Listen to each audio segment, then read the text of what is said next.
Battle Royale Dragon Ball Super is now available in PUBG Mobile. In this mode, players will experience a whole new kind of combat. Players can play as several Dragon Ball characters, compete in intense battles to see who will be the final victor. If you're trying to win, try going to an energy zone and see what random buff you get. If you get a health recovery buff, then it's a good idea to stick around and fight. Even without any recovery items, you'll be able to maintain a decent amount of health. During a match, players can also use attacks while battling with others. These attacks require ki. Players can collect ki from the map. They can also choose to replenish ki by charging it up themselves. Players also need to be on the lookout for upgrade materials. These are used to level up attacks. Attacks have a total of 5 levels. Level 1 to 2 only require basic upgrade materials to level up. Level 3 and above require advanced upgrade materials. The higher an attack's level, the more damage it will deal. There's also various support items that can be found in the map. For example, the Buku Capsule and Smoke Capsule. After using a Buku Capsule, you'll be able to fly a certain distance. It's really useful for initiating battles or running away. But be careful when you run into Piccolo. He has an attack that can snipe you from far away, as well as a dash that can quickly close the distance. Smoke Capsules release ball-shaped smoke, which can obscure enemy vision. This smoke screen can help you retreat or relocate. Don't forget about accessories. Accessories can also make your attack stronger. More advanced accessories provide better buffs. If you play as Vegeta or Ultimate Gohan, who can already attack pretty quickly, you can enhance it with an accessory for an even greater advantage. If you want to increase your chance of survival, look no further than the Armor item. Armor provides extra health, which gives you an edge in combat. It has a total of 4 levels, and the higher the level, the more extra health it provides. Be sure to pick it up when you come across it. So, do you understand the gameplay and items a little better now? Let's play Battle Royale Dragon Ball Super together!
Battle Royale Dragon Ball Super is now available in PUBG Mobile. In this new gameplay, you can do battle while playing as Dragon Ball characters. Let's get to know them and their skills. Son Goku's standard attack is a barrage of Kidan. Its damage output is reliable with an average rate of fire. It's crucial to find the right time to attack. In order to make this a bit easier, Son Goku's charged attack is a continuous Ki Blast, which can be charged up and fired to attack enemies. At the same time, Son Goku has a special movement skill, but this is great for mounting a surprise attack or to escape a dangerous situation. It can be stockpiled 3 times, allowing it to be used in quick succession. Get to know these moves and you'll be one step closer to victory. Similar to Goku, Vegeta's standard attack is also a barrage of Kidan. It has a faster rate of fire, but the Kidan travel a bit slower. It takes a bit of prediction to accurately hit enemies. However, Vegeta's charged attack fires a bunch of Kidan, which deals small area damage to the target. Vegeta charges up with energy when he hits enemies. Once fully charged, Vegeta can release all the stored energy at once to deal massive damage to an enemy. If you wish to fight at close range, then you have to try Ultimate Gohan. Ultimate Gohan's standard attack is a rapid flurry of Kidan that can deal a ton of damage while up close in a short period of time. When you're surrounded, Ultimate Gohan can use his charged attack, which is a powerful single Kidan. It needs to be charged up first, but it will deal a lot of damage to anyone caught in the crosshairs. It can decisively end a battle during pivotal moments. At the same time, Ultimate Gohan also has a special skill that generates a protective barrier around himself. The barrier can block 500 damage and protects from all incoming projectiles while in effect. When the barrier takes enough damage or the time runs out, it will dissipate on its own. Piccolo's standard attack deals high sustained damage. Its damage even increases the more it hits in a row, which will really test your aim. Furthermore, Piccolo's charged attack can snipe enemies from a distance. He can zoom in for this powerful single-shot attack, leaving enemies with no place to hide. Even if you miss, it's no big deal. Piccolo's special skill is a powerful dash that can be used to close in on enemies, even those in the air. Another close-range fighter that's worth trying out is FaZe. His standard attack is an elongated Kidam that's easy to hit enemies with. Use his charged attack to throw a huge spherical Kidam. Positioning and timing are key. FaZe also has a special skill for controlling the battleground. Select a location and he will leap into the air. Then after a brief pause, smash at the location. It damages anyone that's hit and sends them flying. So that's a quick rundown on all the characters' moves. Come join the intense battle with Dragon Ball characters.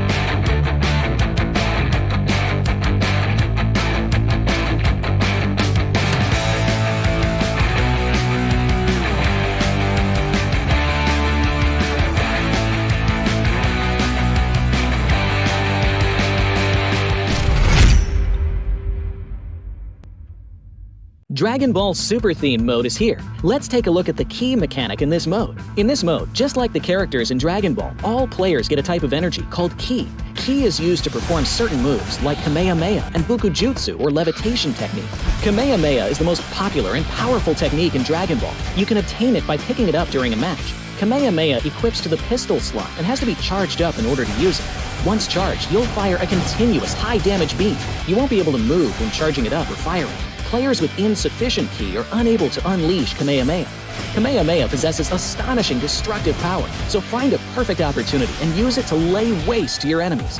Similarly, you can also pick up Bukujutsu or levitation technique during a match. It also equips to the pistol slot. You can use this skill to fly freely in the air. Do keep in mind that Bukujutsu also consumes ki when used. While in use, you also won't be able to switch to your other weapons or throwables. Make good use of this skill to tactically move about the battleground. When you reach a certain amount of ki, the Release Ki button will appear. After tapping the button, you'll enter a releasing ki state, which enhances your abilities. When releasing ki will be consumed more rapidly. When ki is completely depleted, your releasing ki state will end. So what are you waiting for? That's all there is to know about ki in Dragon Ball Super Theme mode. For more details, be sure to follow our official PUBG mobile community. Winner, winner, chicken dinner. See you next time.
A new 1.6 by 1.6 kilometer map is coming to PUBG Mobile version 2.7. In this map, there are several energy zones where you can receive random attribute boosts, such as increased speed and health recovery. At the same time, lots of supplies spawn in the area. Be sure to grab them while you can. After finding all the supplies in an area, you should keep moving to find more supplies. The fastest way to move about is through portals. Go through one to teleport to the other side somewhere else on the map.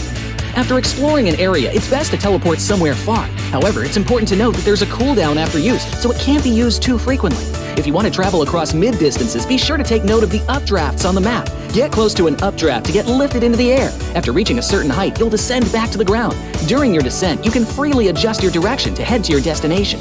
This transportation method is very handy for escaping dangerous situations.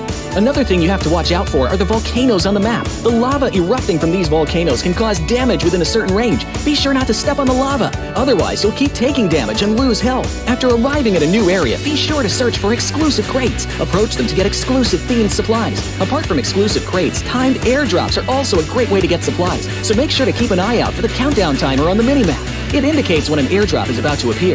After the countdown ends, a crate with amazing supplies will rise from the ground. When this happens, there will surely be many enemies vying for the crate, so make sure to lie in wait beforehand and evacuate quickly after grabbing the supplies. If you get injured when going for the supplies, go to the recovery point indicated on the map. You'll be able to heal there. Just run into it to fully restore your health and armor in an instant, just like with teleporting. The recovery point has a cooldown after using it. It can't be used again until the cooldown ends. If the battle gets too intense and you find your teammates eliminated, you can bring them back within a limited time at the towers located on the map. The towers also have cooldown after being used. Each player can only be brought back by a teammate once. Players that have been brought back will directly respawn near the tower that was used without having to jump back to the battleground. Hurry and join your friends in the fight for victory.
Battle Royale Dragon Ball Super is now available in PUBG Mobile. In this mode, players will experience a whole new kind of combat. Players can play as several Dragon Ball characters, compete in intense battles to see who will be the final victor. If you're trying to win, try going to an energy zone and see what random buff you get. If you get a health recovery buff, then it's a good idea to stick around and fight. Even without any recovery items, you'll be able to maintain a decent amount of health. During a match, players can also use attacks while battling with others. These attacks require ki. Players can collect ki from the map. They can also choose to replenish ki by charging it up themselves. Players also need to be on the lookout for upgrade materials. These are used to level up attacks. Attacks have a total of 5 levels. Level 1 to 2 only require basic upgrade materials to level up. Level 3 and above require advanced upgrade materials. The higher an attack's level, the more damage it will deal. There's also various support items that can be found in the map. For example, the Buku Capsule and Smoke Capsule. After using a Buku Capsule, you'll be able to fly a certain distance. It's really useful for initiating battles or running away. But be careful when you run into Piccolo. He has an attack that can snipe you from far away, as well as a dash that can quickly close the distance. Smoke Capsules release ball-shaped smoke, which can obscure enemy vision. This smoke screen can help you retreat or relocate. Don't forget about accessories. Accessories can also make your attack stronger. More advanced accessories provide better buffs. If you play as Vegeta or Ultimate Gohan, who can already attack pretty quickly, you can enhance it with an accessory for an even greater advantage. If you want to increase your chance of survival, look no further than the Armor item. Armor provides extra health, which gives you an edge in combat. It has a total of 4 levels, and the higher the level, the more extra extra health it provides. Be sure to pick it up when you come across it. So, do you understand the gameplay and items a little better now? Let's play Battle Royale Dragon Ball Super together!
Dragon Ball Super Theme mode is here. Let's take a look at the key mechanic in this mode. In this mode, just like the characters in Dragon Ball, all players get a type of energy called ki. Ki is used to perform certain moves like Kamehameha and Bukujutsu or levitation technique. Kamehameha is the most popular and powerful technique in Dragon Ball. You can obtain it by picking it up during a match. Kamehameha equips to the pistol slot and has to be charged up in order to use it. Once charged, you'll fire a continuous high-damage beam. You won't be able to move when charging it up or firing. Players with insufficient ki are unable to unleash Kamehameha. Kamehameha possesses astonishing destructive power, so find a perfect opportunity and use it to lay waste to your enemies. Similarly, you can also pick up Bukujutsu or levitation technique during a match. It also equips to the pistol slot. You can use this skill to fly freely in the air. Do keep in mind that Bukujutsu also consumes ki when used. While in use, you also won't be able to switch to your other weapons or throwables. Make good use of this skill to tactically move about the battleground. When you reach a certain amount of ki, the Release Ki button will appear. After tapping the button, you'll enter a releasing ki state, which enhances your abilities. When releasing ki, ki will be consumed more rapidly.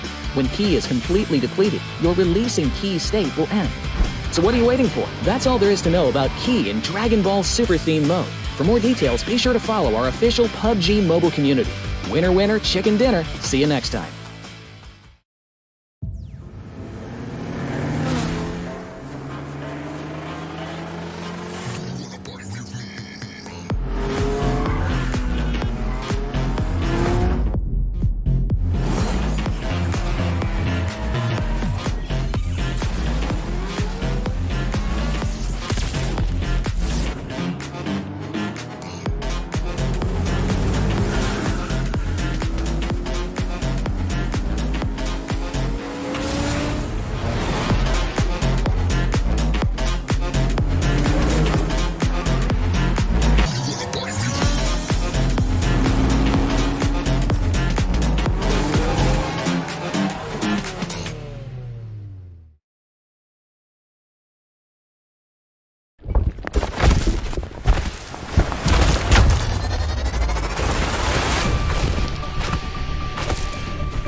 The biggest PUBG mobile event is about to happen very, very soon. But before we begin day one, I'm Tash, one of your hosts for today. And alongside me, we have from Team Alter Ego, Rosemary. And, he's back here from Indonesia to Malaysia one more time. It's a new season and a new challenge. What's the difference that you feel between this time and the last season? Jadi ditanya apa perbedaan di antara season baru ini sama season lalu? Apa yang kau ngerasa beda? Ya, yang terasa beda dari season lalu sama sekarang ya mungkin stage kali ini berbeda dengan stage yang kemarin karena yang kemarin banyak lorong-lorong. So he actually think that the difference between this season and last season was the stage is because this season the stage is much better compared to the last one. The previous one is look like a hallway like that, so they don't really like the stage from the last season lah.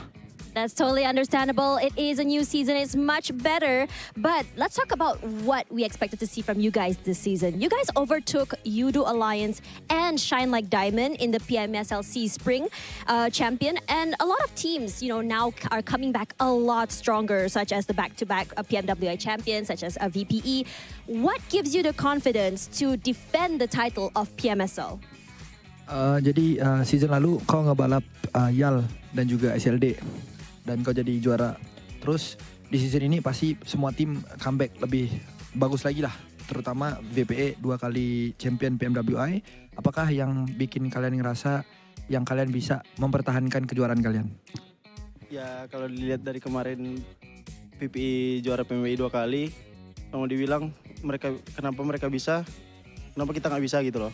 Jadi ya kalau bisa kita mempertahankan itulah. So they say that if we look at a VPE, they become a back-to-back PMWI champion. So if they can do it, why don't Alter Ego do it? It's like they want to defend. For them, they actually think that it's doable for them. That's right. If they can do it, why can't we? Is what Rosemary is saying. Thank you so much, Rosemary, for the interview. And for now, I would like you to go back to your seats because we have another team coming on stage, to interview with us. Bye. And now another team is coming up here. It's going to be Vampire Esports. With me is Stoned.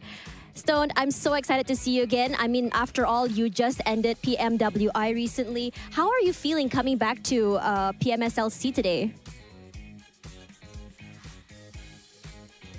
รู้สึกดีใจครับผมที่เราได้กลับมาแข่งรายการนี้ครับก็เป็นรายการที่เรายังไม่เคยได้แชมป์ครับก็หวังว่าเราจะได้แชมป์กลับไปครับ So they are happy to be here once again, and because they haven't achieved to bring the champion title for this match, so hopefully they can take it this time. Yeah. They are hunting for another champion's title. And as we know, VPE, back-to-back champions in PWI that just ended. So congratulations on that, by the way. So what gives you the urge to keep chasing for more championship titles? ก็อย่างที่รู้กันว่าทางทีมแวมไพร์เนี่ยก็เพิ่งคว้าแชมป์ในรายการ PMWI ไปทำไมถึงกลับมาลงสนามนี้อีกต้องการอะไรจากสนามนี้ครับก็สนามนี้เราก็ไม่เคยได้แชมป์นะครับแล้วก็เราก็อยากพิสูจน์ตัวเองว่าเราก็แบบว่าอยากได้แชมป์รายการนี้เหมือนกันซึ่งมันก็เส้นทางผ่านไปรายการ PMTC ด้วยครับ So they would like to prove themselves that they are worth for the champion title, so they come for this match. That's right. PMGC is looming right around the corner. So I have a very interesting question to ask you. Which one was harder, PMSL or PMWI, and why? ระหว่าง2แมตช์เนี้ย PMSL กับPMWI เนี่ยคิดว่าแมตช์ไหนยากกว่ากันครับถ้าเปรียบเทียบกับการแข่งขัน PMSL น่าจะยากกว่าครับแล้วก็เวลาแข่งนานกว่าด้วยครับ So he thinks that the PMSL one is more challenging. Wow. It takes time to do the tournament. Yeah. Wow. PMSL is harder than PMWI. Who would have thought? And now, last question for you. What do you want to say to Alter Ego as they are the defending champions of PMSL SEA? มีอะไรอยากฝากถึงทีม Alter Ego ไหมครับจากที่เขาเคยเป็นแชมป์เมื่อสมัยที่แล้วของรายการนี้ก็สู้ๆครับผมปกป้องแชมป์ให้ได้ครับ Do your best and protect your title. Wow. Wow, isn't that a challenge? Thank you so much, Stone, for the interview. And for now, I'd like for you to go back to your seats because we have one more team coming to the interview here. Bye. Bye. All right, as we know, we have one more pre-show interview coming here. And from Malaysia, we have from Yoodo Alliance, Adik Look. Adik Look, how are you feeling? Apa khabar, Adik Look? Baik je. Baik je.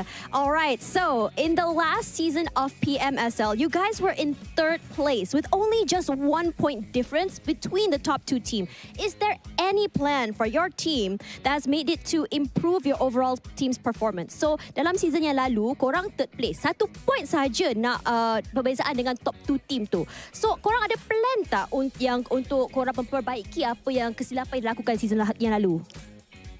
Dengan kesilapan season yang lepas, dia orang dapat kejar last minute iaitu SLD dengan beza 1 point dengan nombor 2 tu. So dengan season kali ni kita orang akan buat sehabis baik untuk mendapatkan title champion and membantai yang kejar kita orang last minute tu lah.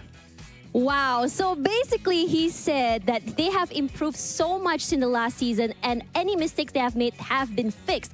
And they are looking to chase and take down those who were, last minute making it to the top. So everyone beware. Now, as the Malaysia is the host country for PMSL SEA Fall, do you have the confidence to take the top spot among the 20 teams? Kalau tahu sekarang ni Malaysia adalah team rumah tuan rumah untuk PMSL SEA, korang rasa korang boleh tak, ada tak confidence nak dapat tempat pertama dalam tournament ni? Dalam tournament PMSL ni, pada season ni dia orang buat dekat Malaysia. So Malaysia ni tempat kita orang. Maybe team-team yang bukan daripada Malaysia ni akan kena bantai dengan tim Malaysia kita orang ni. Wow, a lot of confidence coming out from Adik Look here. He's saying that Malaysia is their home turf. So he can already foresee teams that aren't from Malaysia are going to be taken down by the Malaysian teams. Now, we saw that your team has added 2 new team members who are very, very strong. What do you think of them? So team Yoodo Alliance ada 2 member baru yang sangat kuat. Apa perasaan Adik Look terhadap mereka? So dengan kemasukan 2 player baru ni iaitu Bokeh dengan Iftah, saya rasa tim ni firepower lebih kuat daripada season lepas. And saksikanlah, tunggu saja. Right, so Iftah and Voke are the new players for the team and they have increased the firepower. So he said to wait and see what they can serve. Now, last question. Do you have any words to the haters out there who calls Voke as bot K? Ada tak apa kata-kata nak katakan kepada haters yang panggil Voke sebagai bot K? Kepada haters yang panggil Bokeh tu bot K, korang tak nampak ke season lepas pun dekat MY dia carry tim dia tu? Wow. So, korang tengok performance dia dekat sini. Right, so he said that for the haters in the last season, did you guys not see Voke carry his entire team throughout the season? So just watch and see what he can do in this tournament. Adik Look, thank you so much for the very spicy interview. And for now, I would love for you to go back to your seat as we start day number 1. Thank you, Adik Look. Wow, you can hear while the first 2 interviews was all about being humble and just trying to make it the top, Adik Look was leaving no stones unturned as he seems to attack and challenge every team that wants to chase.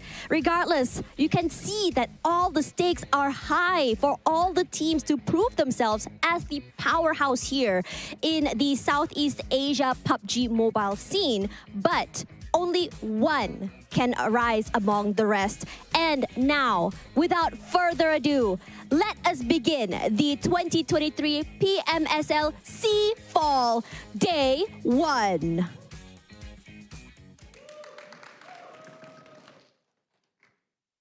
Ladies and gentlemen, the time has come for all of you to meet the 16 incredible teams who will be competing in day 1 of the PMSL SEA Fall 2023. Let's start the team introductions, and first up we have PERSIJA EVOS. This is going to be the champions and the most famous team of PMPL Indonesian Fall 2023. We are looking forward for their performance this season. FaZe Clan. The third place team PMPL Southeast Asia Fall 2022 will be looking to take their right place at the top spot. PLAYBOOK Esports. As a Filipino representative that is looking to make their mark in South Asia, can they actually do it this time? SEM9. Majority of the players from the first place of PUBG Mobile Malaysia National Championship 2018 looking to make their mark in Southeast Asia. Boom Esports. Another powerhouse that unexpectedly took second place in the PMRC South Asia vs SA. Can they take number one this time? BIGETRON RV. The champion of PMPL Asia Season 2 2022 is back with a refreshed lineup. The crown once again. MORPH GPX. In PMWI 2022, they placed themselves in 8th, but can they push themselves forward for this season of PMSL South Asia? Xavier. The top team in Vietnam in PMPL Vietnam Fall 2023 and PMPL Vietnam Spring 2023 is back. Genesis Esports. Champions and the champions of the all wildcard and always takes the number one. The powerhouse of the PMPL South Asia World Cup Fall 2023 GEEK is here back. Fam. The team with the most championship title in PMPL Malaysia 3 exact is here to be Southeast Asia champions. XERXIA. Coming out from Hill Esports, now coming with a whole new lineup and plays themselves second in the PMPL Thailand Fall 2023. Here could take the crown away. Yoodo Alliance. Team representing Malaysia almost made it to PMWI last season, and it's all about redemption for them. Alter Ego Aries. All-time favorite and my personal favorite as the crown champion of PMSL South Asia Spring 2023. Can they defend the crown? Box Gaming. The roster that was previously Shine Like Diamond, the team that Adilu mentioned, Takedown, was the runner of PMSL SEA Spring before this. Vampire Esports. Dominated in every PMWI, including the 2023 PMWI, and looks to continue the domination here. And last but definitely not least, Team Secret. The refreshed lineup of Team Secret here to bring home the glory, return it back to Team Secret. And here we are, the 16 teams that will be competing today on day one of PMSL SEA 2023. Now, let's just throw it back to the casters as we begin the very exciting day ahead. On to you guys.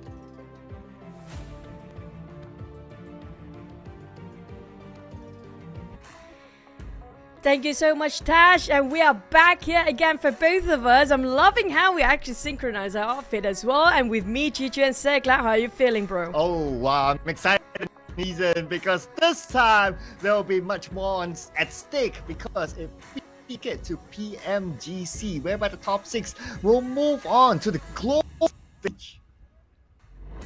That's kind of true, and also we want to see can they defend their championship title here for the teams, which going to be Alter Ego taking the first place last time. But today we're starting off with a different season entirely, still the same year at least, and I have a feeling we'll be ended up as PUBG Mobile Shotgun League again, or will be a different league this time. Well, yeah, one thing, yes, it was mentioned that it was the DBS, but we can see based on the previous tournaments like PMWI, for example, it didn't really matter to these teams. This team is still going all out DBS, given.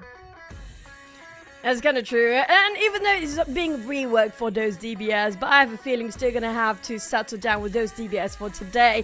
But speaking of which, this is going to be your tournament as well. Don't forget to like and share because it's going to be an exciting 3 weeks long. Is it 3 weeks or more than that? 18 days to be in total. And don't forget, we do have 3 days of grand finals later on. If you happen to be in Malaysia, this is your chance to be in the offline set as well, because I really know it's going to be an immersive experience for you guys to have it in there as well. But before we going into the game itself, it's always going to be, as per usual, the overview and the format of the tournament. Yeah, so format is pretty much the same like the last PMSL. That is, we're going to start off with, and they're going to be divided into 5 groups randomly. Every week we're going to reshuffle.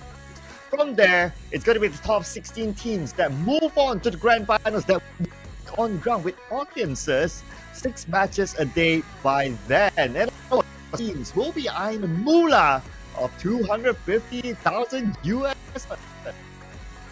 The point system still going to be the same point system for now, with the first place taking away 10 points of chicken dinner. And don't forget to mark your calendars for the dates in the grand finals as well. For the league ranking points, on the other hand, the team will get the league ranking point based on their weekly rankings. Now, if you have no clue, you've been missing so long, this is where accumulated points will be dragged down as initial points later on, where 50% of the weekly league ranking points will be the team's initial points in the finals. So the points will be 20 at the first place and only 1 point for the 20th place every single week. So they have to make sure they maintain the consistency and performance throughout the entirety of the league itself.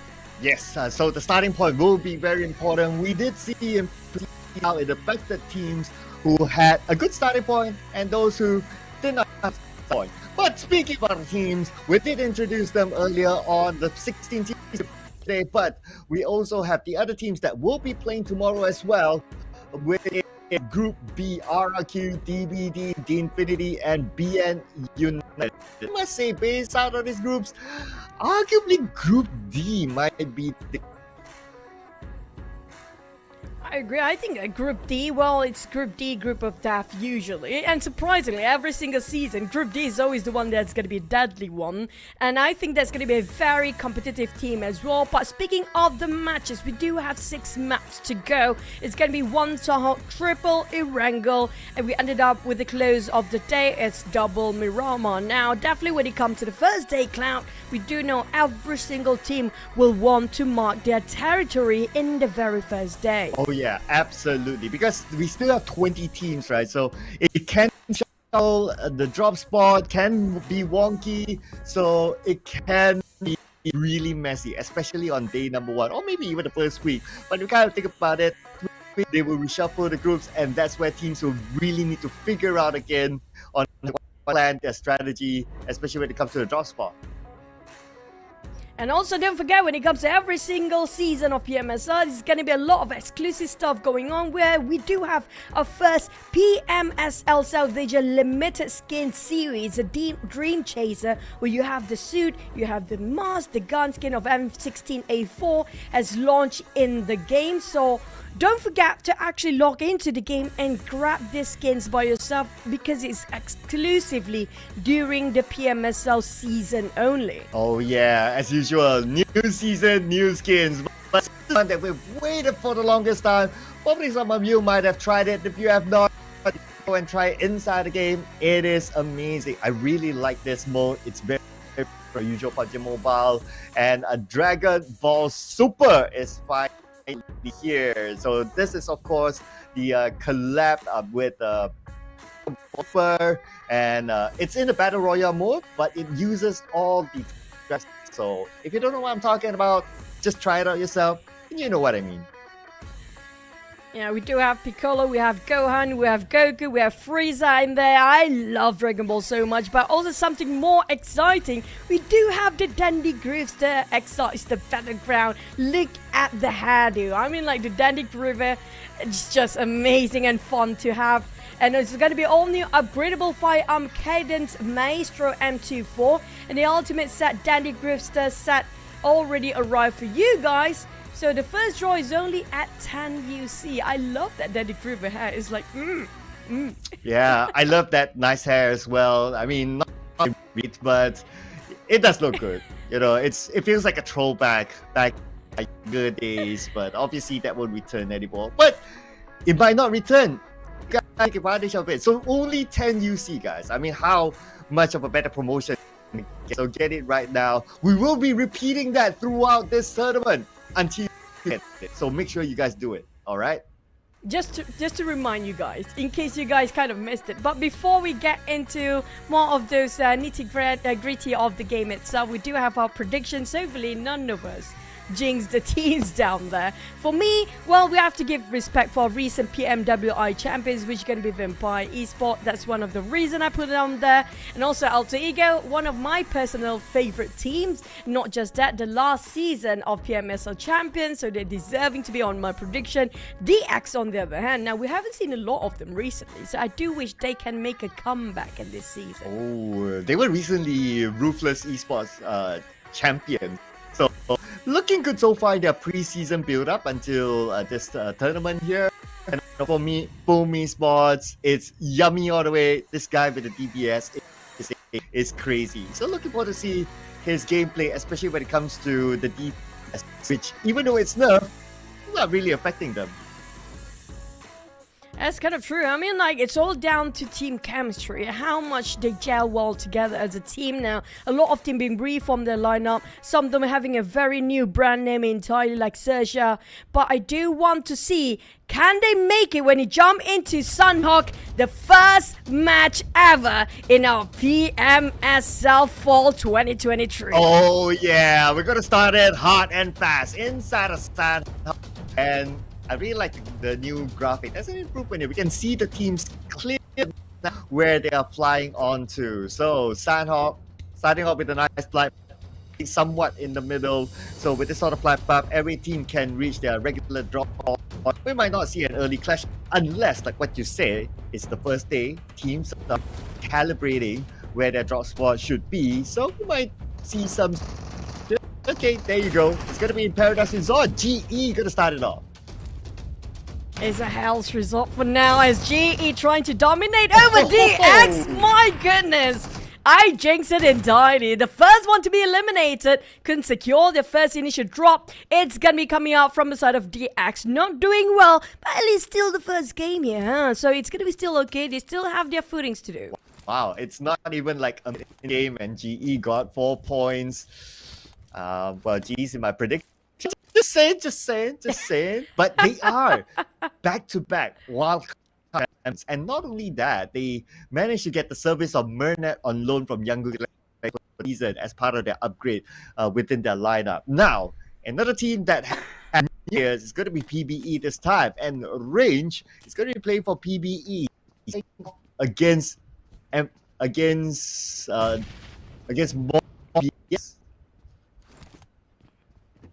MORPH. We do have a very northern circle, by the way, right on top of Cal just now. I'm not sure if the circle will shift it down to a south side by the end of the day, but if still keep on going north, there's going to be really extremely little space for the teams to take themselves some ground to play around. Back to the side of PBE, they don't have enough utilities, they don't have enough gears, so they need to figure out how to exit out safely and try to rework themselves in repositioning into getting those fights to work on their side. Side of FaZe on the other hand, well, it is surprising FaZe not being contested at all at this point. Yeah, I think FaZe will be the stars here because they would want a good start. It's because FaZe Clan, fortunately, at least for now, is not playing without Mela because he's recovering recent surgery. So it's still unknown whether Mela will make it to L this season or will he come a little bit later. So we need to keep an eye on that. That also means for FaZe Clan, I mean, Mela is a great player, so they need to counter around the fact that they don't have Mela in the lineup. Health always the first priority for the players. Definitely need to make sure they are mentally and physically healthy to get their best peak performance to perform for the entire team. If not, it's going to be difficult for the team to cope up, even though you're one of the best players. Hopefully get well soon for the side of Mela, and hopefully we get to see him soon. But on the side of PERSIJA EVOS, now this used to be one of the best teams in the world back in the days of BTR. And now they're being divided, now they're being separated, a different banner entirely, PERSIJA EVOS, but we haven't seen the best of them just yet, whilst PBE versus MORPH is still going on for the longest time. I'm not sure did PBE manage to secure some of the gears yet, or is still going on a stalemate at the longest time here. Yeah, I guess they seem to be pretty okay for now. MORPH GPX pretty much the same as kind of 50-50 inside of Sami. But the bad news is that they are both not within the circle. Plus, it's way up north. So they need to end this fight. If not, well, we've seen it multiple times. You spend too much time in the blue, nobody wins. Side of MORPH. This is going to be an entirely revamped team here. Some play coming up from Munich, some of them coming up from a MORPH team previously. So do they have enough time to rework the chemistry between this lineup? For the side of PBE, on the other hand, they start to running low on their utilities. They're still forcing it out, by the way. Pushing slowly a MORPH towards their back on the wall. But Rocky tried to find any sort of a squeeze, tiny space to just get into the formation of PBE and then separate them so their formation will be scattered about. Pank trying to find any sort of an entry, but quite difficult with the split coming up from PBE. Widen up their angle to make sure they stand their ground strong. Yeah, this will be a good first for PBE since they have a new inclusion into their lineup, which is Range, who is starting for today. And on top of that, the legendary player, fourth row in the Filipinos multiple championship, including the PMNC in Philippines, is their current.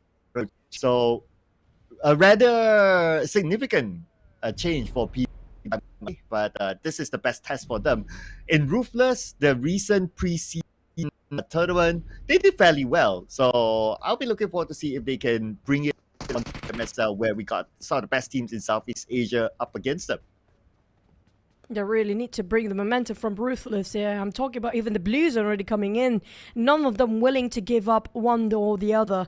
Pepang still on top of rooftop, while Rocky slowly going towards those windows, but nobody's in there anymore. QEON spotted out Range, and Rage climbing up those walls, going back line all the way. PBE, will they go for disengage?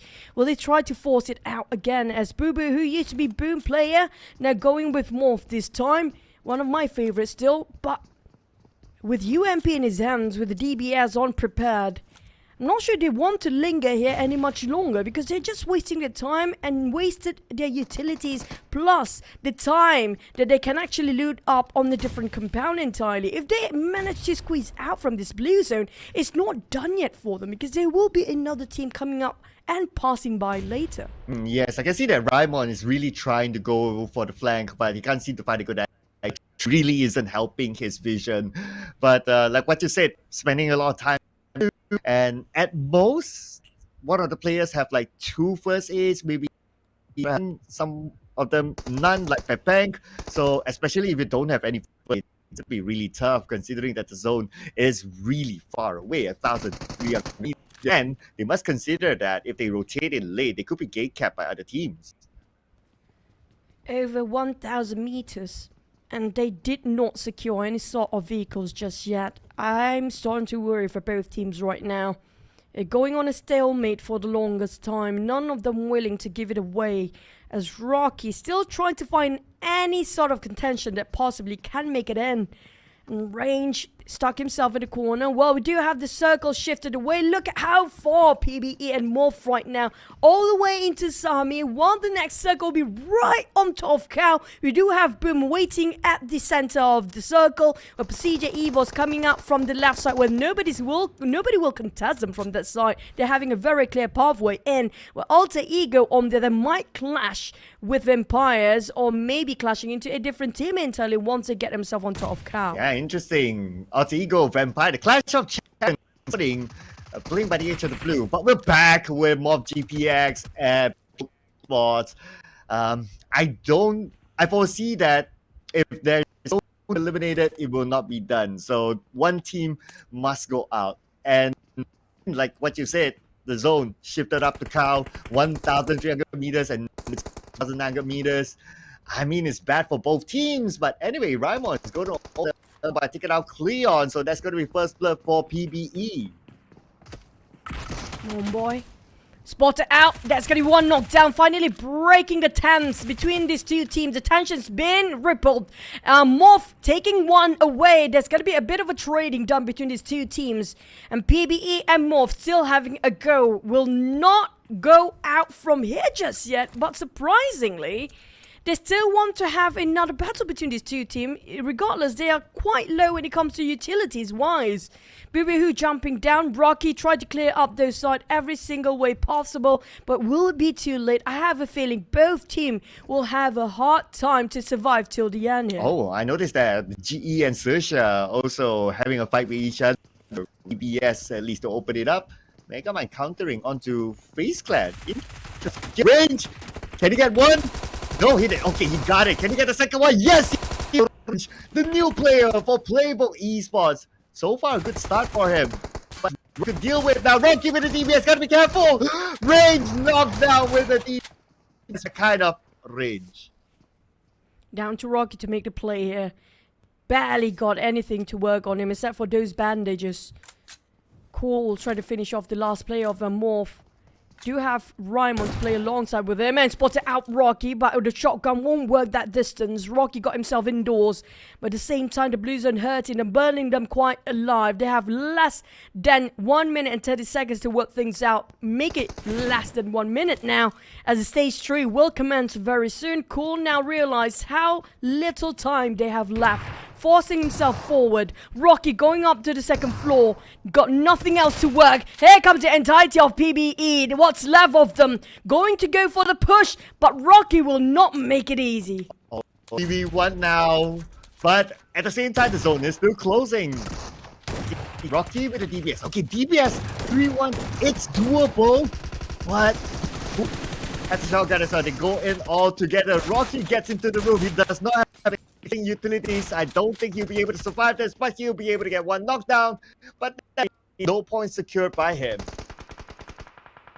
It's done for the side of MORPH. PBE, all they need to do is just revive and get out from the blue zone. But on the side of GE, on the other hand, they might actually walk themselves across this crossfire between all the teams. XERXIA having some tough time, being surrounded all left, right, and center. Well, Circle will squeeze the life out of the players. Still on the northern side, but GE managed to secure against XERXIA. That's going to be the last of them. Now back to the side of GE. They secure 5. For now, can they secure for more? 5 already?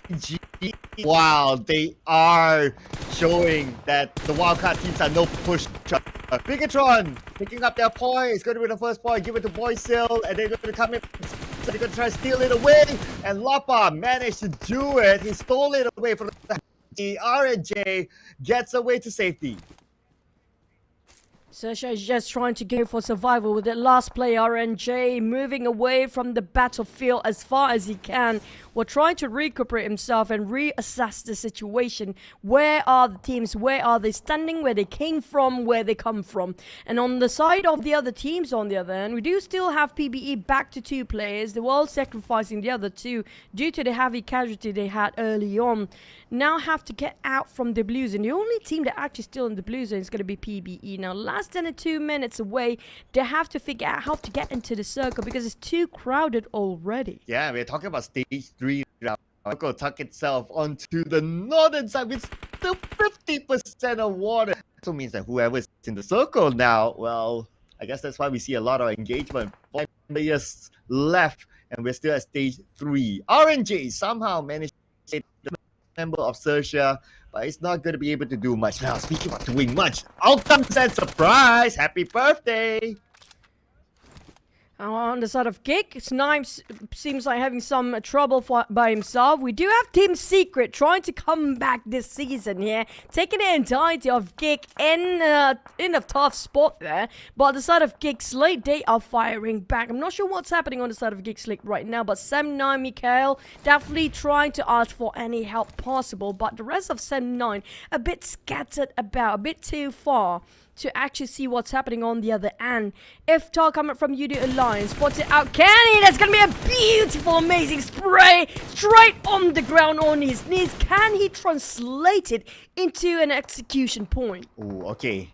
A little bit more, but he can't seem to find the angle. One of the new members of Yoodo Alliance looking to get his first official point for the team now in an official tournament.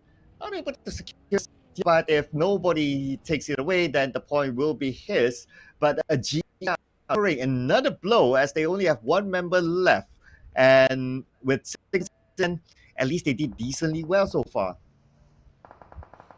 Oh, so RNJ definitely got himself some covers for how much longer, because the circle will squeeze out of him.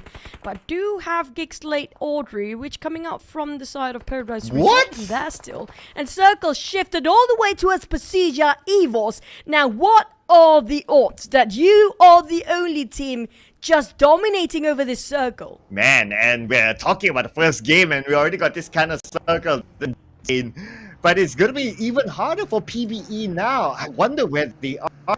But the fact that the circle moved a little bit up north from the previous... How are they going to survive this now? Vampires, even though they were the PMWI champions, but RNJ shut down by the sort of Yoodo Alliance from afar. Adik Luke, he will actually put his words to action here while we saw the interview before. Definitely trying to show their prowess when it comes to this tournament. TS or Team Secret stuck in between, between two teams, including BTR. Satar going forward, trying to finish off the knockdown before, but realized there's going to be more than one person standing there. Reposition himself, trying to flush the rest of Team Secret out. They are cowering inside of this very small shack, but they will not be much longer as Helton down on his knees. Yuhai make the push. Oh, here we go. BR ranking at the point 6 elimination points so far. And so far, so they managed, but they need to be careful of another player coming into the circle. Now, we move to Esports and Sem9. For these teams within the circle. But for Boom Esports, they might not have all 4 members. Now it's on his knees. Alter Ego with the blue zone closing in. The same goes for the side of FaZe. They're both having to share the same boat. Both teams going down as it's going to be Box Gaming from the other side. They're shutting both teams out. Kwang managed to secure those elimination, but it's not done yet. FaZe still there to survive. GE spot out the rest of BTR, and they split themselves into 2-1 for now. Only one Tatar left, and Boy tried to just slowly crawling to the side of the remaining members of BTR, but GE smile, master smile. We do know he's the brain for the team. He can make so much wonderful call with himself alone, but Tatar, will he stand in there much longer, because he's trying to flush out. GE Master Smile going in for the push. Satar will retaliate while replying with those nades. Can he survive this by himself? There goes the DBS, but never mind. Satar made it. Unfortunately, Smile missed that shot. If he landed the first shot there, he would have won it because it was a DBS. Beautiful counter by him to win that fight. And he has 4 first hits. He should be able to survive at least for now. Most of the teams remaining inside of a circle coming up from the Indonesian side. Sem9 now taking the fight against another Malaysian team, which is going to be Yoodo Alliance. Only caught by surprise with Tom waiting with the DBS. This rock in between them. Make it so hard for Yoodo Alliance to shut him down. But Tom will have to bow out now. Valiant effort, but Yoodo Alliance from afar, spot out by Boom, taking the advantage and trying to just slowly shutting them down from afar. Oh man, Boom. Trying to take advantage, but luckily for Yoodo Alliance, Boom does have a good angle. M9 also eliminated number 8 without a single elimination. The Yoodo Alliance, after that fight, they still managed to reset and they're all good.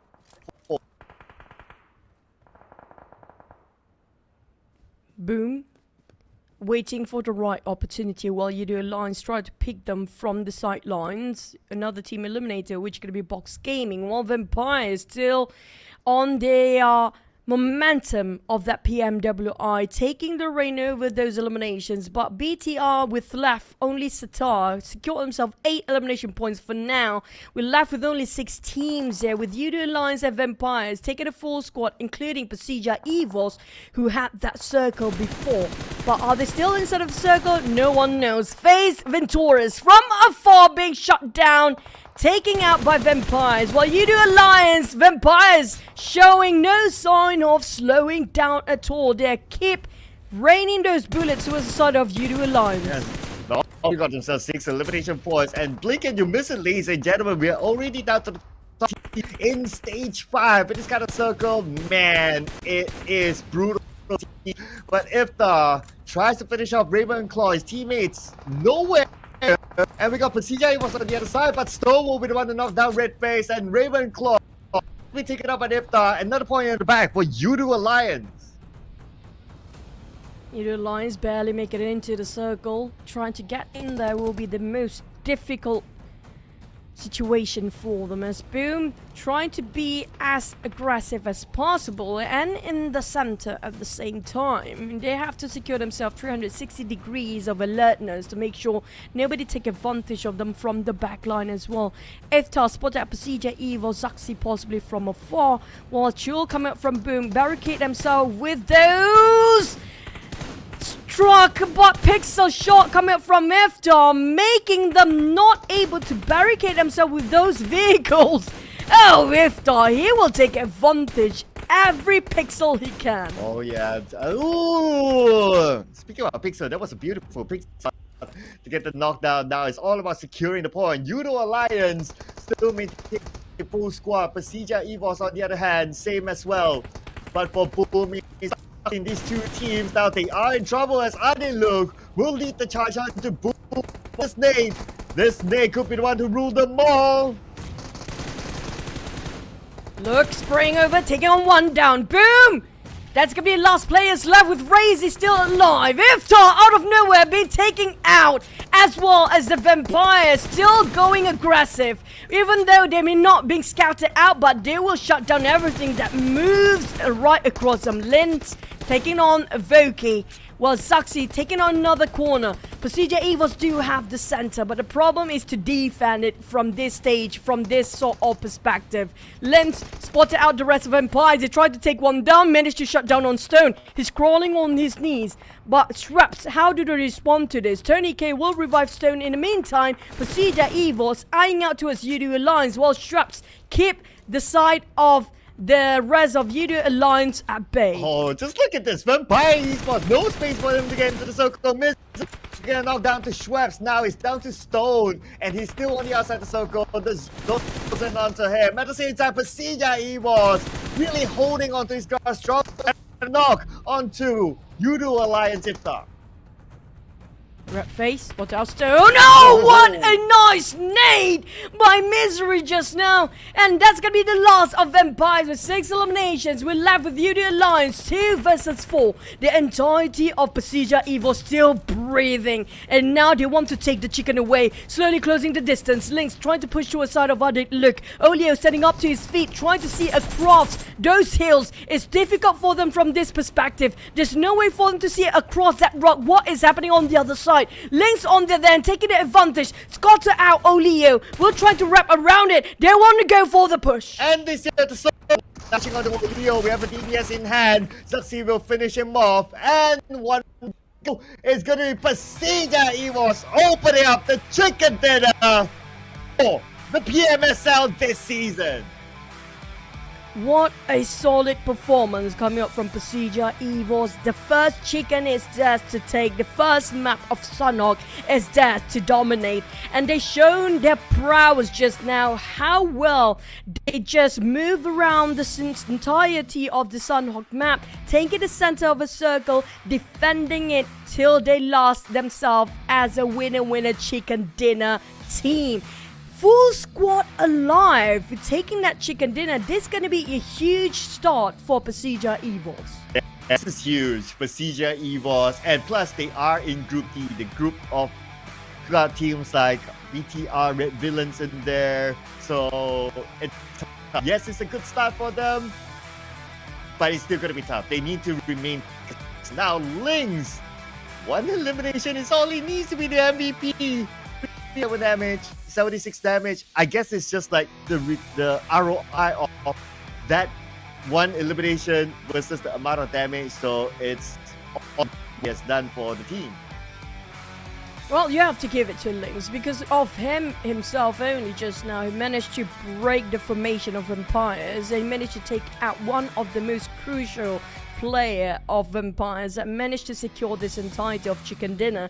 If it's not because of Lynx who scouted out some of the players of Vampires on their scouter tower just now, it's almost impossible for them to close things up. With the teams to watch this time based on the last performance in Sunhawk, PERSIJA, EVOS definitely on the radar. But Yoodo Alliance, Vampires and BTR, this is going to be the top 4 contending team based on the survival in the last map. Yeah, and we got a decent mix here. We got 2 teams, one from Malaysia and one from Thailand.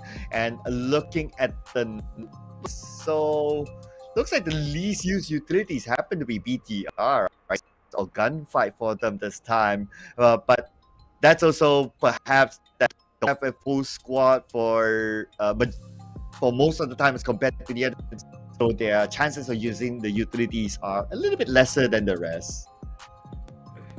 That's kind of true, and surprisingly for PERSIJA EVOS, they secured those chicken without any smoke. It just shows how aggressive they are playing with only hand grenades to just obliterate the entire team down there, the entire population of PUBG Mobile for now.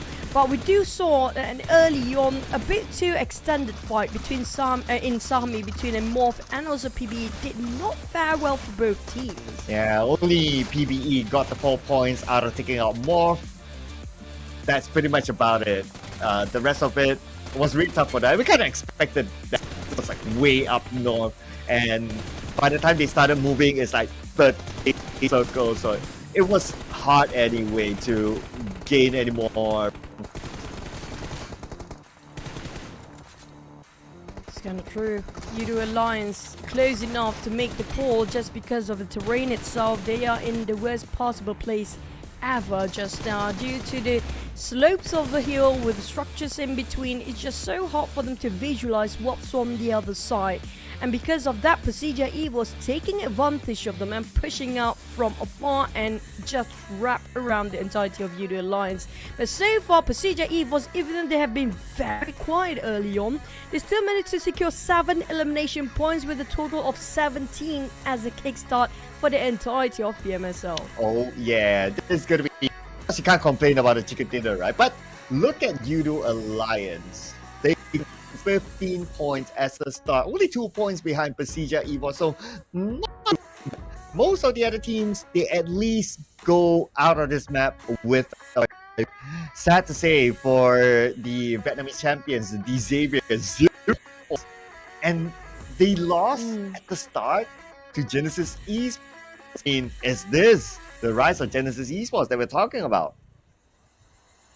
For GE, they don't have any placement points, but their eliminations, that 4 points coming from these Xaviers definitely pushed them up in the top 10 up there. But this only 4 groups we're talking about for the entire day here. We don't have one group playing here. So will it be different tomorrow for Sunhawk? We're gonna have to wait and see. But for now, we're just gonna settle with these 4 groups just yet. So we do see a lot of teams extended their fights too long, especially when it comes to MORPH and also PBE. But even though PBE having some tough time to get into the circle in the very last minute, I just hope when it comes to Wrangle, it's going to be a different story entirely. Wow, we're going to compare Fraggers, the two of the youngest in their respective teams, and Ons as well. Before this was Shamil, the youngest inside Yoodo Alliance, but now Shamil is an occasional break. So Adelook is not officially the youngest. So far, it does favor towards Adelook. He dished out more eliminations, damage, and he utilizes utilities a little bit more than Onsens. But the contribution, it seems that it does favor onto Onsens. We didn't get see much of a FaZe Clan, but we got to see more of Yoodo Alliance. Hence, they are one of the top performers. Yep, they are the first and second place here for Adeklog and Iftar. Did secure themselves quite a number of elimination and damage dished out. Look at that, almost 1,730 damage by himself by Adeklog. Well, Vampires, Straps and Tony K, well, this is no surprise for us anymore, as we do know Vampires were arguably one of the best team in the world, so it's not a surprising event for them to sit up in the top 4 performance. Yeah, despite a tough circle for the rotated from the areas of ruins and the circle kept going away from them, but they still managed a good amount of elimination points and also placement points. But anyway, that wraps San Hall and PERSIJA EVOS won the chicken dinner, and I think a pretty fast round. I think we ended like somewhere around stage 6. Yeah, it's decently fast, I have to say, when it comes to Sunway. Well, it is the smallest map that is, and we're heading into the one of the most balanced map that is, which is going to be Erangel next. But we're not done yet, because we do have more to give it to you guys watching at home.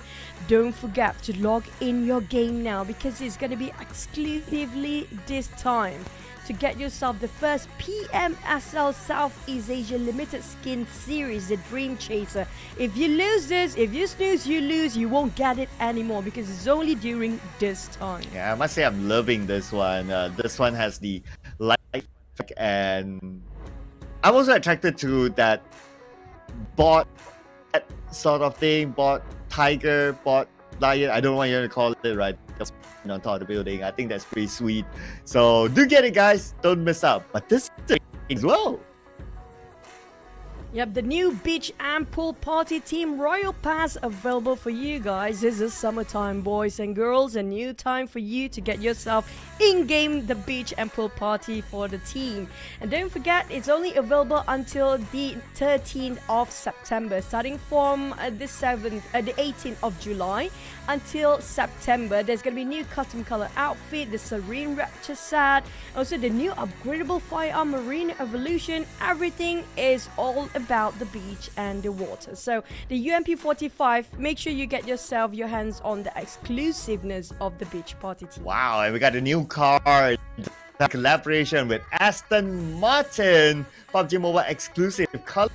So this promotion is only available for a limited time from the 1st of July up until the 13th of September. So again, a limited time. So you guys make sure you get it right now. Don't wait later on. Don't procrastinate, because you might forget and it might go away from you. And all you can do is just look at your other friends using it inside the game. So why not get it for yourself as well? Yeah, but if you can't have it in real life, why not have it at least in the game, right? And make yourself feel good about, yeah, I got an Aston Martin, but it's in game, but at least I got one. Yeah, at least you got one, right? So can you imagine, like, you have the bike, and then you have the Aston, and you have the other car collections. I mean, wow, you'll be flexing with your collections. Like, you can own an Aston Martin, and before this it was the bike, and many others. Man, that's a flex that not many people. Yeah, and also be yourself a Son Goku while you have those Aston Martin, the Ducati and everything that's going on with PUBG Mobile. Why not, right? But next, we do heading into our most balanced map that is, which is going to be Erangel. We do know this is going to be the most important map of them all, and it's so important and crucial for the team to mark their initial territory. We saw how many teams trying to fight over Paradise Resort and Sami when it comes to Sanhok early on. So can they actually finally bring themselves their best performance, including the Xaviers, who are being eliminated early on? And I do want to see, will there be a lot of contests coming out into Pochinki? Ooh, yeah. Of course, we gotta bring back up our talent prediction.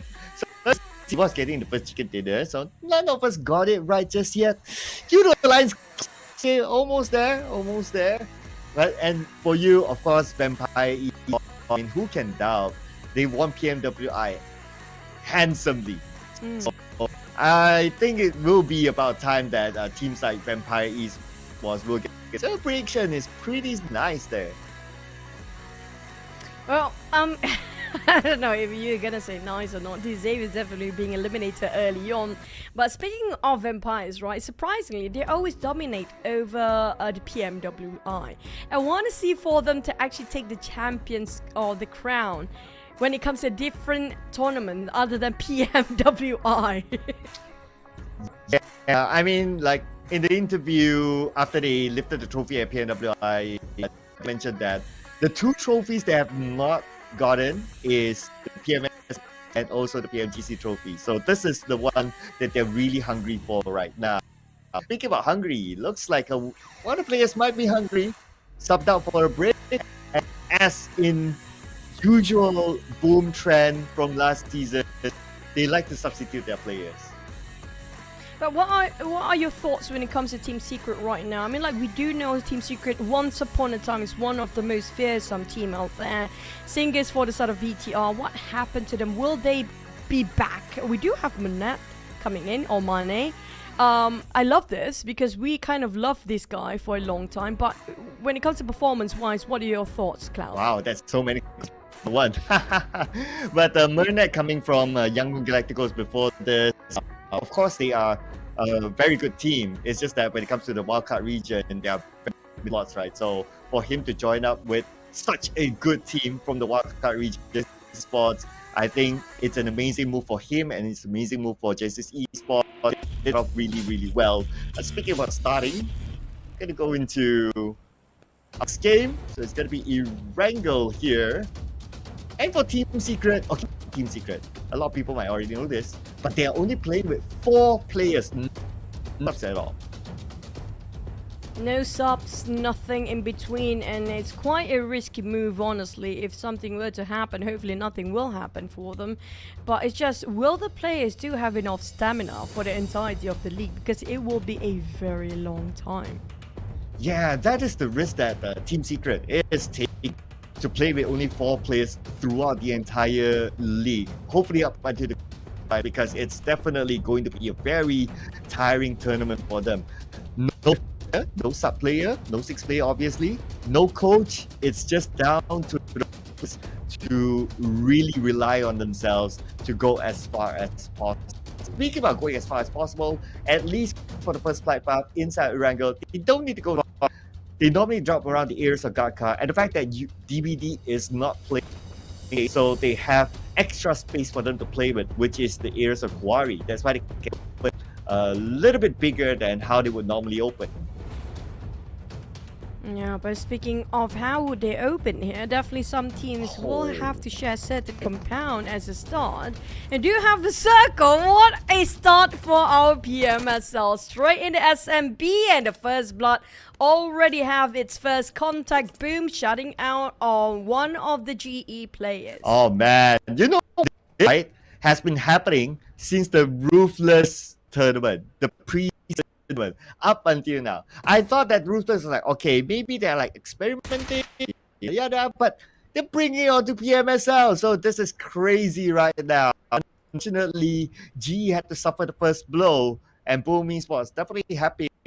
So, and another team that might be happy is going to be Xavier because, well, they would love to venture to GE. Yeah, that's kind of true. Well, they can actually get an extra point. Why not? Wascari will have to flee from the scene, and it's going to be Rosshawk contested against Boom and GE at the same time. At the far corner, we do spot it out one of XERXIA player. Megamind is there trying to take advantage as a third party when needed. But instead of Boom, well, they do have the reign over this place. So GE, will they still drop around Rosshawk for the next map since they lost one man early on? A bit scattered between themselves as a triangle mode. We're still talking about Rosshawk. I think there's going to be more than one team will pass by early on. But speaking of which, our next circle is going to be around SMB. The Sonoska military base is far down south. And these guys is up on the north. And they will move in one direction and one direction only towards south.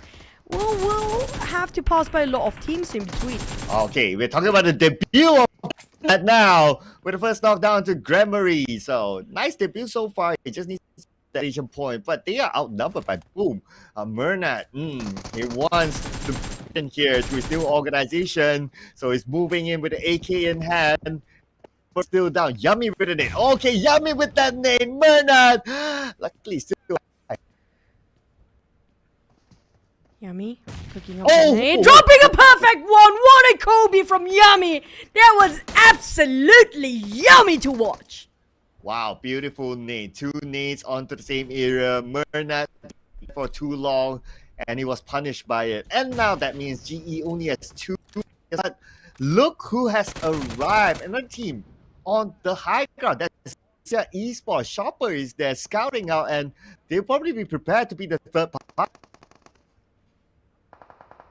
More than prepared. Look at Shopper. He's just shopping his eyes. Window shopping about the players, where they stand. Nobody has a clue. They're being scouted by the other teams completely. Coming from Thai teams. Used to be Hill Esports. Now under the banner of XERXIA. Still waiting for the right time to open fire. Not giving away his position just yet. While GE now left with only 2 players. Heavy casualty on their side. They have to play as low as possible. On the side of Yoodo Alliance and GEEK. Oh boy, these 2 teams will never separate whatever map it is. Yeah, again, it's between these 2, and I guess it's because of the flight path. They changed to SMB, which is a decent choice, but so happened that there was a team inside of mid to the base, so the fight can't be avoided. But okay, fun fact, XERXIA during the preseason tournament, the Ruthless tournament, XERXIA record holder for the most eliminations in a single round. And of course, they did a 1 elimination. So XERXIA has the firepower. So if this is the third party, I mean, based on that stat, they have a good chance of wiping out. Especially when it comes to Megamind. I do love that player personally. But at the same time, what's lacking when they were in Hill even for XERXIA, it's always about the tactical that have a bit of a problem. A bit of a polish that need to be done on that side. But we're looking at RNJ cooking up the nade, try to flush out the rest of GE. Smile got clipped just a tiny bit there. RNJ what a perfect, what an angle. The trajectory was absolute perfection, and we'll finish off Smile in an instant. Wow, math teacher, so proud of RNJ. He calculated that just right to get that beautifully done by RNJ. Now he just needs to secure that elimination point, but just gotta be careful. Rooftop, you might be exposed, so that's why he's not going in for the loot just yet. By the way, XERXIA Esports for you, ladies and gentlemen, as a third party, secure the elimination point. Now GE only has 1 player left. But for the other teams though, they do know and realize there's 2 minutes on the clock for the next stage to commence. Everybody rushing towards the side of SMB while Shopper still shopping for those kills. Himself a Grammary from the side of Boom. Now we haven't seen Grammary plays a lot in the previous PMSL, but this time we get in a bit of a glimpse to see what's happening on the other end. Now DX got himself around the side ground, trying to stop anybody to cross over this bridge, and FaZe will be one of them trying to stop them from pushing forward. But DX a bit later than FaZe, who are already successfully crossing over this bridge, but one of the players got hooked up at the back. MORPH need a save. Yeah, one of the favorite checkpoints for these areas is going to be the lighthouse circle. They'll be happy to take that and secure elimination point. In current elimination points, Levi's is on his way. He will be at the PERSIJA EVOS on the other hand, blocked by Sam9. 1 knock. Can someone? ZERXIA tries to get away, but Misery is on his knees. Sam9, Mikael taking on the back line entirely, spotted out the rest of PERSIJA. EVOS links next, caught himself in a trap. Can he easily shut him down with that spray? ZERXIA next. While waiting for ZERXIA to arrive, can he want to finish off the entirety of Lynx within an instant? And ZERXIA, on the other hand, make a big U-turn and realize, you know what, I'm the only one that left surviving. Might as well just play this and take it 1 for the team. ZERXIA realized he needs to survive as long as he can while waiting for the teams to take it out each 1 by 1. And that's going to be PERSIJA. EVOS just got himself that chicken, but ZERXIA finally being finished off by BTR. The first one to be out after getting himself chicken dinner. Now that's harsh. Yeah, their top rival, Indonesia, BTR, will be happy to eliminate PERSIJA EVOS. I was looking and I noticed that, okay, BTI is there, but yeah, and there's nothing much you can do about it. But to Sam 9 though, their setup to guard that bridge is really, really good. It's like almost wherever you turn, you will meet with a member of Sam 9. It's a beautiful setup by them. That's kind of true. When it comes to setting up, they definitely do have the upper hand, but can they execute? BTR taking on a bit of a high ground, Satar, but Dap on the other hand tried to play around the structure. He got himself the building. Don't forget to use your Aston Martin in the game. But back to as an alter ego, they resort to their boat ride to cross over to the side of SMB. Now still have 15 teams intact in the second stage, which less than 20 seconds to head into the third stage here. Everybody rushing towards Sonoska military base as fast as they can, and hopefully there's no marine guard at the coastline. Right, so a little bit of a drop spot for Vampire Esports. They now will drop north, Liverpool / Zaki, so that means that Primos will be empty, and that's why Alter Ego, knowing that sort of information, they know that they have a into military base. So great for them. They found an entry unchallenged. But back into the blue zone fight. Box Gaming is here with in PBE, spending time in the blue, locking another team out. Oh man. 4 teams inside of a blue zone. XERXIA will be one of them if they don't actually go away from here. But at the same time, XERXIA is just calculating and trying to maneuvering their vehicles as much as they can, just to make sure they won't get caught in between to get themselves an SMB. But at the same time, they're taking too much time calculating about what's going to happen and what will not happen here. As Box Gaming scouted out the rest of PBE, and both teams happen to be in the blue zone. Now, PBE is famous for that very late entry. Oh man, I worry again if they could be early. I mean, yeah, they got decent points, 4 points before this, but they on like round after round after round like this. I mean, it's common for like South Asia. He had that thought for the second. Guang, beautiful defense by him. That the PBE seems to be doing what the South Asians like to do, which is to spend time the blue locking at the difference is that the South Asia teams, they have mastered it enough to survive. Well, it's still a little bit of a worry.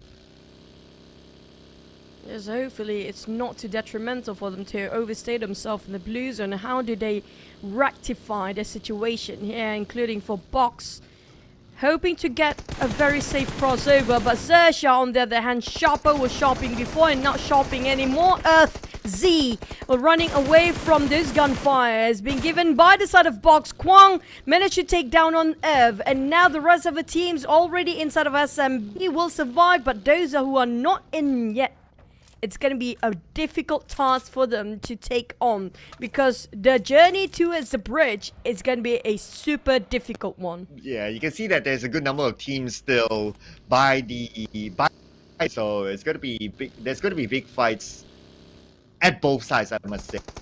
Last time we saw the circle shift, GEEK fam seems to be in the center of it. As we come, I guess PB is just doing PB things like spending time in the blue. Hopefully it's not too blue for them.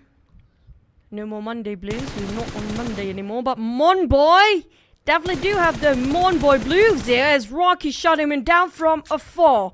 Just gonna empty out those clips while trying to take out the entirety of PBE. MORPH have to be extra careful, because QEON spotted out cool from the backline. They're trying to wrap around, but they are jeopardizing the entire team for PBE. If they extend themselves, while the rest who's going through those bridges, it's not an easy thing either, because they're talking about vampires camping this one out on top of this bridge every way possible, down the bridge, up the bridge, and trying to spot out the rest of these avians. Is trying to cross just to cross and will not be allowed to do so. Yeah, checking all corners for Vampire Esports.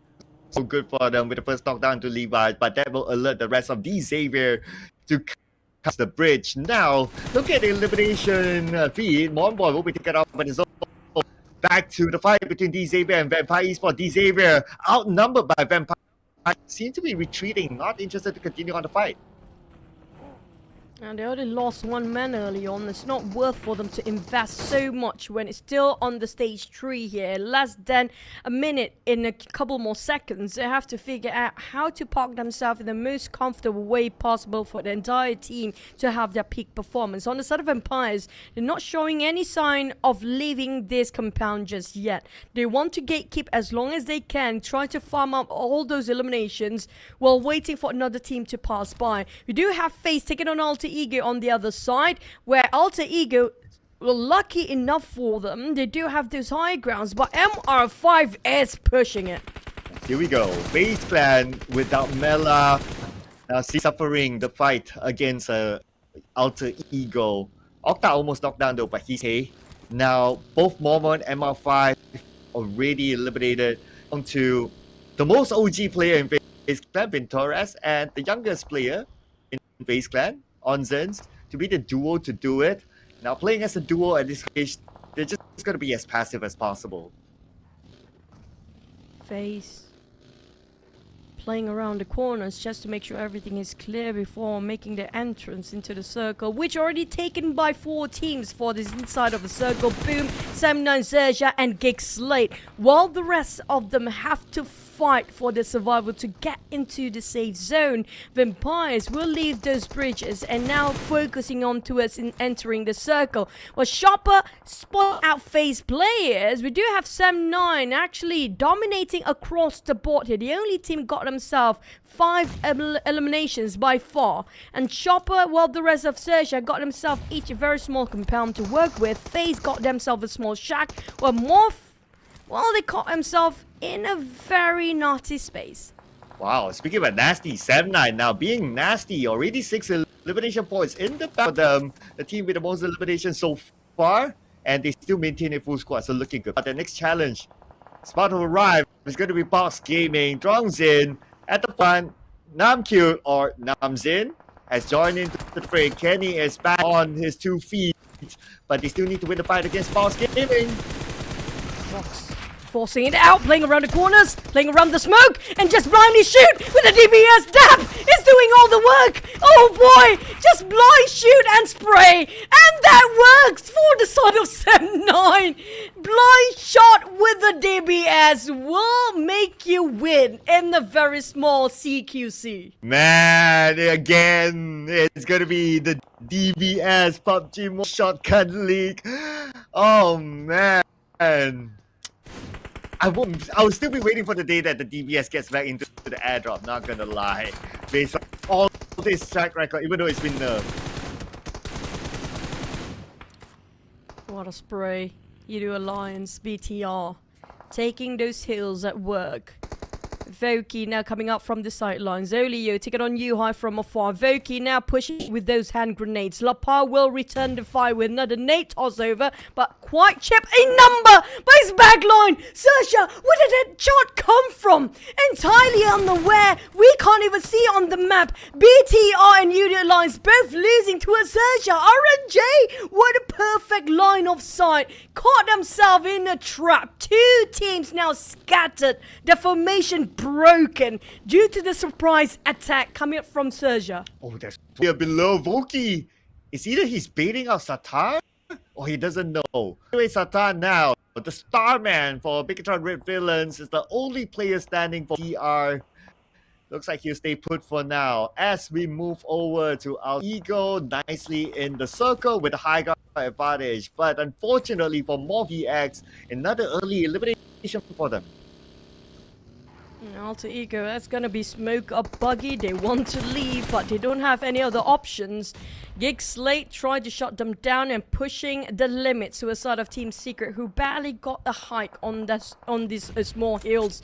Iftar got a glimpse on one of the players of BTR, and unfortunately that's going to be the last player of BTR. They have to settle down at 11th place, while GEEK Slate still having a go. They have no clue where the shot's coming out from. There are too many players, too many teams in the same compound. It's a bit overcrowded for them. Oh yeah, look at the south side. We got like what?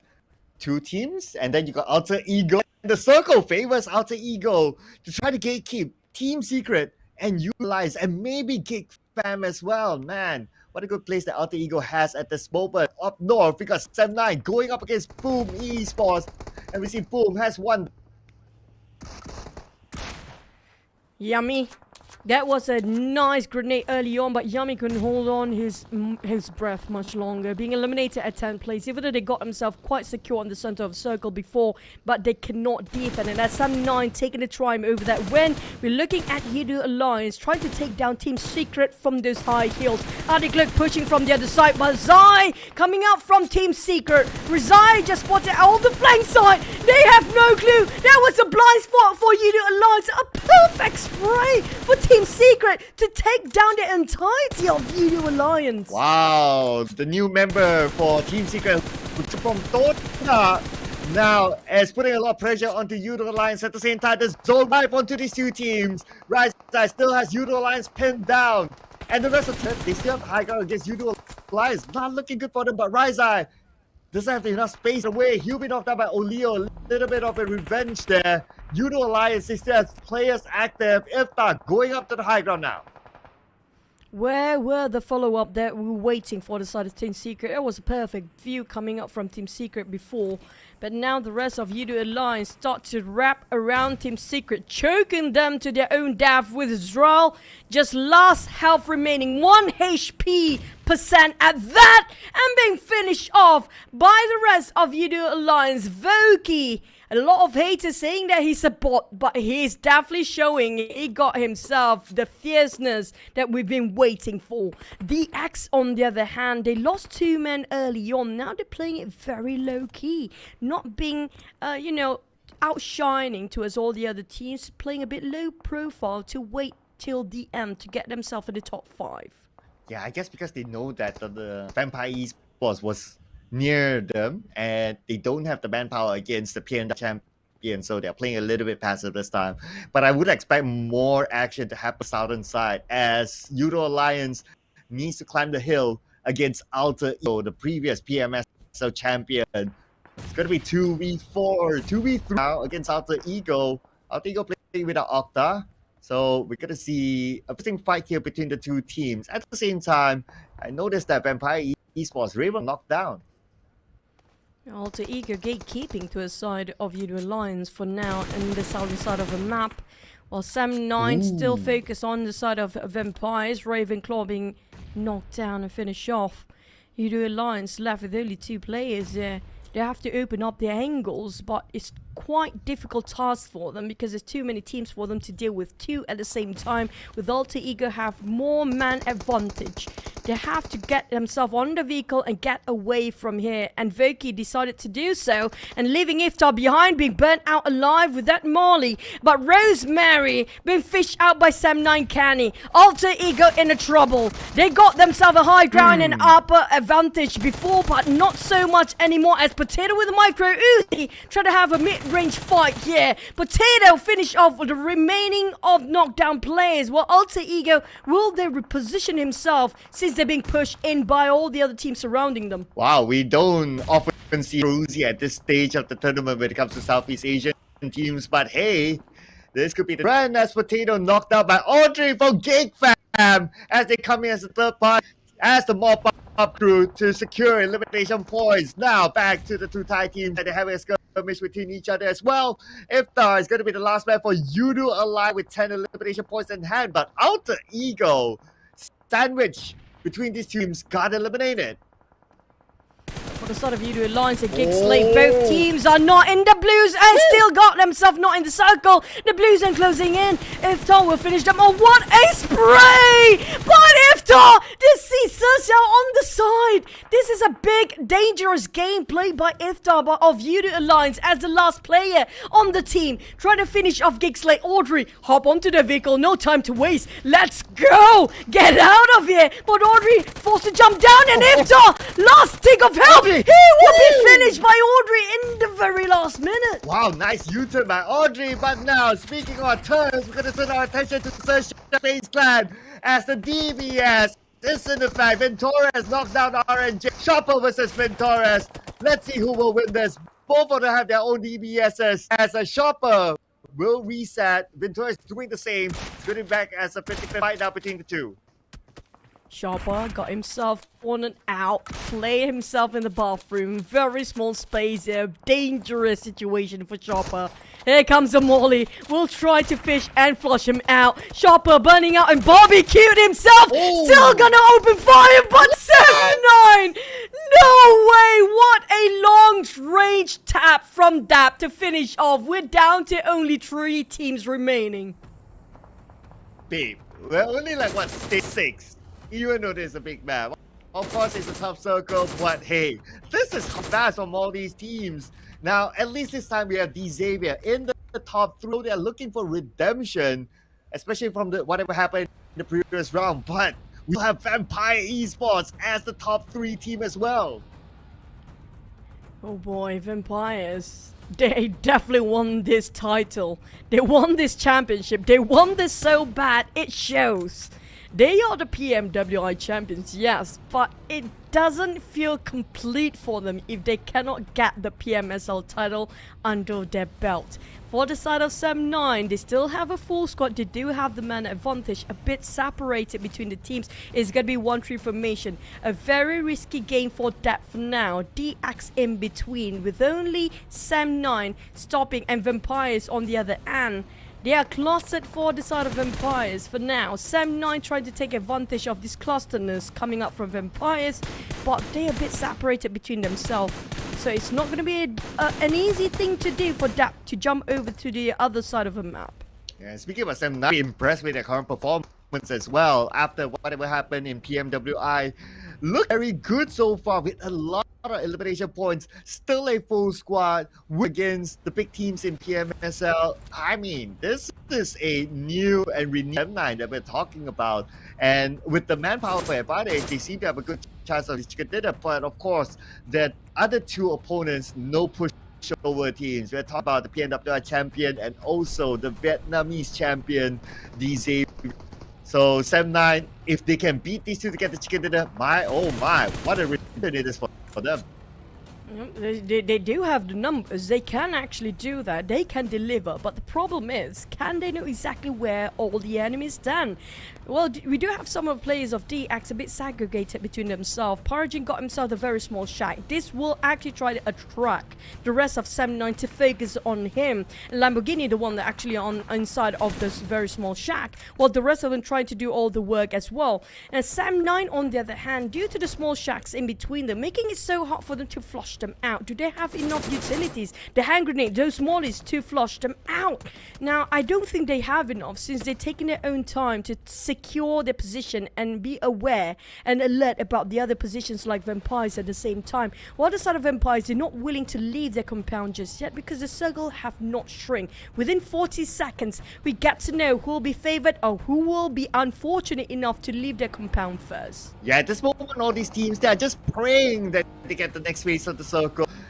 And in this kind of 3-way situation, normally teams that move first will lose because the other team can come into the third party. So everyone's really praying hard that they get the circle and they don't need to move.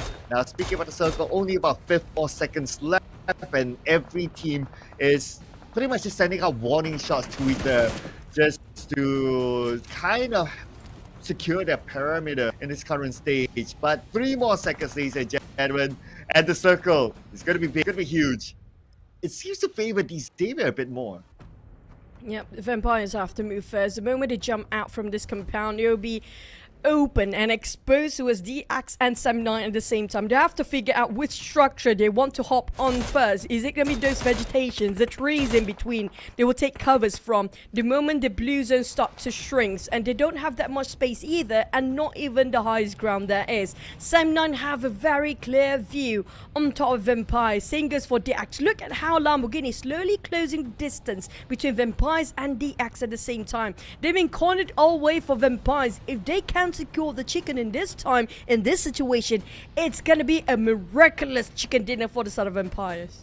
Yeah, I agree. They have the tougher circle at this point. And speaking about the zone, right? So now it's going to close. Like what you said, Xavier is going to be the first team to receive the wrap of the blue, but they created a bridge, and so far they're trying to get into the circle. Still the 50-50. It's going to be hard now. Xavier is stopping them at their tracks.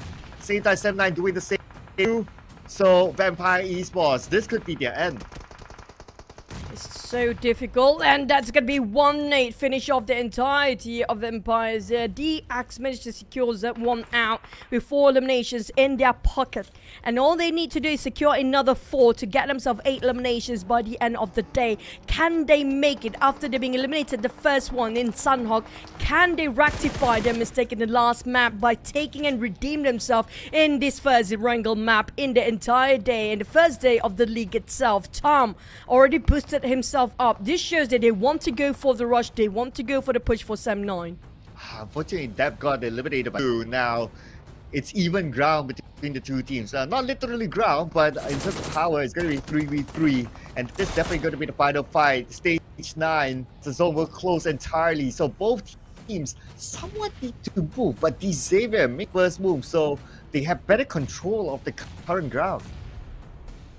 Speaking of grounds, now smaller grounds, they have to play around this. And the space is not much either. For DX, like it or not, they have to get out from their comfort zone and slowly hike up this very small hill. And there goes the smokes. Hopefully it will blind their opponents, which are going to be Sam9 from their view, but it's not going to be enough as Chua taking a lot of damage by that hand grenades multiple times tossed over by the side of Sam9. Here comes another one from Tom. If it hits, it's going to be a Kobe. And it will paralyze the entirety of DX as Chua is down. Oh yeah, he's just the Bugini. Time to get 1 for 2, but looks like the nade will not land on the members of Xavier. Now Sam9 creating a smoke bridge of their own, but we can see Xavier, nice spread. They left one player on the left and the other 2 on the right. So it could be a crossfire here that Xavier is looking at. So far, they're hitting Sam9 back to the blue. It's gonna through the blue, is not forgiving at all. DX, they have to play around the blues, and same goes for side of Sam9. Sam9 do have more space. PERSIJA is down on the ground, being knocked down. Lamborghini trying to fight back. Chua tossing over the nade, while the side of Sam9 is a bit of trading done. 2v2 between these two teams. Who will get the chicken dinner? Lamborghini stands up, finish off Tom. It's down to Mikael and Kenny. They got themselves the smokes. The Chua not gonna be enough. That's Sam9 triumph with a winner chicken dinner. How much did they score this time? Wow, after starting in PMWI, now they are opening up their own account inside of PMS now with their chicken dinner with a lot of elimination points. We need to tabulate that later on, but this is the rise of 9 outside of PMPL Malaysia, ladies and gentlemen.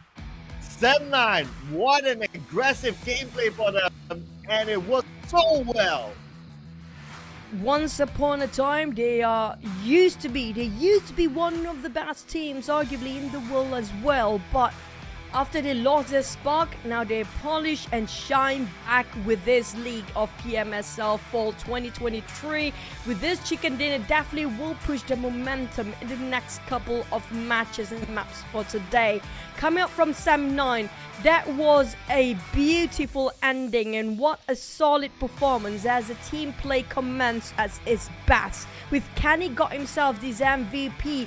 I mean, like, Kenny took the harder path, the path that nobody walks on. He opened up the space for the entirety of Sam9 to shut down on DX, who's not even want to give away the position till the last minute. Oh man, Kenny, the MP of PMPL Malaysia, still showing that he's able to keep consistent. He was one of the key players for Yoodo Alliance in the last PMSL. And now with 9, with his old teammates who came from Raymond Wood, still able to perform as good as well.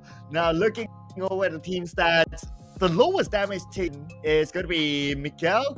He was mostly played as a sub during the PMWI, but a rumor has it that their other player, Real, is kind of taking a educational break, so he will be on and off in PMSL, and Mikael coming in his absence with the least damage and provides good overall support to the team. I have to say, bringing Mikael into the entire roster definitely shows and works best for the team right now. Look at how Canny secures one of the highest. So far, that's going to be the record for now.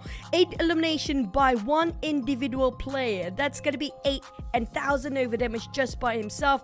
Based on the last performance, I have to say, DX now coming back after their first loss, which was devastating inside before. But Yoodo Alliance do have that consistency this time. Yeah, looking for Yoodo Alliance.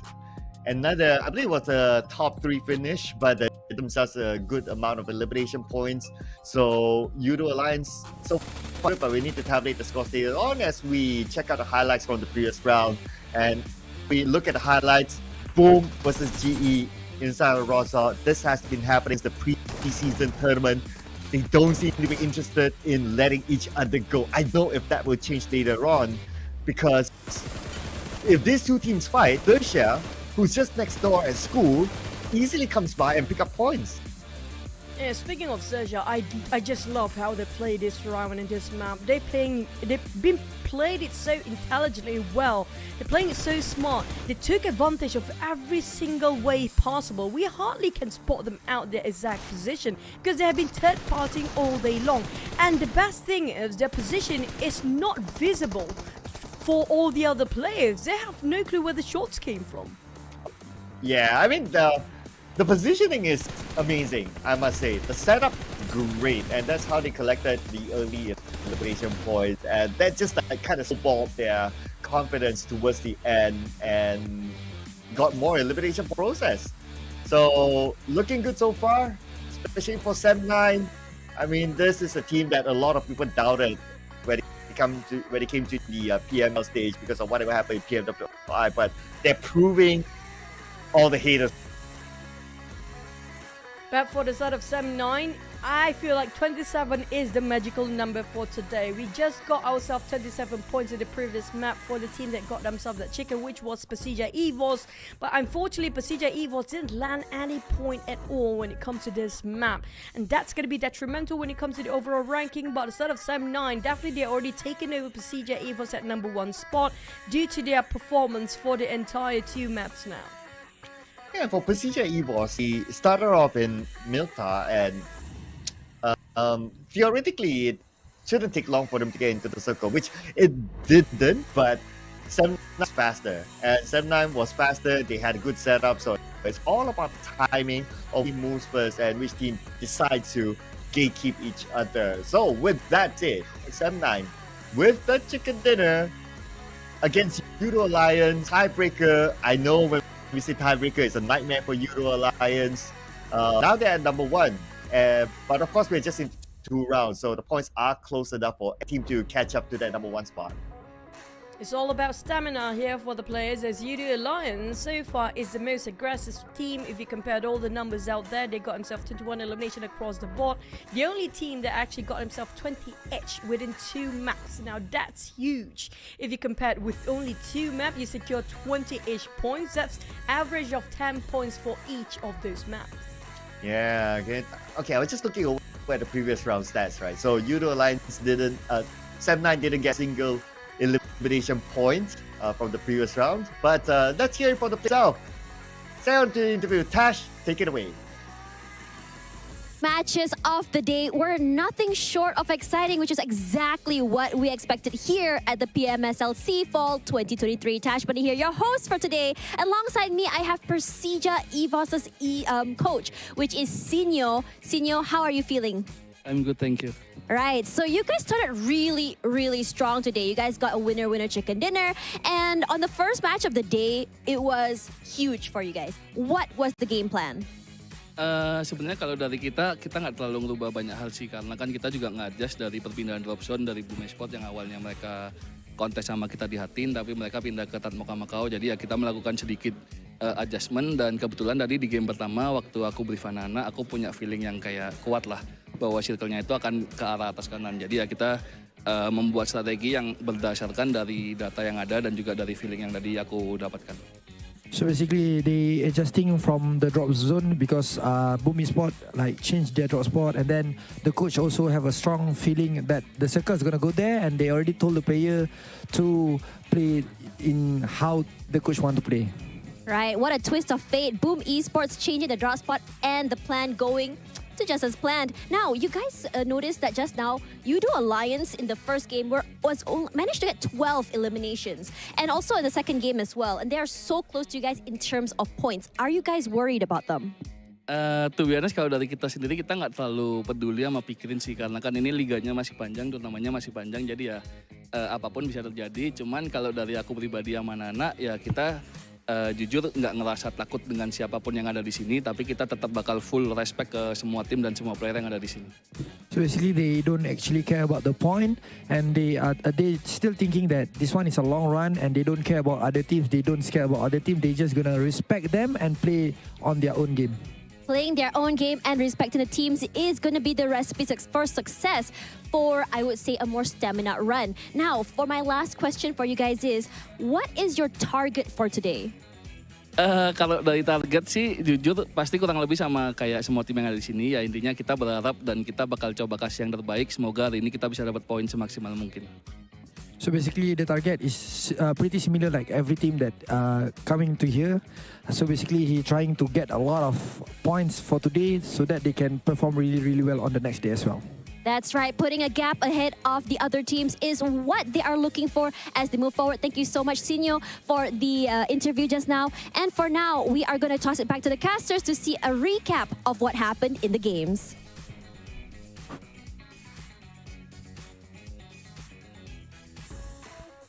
Interesting interview. I mean, like, we do know Senior for a longer time. Like, he always calm and composed every single time there is. And they already got the right mindset as a start of day number 1 in PMSL.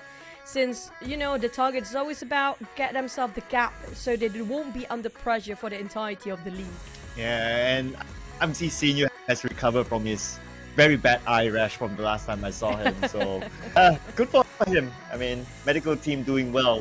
But anyway, now the top performance so far after the 2 rounds, we got Kenny up there, the MVP MP of Malaysia. We got the new member of Yoodo Alliance, Iftar, came from MP Esports.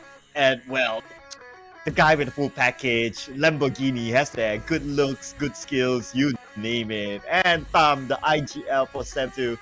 So because of Sem9's amazing performance in the previous round, getting a lot of Asian points, so they got 2 representatives up there so far. Speaking of the X, I just wish they pushed themselves more because they used to be one of the best in South Asia last year. I'm not sure what happened to 2023 because they've been losing their spots across the year of 2023 for now. But we're heading into our next map, which is going to be a wrangle. We do know some teams change their drop spot, like how PERSIJA EVOS player or coach mentioned before, Boom, happen to be changing their last minute drop spot. Will it actually be the same thing for the next one? Yeah, so that does affect some of the other teams, right? So it's like kind of like a domino effect. But if you guys want effects for yourself, speaking about effects though, so this is of course the effect of the first PMSL Southeast Asia Limited Scheme Series that comes together with the M16 in it as a gun, and then you got the suit as well, you got the mask as well. It's currently in game, so do invite your friends, join in, support the PMSL by getting this skin. And yeah, I mean, if you guys already got it, why not show it to us? Tag us social media because we'd like to see some content created out of it. Yep, that's gonna be a PMSL skin that looks like a Hitman. I love it, by the way, but we've been waiting for this skin, or for this collaboration, the longest time, by the way. I love this Dragon Ball collaboration, which gonna coming up from Toei Animation themselves. The Battle Royale of Dragon Ball Super available for you guys to try in the game. If you want to be a Frieza, you want to be a Bazita, you want to be Goku, Gohan, or Piccolo. I just hope they have all the characters in the anime as well. Like the one, the what's the guy called again? The one with the mustache who always on the turtle. Oh man, I forgot. His name. I know which one. I know which one is, but man, I forgot. It's been a long time, you know. It just shows my age. But you know what's not long? It's going to be this, because it's gonna go away anytime soon. You guys gotta get it. You know, the Dandy Brewster that excites the battleground, which is the notable set that's currently available right now. The first draw is only 10 UC. I mean, how much of the better deal that you can get out of this, right? So, guys, get it. Only 10 UC. I'm pretty sure a lot of you has 10 UC this, and just look at the hair. How can you not like it, right? Yeah, the dandy and being the groovy one. I mean, like, you definitely will attract a lot of attention in the game if you actually happen to wear those sets. But jokes aside, we do have one more Wrangle map. We still have 2 more Wrangle maps remaining for the day here in day number 1 PMSL Fall 2023. So coming up from next map, we do have a couple of teams changing their drop spot in the previous one. Will it be the same case here in the next one? I guess like what you say, right? The theory of like today is day 1, week 1 and all that, and we kind of expect that the drop slot will be contested teams. I am still looking forward to see what is going to happen in Rosal, because you got Boom, you got GE, so 2 of them inside there. And then you got XERXIA Esports. Of course, they will take advantage of it because they know that if these 2 teams are fighting and they should be ready, they'll be like, okay, one of those teams have lesser members, so they will take advantage of it. So if that continues on, I do worry for both Boom and GE. XERXIA coming as a third party, they will have the biggest advantage. Yeah, it's kind of true. I love how XERXIA plays, and not just that, the circle just now was really not common, we have to say, when it comes to first day of PMSL. It's so hard for me to get SMB circle. Finally, I got being served one as a start. It's a privilege to actually watch the game just now. And speaking of hot circle, we do have 2 hot circles at the start of PMSL. The first one in Sanhok with up all the way north to Cow, and this one down south all the way to SMB. If the pattern happens to be the same here, we might actually do have another SMB circle. Ooh, I mean, I'm not complaining though. Yeah, I think the last time that we got like 1 day full of SMBs, I was doing the wild card, if you remember. That was insane. Yeah, but if we did it again for PMSL, I mean, these are the best team in Southeast Asia, so you want to be the best. You got to beat the toughest circle to prove yourself, right? Yeah, you have to adapt yourself in whatever the situation is to prove that you are the best, whatever it takes. But speaking of the next map, I do want to see if it's going to be the same sort of skirmishes between some teams here. And we're talking about Blue Zone, right? We saw and been spotted out PBE example. Love to play around the Blue Zone. For the longest time, usually up to the 3rd stage, they prefer to stay in the blue zone for the longest time there is, and so far it haven't been in their favor just yet. And speaking about favors, right? So none of us predicted 7-9. That's okay. Yeah, that's okay. Yoodo Alliance do really well, so I guess that's one of the reasons, honestly, why I picked them. And I do, when it comes to like sea level, Yoodo Alliance, they seems to be this specialist. The only thing about Yoodo Alliance is that they have not won a major championship before. It's always like almost got it. We almost got 2nd place, 3rd place, 2nd place, 3rd place. So it's really about time for Yoodo Alliance to get something for themselves, to hold a trophy.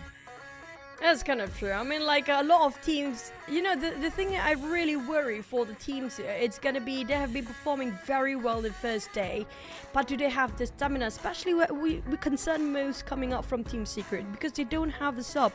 And also there's a trend. There's also the tactical trend we talked about before, where some players will be swapping in and out based on a map preference, where they will specialize in certain maps. So it will be okay for Team Secret to only have 4 players in the team. And not just that, I love this alter ego jacket. Can I have one? Oh, I love everything. I love PBE's jersey as well. PBE, can I have alter ego, can I have one? You know what, every season we're like, hey, hoping for, you know, someone for the org to listen to our plea and, you know, send us one. I'm not gonna lie, I think so far alter ego is it's looking good. Of course, we don't know like the other group yet, like so we get to see that tomorrow. But alter ego always have good stuff.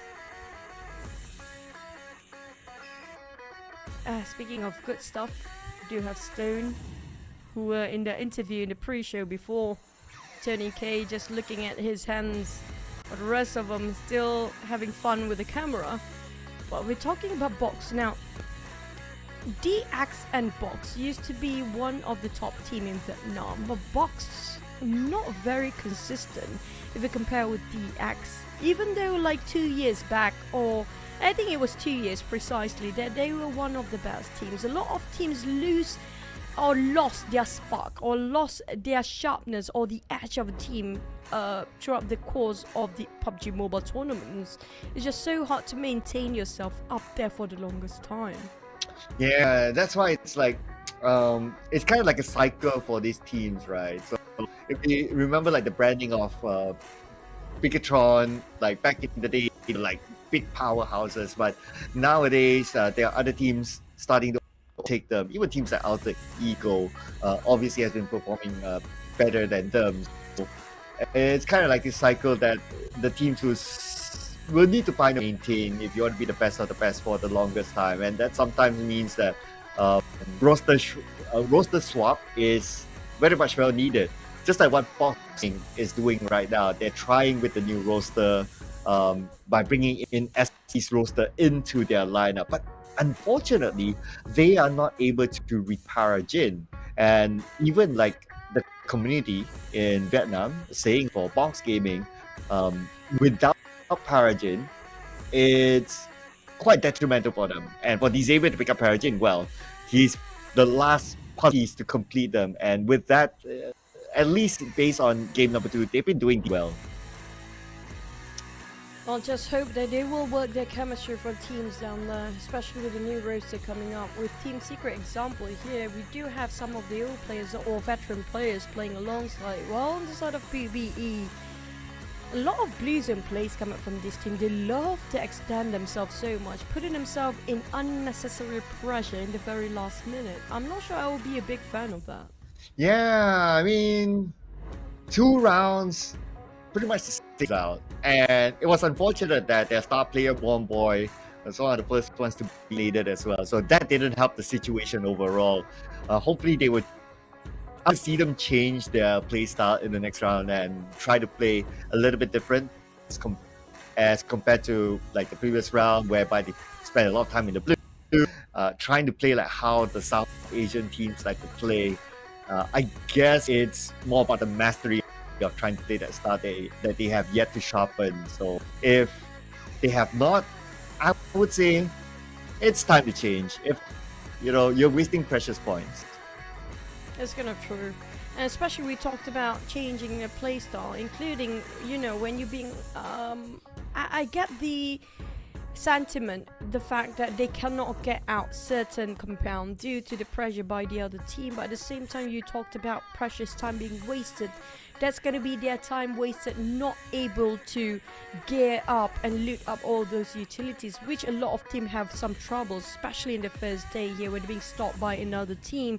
They don't have enough health kit, they don't have enough those hand grenades and those mollies for them to just extend their fight or get into another fight after they're done with that.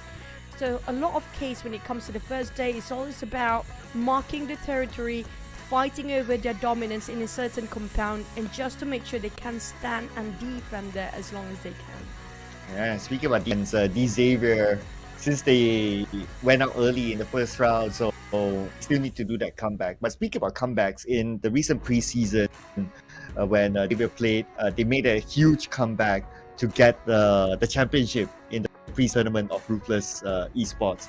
So with that clarity that Xavier has showed, especially with the new member Parajin in their lineup, I do expect them to still be able to bounce back after the first sign-out game.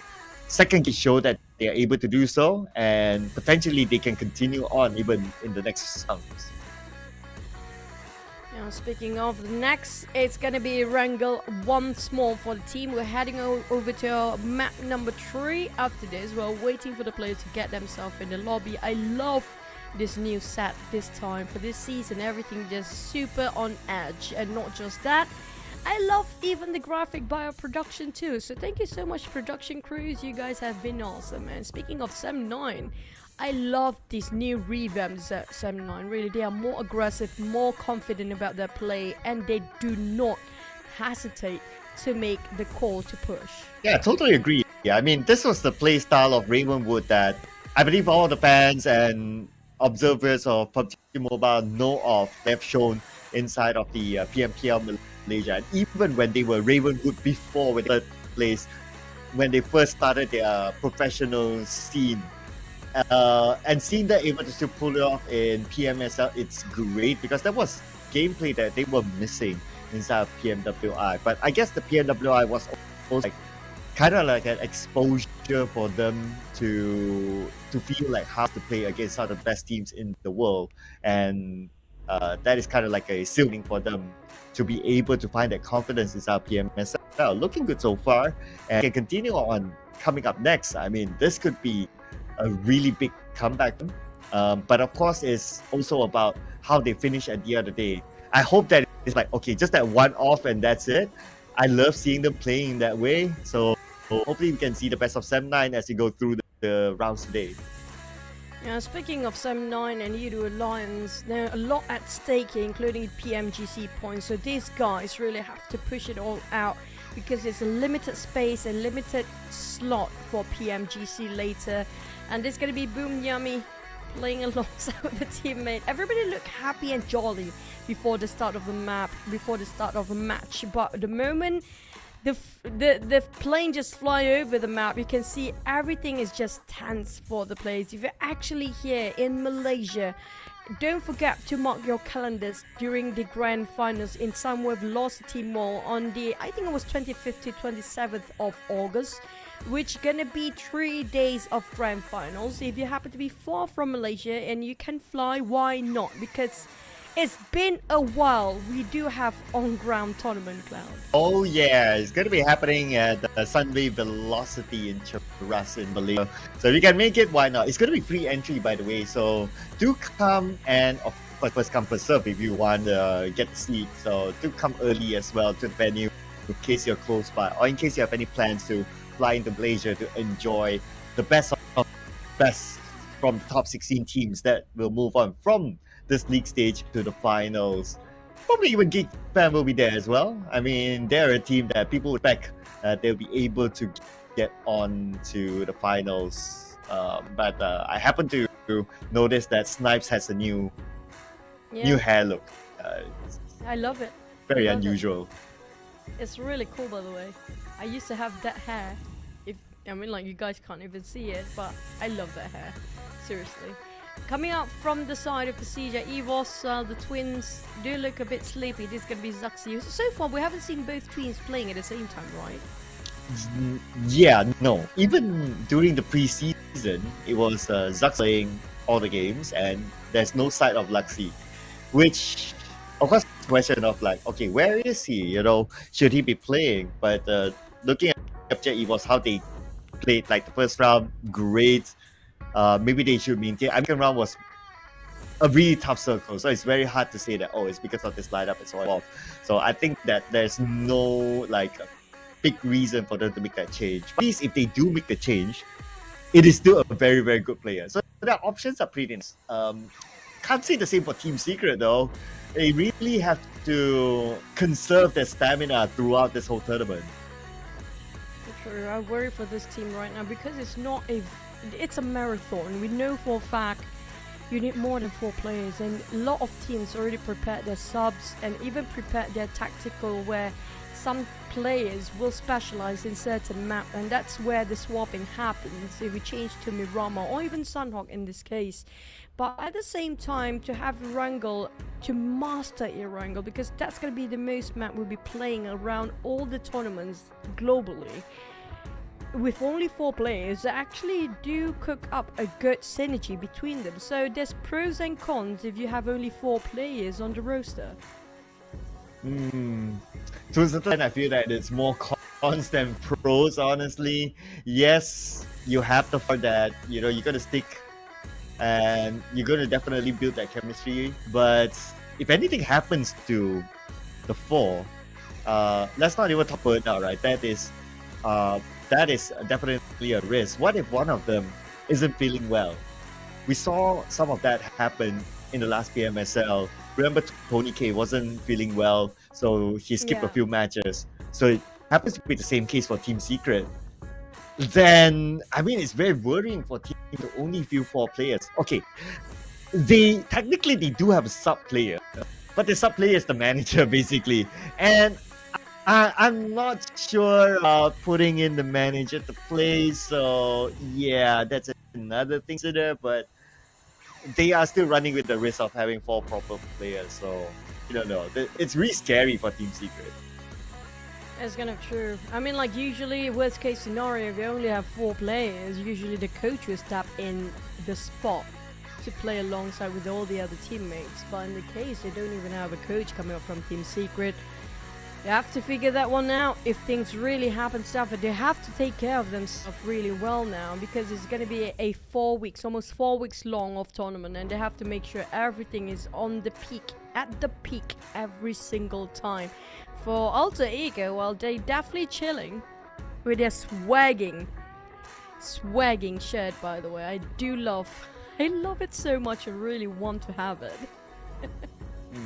Yeah, it feels like tournament they're having like new merch or new swags. Like the end of the night, it was something else, and then now they're wearing something else. It's like, okay, they're really flexing their merch now. To an extent, it's almost like, you know, they don't need to buy any other clothes. It's like, my wardrobe is full of Alter Ego stuff, which is great for them, right? My wardrobe is, which is great for them. We need to think about like what to wear the next day. But I must say, among the teams that we have panned across, I think we have panned across like all the teams. I'll give the award to Alter Ego for having the best merch, at least for day one, until we see the other 4 teams tomorrow. The best outlook for now. We should do that. I mean, like, I wish we have an award for the best appearance of a team when it comes to their outlook. It would be really cool to have a bit of a competition between the orgs, to have their merch and swag to compete against each other, who got the best dress of the year, you know? Yeah, totally agree. I think there should be an award for that. Yeah. And, well, so far, looking good. But, okay, I'll just put it out maybe. We talk about merch, right? Maybe today is like day 1. Like, these are wearing like the day 1 merch. Day 2, when they play, they wear something else. Especially Boom has quite a wide selection of merch. I remember that they have like a jumper style shirt, and then obviously they have the hoodie style, and obviously they have their jersey, right? So they have a good collection as well. So Boom's merch is pretty nice too. 792 jersey is pretty nice as well, very premium. I've seen it in front of my eyes that the logo actually pops out. So that's something unique. It's not just like printed out on it. It has like a sewing onto it that really makes it unique. But we do know for a fact that every high five means something, and this one, it means that the next map is ready for the players, earplugs in, and everything else is all about their focus in the game itself. Speaking of the next map, Erangel, will we hit our prediction in Cloud? Ooh, okay. So far, the teams that we play, they are quite close to getting the dinner, so we might get it. We got 4 more games to go today, so it could be the case. But anyway, we're gonna start it off again inside Erangel now. Into the base circle again. I wouldn't mind, honestly. If we don't get that, I wouldn't mind if we go all the way up. Yeah, another side kind of circle that would challenge the team. So speaking about challenging teams, into Erangel, here we go.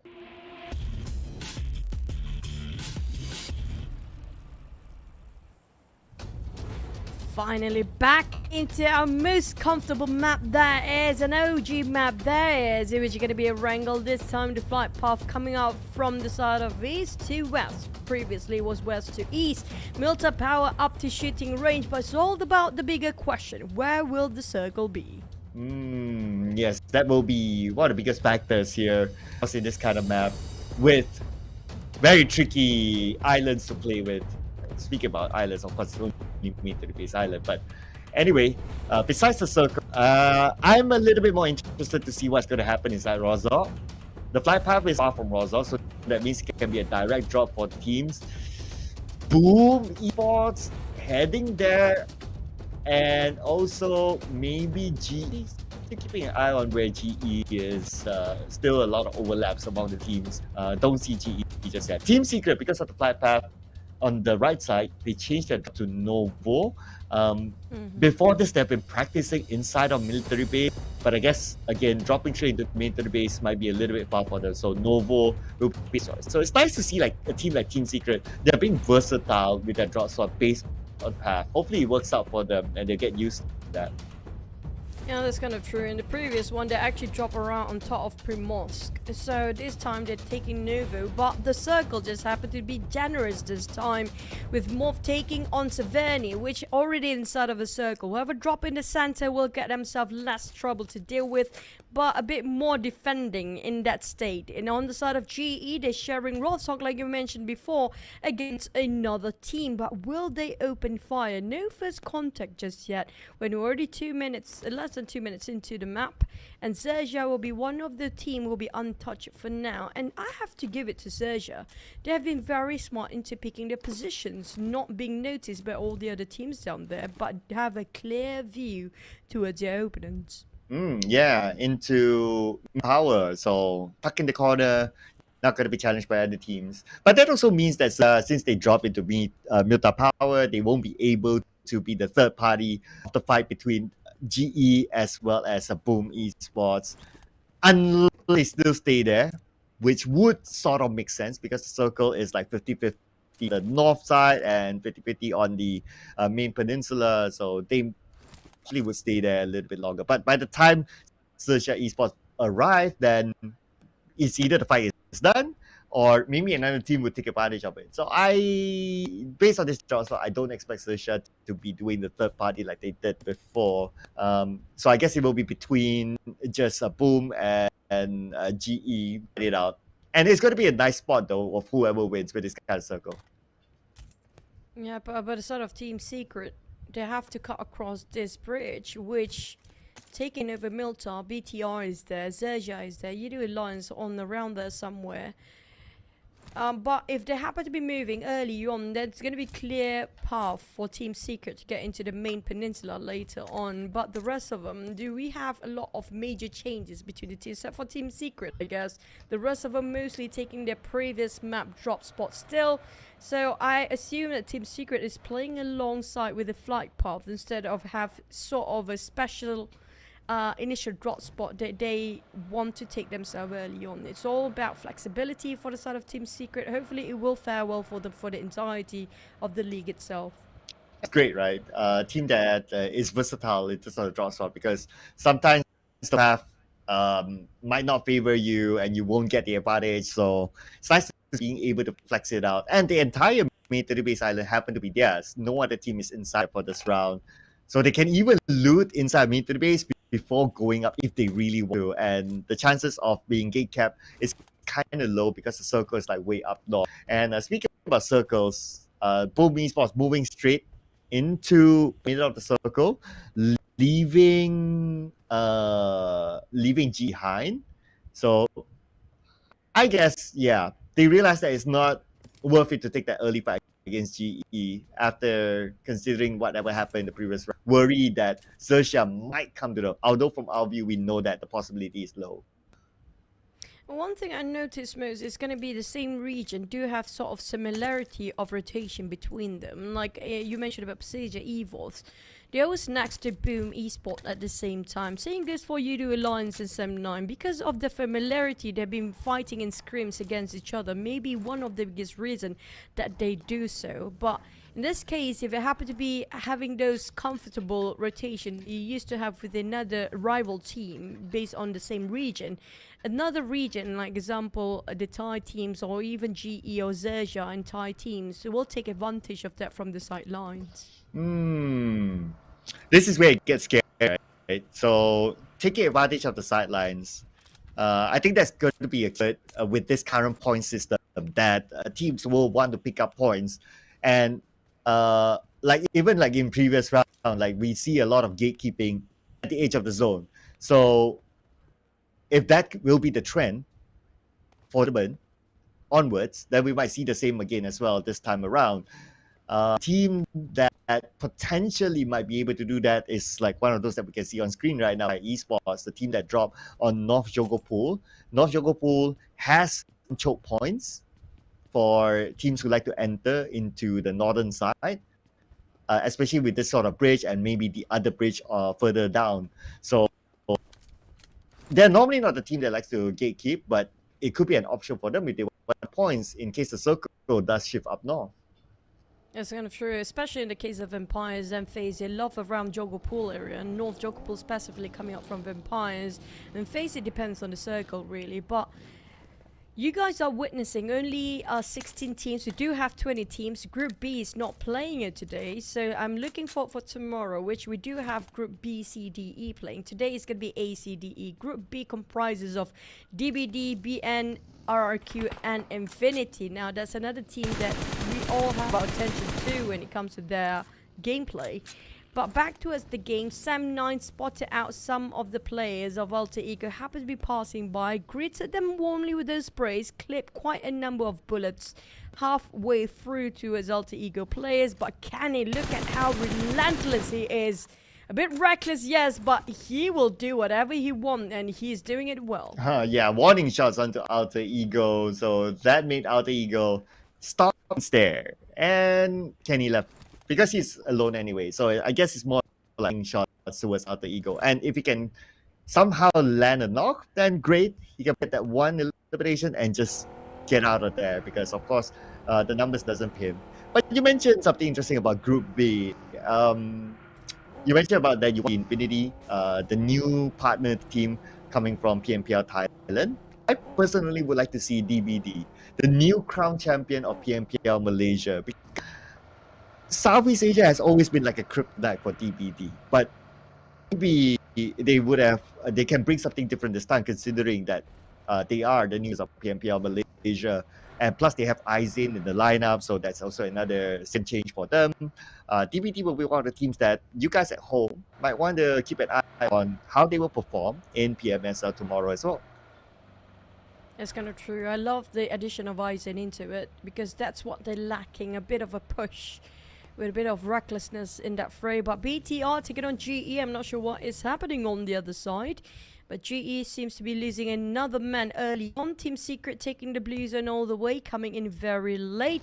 Well, Vampire still on top of Jogo Pool for now. GEEK Fam on the other hand cutting across Pachinki will meet up with Yoodo Alliance. Speaking of familiarity of the same region, they happen to be using the same sort of rotation between them. XERXIA always coming in late to see if they can actually take advantage as a third party, while GE lost West Carry. Now West Carry will be one of the most powerful fragger they have in their lineup. It's really unfortunate for them to actually lose him way early on.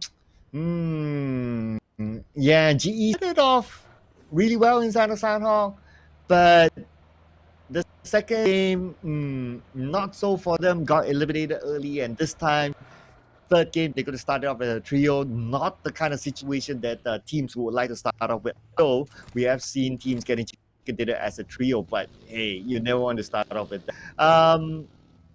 It's interesting to see that they are actually not playing with Ichi, who was the MVP in the PMPL wildcard.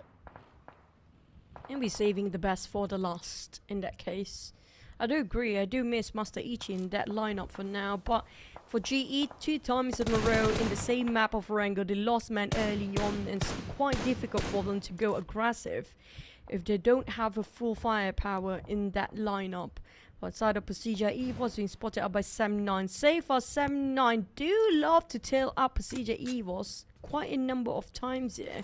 Have to be clashing quite frequent, if you ask me, based on the last map and this map even. Ratface spotted out PBE. Well, PBE, at least they're not playing inside of a blue zone like we used to know them for the past 2 maps. Yeah, finally changing it up. So it's nice to see them doing something different. But it's a matter of like, okay, are they comfortable doing this? Well, so far they have a compound, so looking good. So stage 2, I think they'll be as challenge for now, because majority of the team seems to have their own, like what we can see here on screen. GE is still inside. Rosa pretty comfortable, although they have lost one player. PERSIJA EVOS on the other side as well, in the areas of school, pretty okay as well. So triangle here, everyone owns space. So I don't expect like either one of these teams to really run into each other, unless if a team like from the outside of the circle really wants to take their compound, maybe. But I think we might see that like stage 3 onwards. But speaking over compounds, oh, Vampire Esports in the Waterhouse. I don't know if they know that it's there, but now they do. You mentioned about Roshawk multiple times before, and this time the circle just shifted slightly away from Roshawk. Those coming out from north, MORPH, Box and FaZe happen to be using the same direction. Just MORPH is taking all the way towards Yasnaya and just going down after they're crossing that bridge. But the one in the center is going to be Alter Ego, PBE and GE still inside around the center. Around the Motown area we do have D Xaviers, with also coming up on the other side Vampires. Chasing DX slowly but surely, eyeing out. They're treading on thin ice for the side of GE since they lost one man early on. This map, this time, we can see the difference between the last map here. The last one, everybody was testing out the water by forcing those fights. This time, it's relatively calm before the storm. Oh yeah, we're like what? Stage 3 with 3 players. So before this, it was like, when it was stage 3, we got like what, 50 plus or even 40 plus even. So now stage 3, we can expect like stage 4, stage 5, it's going to be explosive. And we get teams like still moving because of how the circle shapes. And majority of the circle is the main peninsula. Teams that are still left up north will need to go down.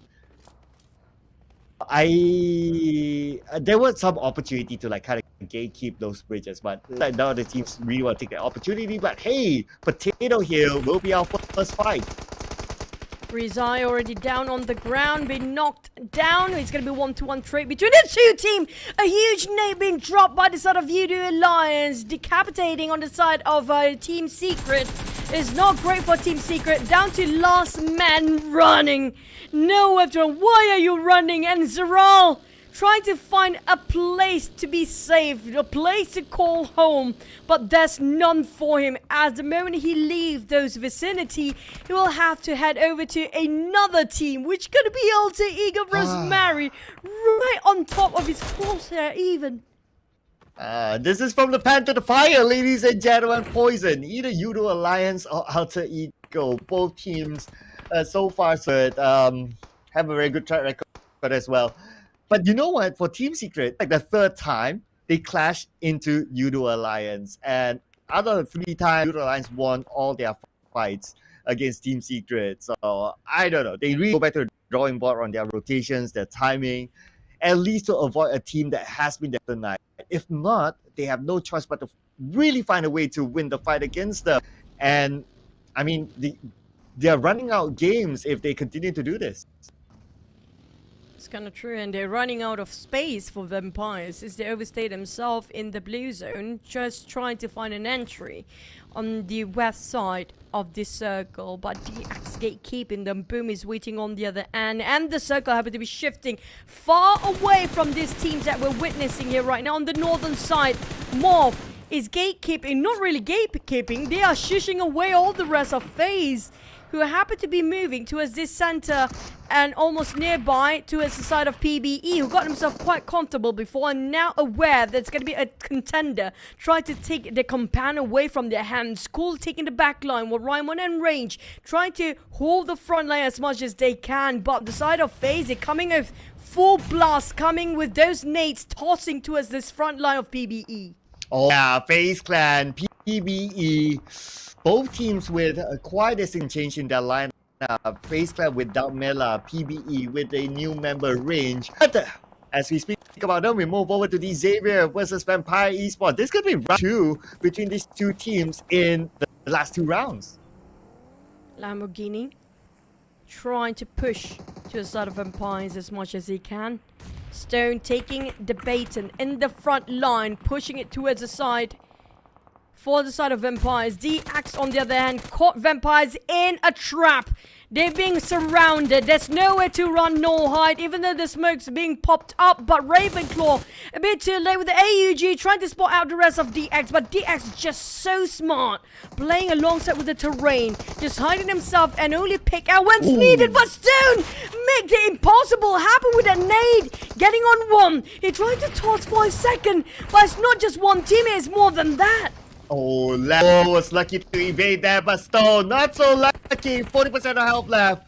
Tries to secure the elimination point by taking out Chua, who is currently on his knees. Levi's on the other side. Oh, knocked down Ravenclaw, leaving Stone all alone. At the same time, the Blues putting pressure onto him. No choice but to move. But in front of him, he has Lamborghini to deal with. Lamborghini, 80% health. Stone will need to beat the odds against this fight to be safe at least. But behind is really not helping. Lamborghini, the last thing of all, Lamborghini needs to get away. Oh no, the Blizzard coming in as well.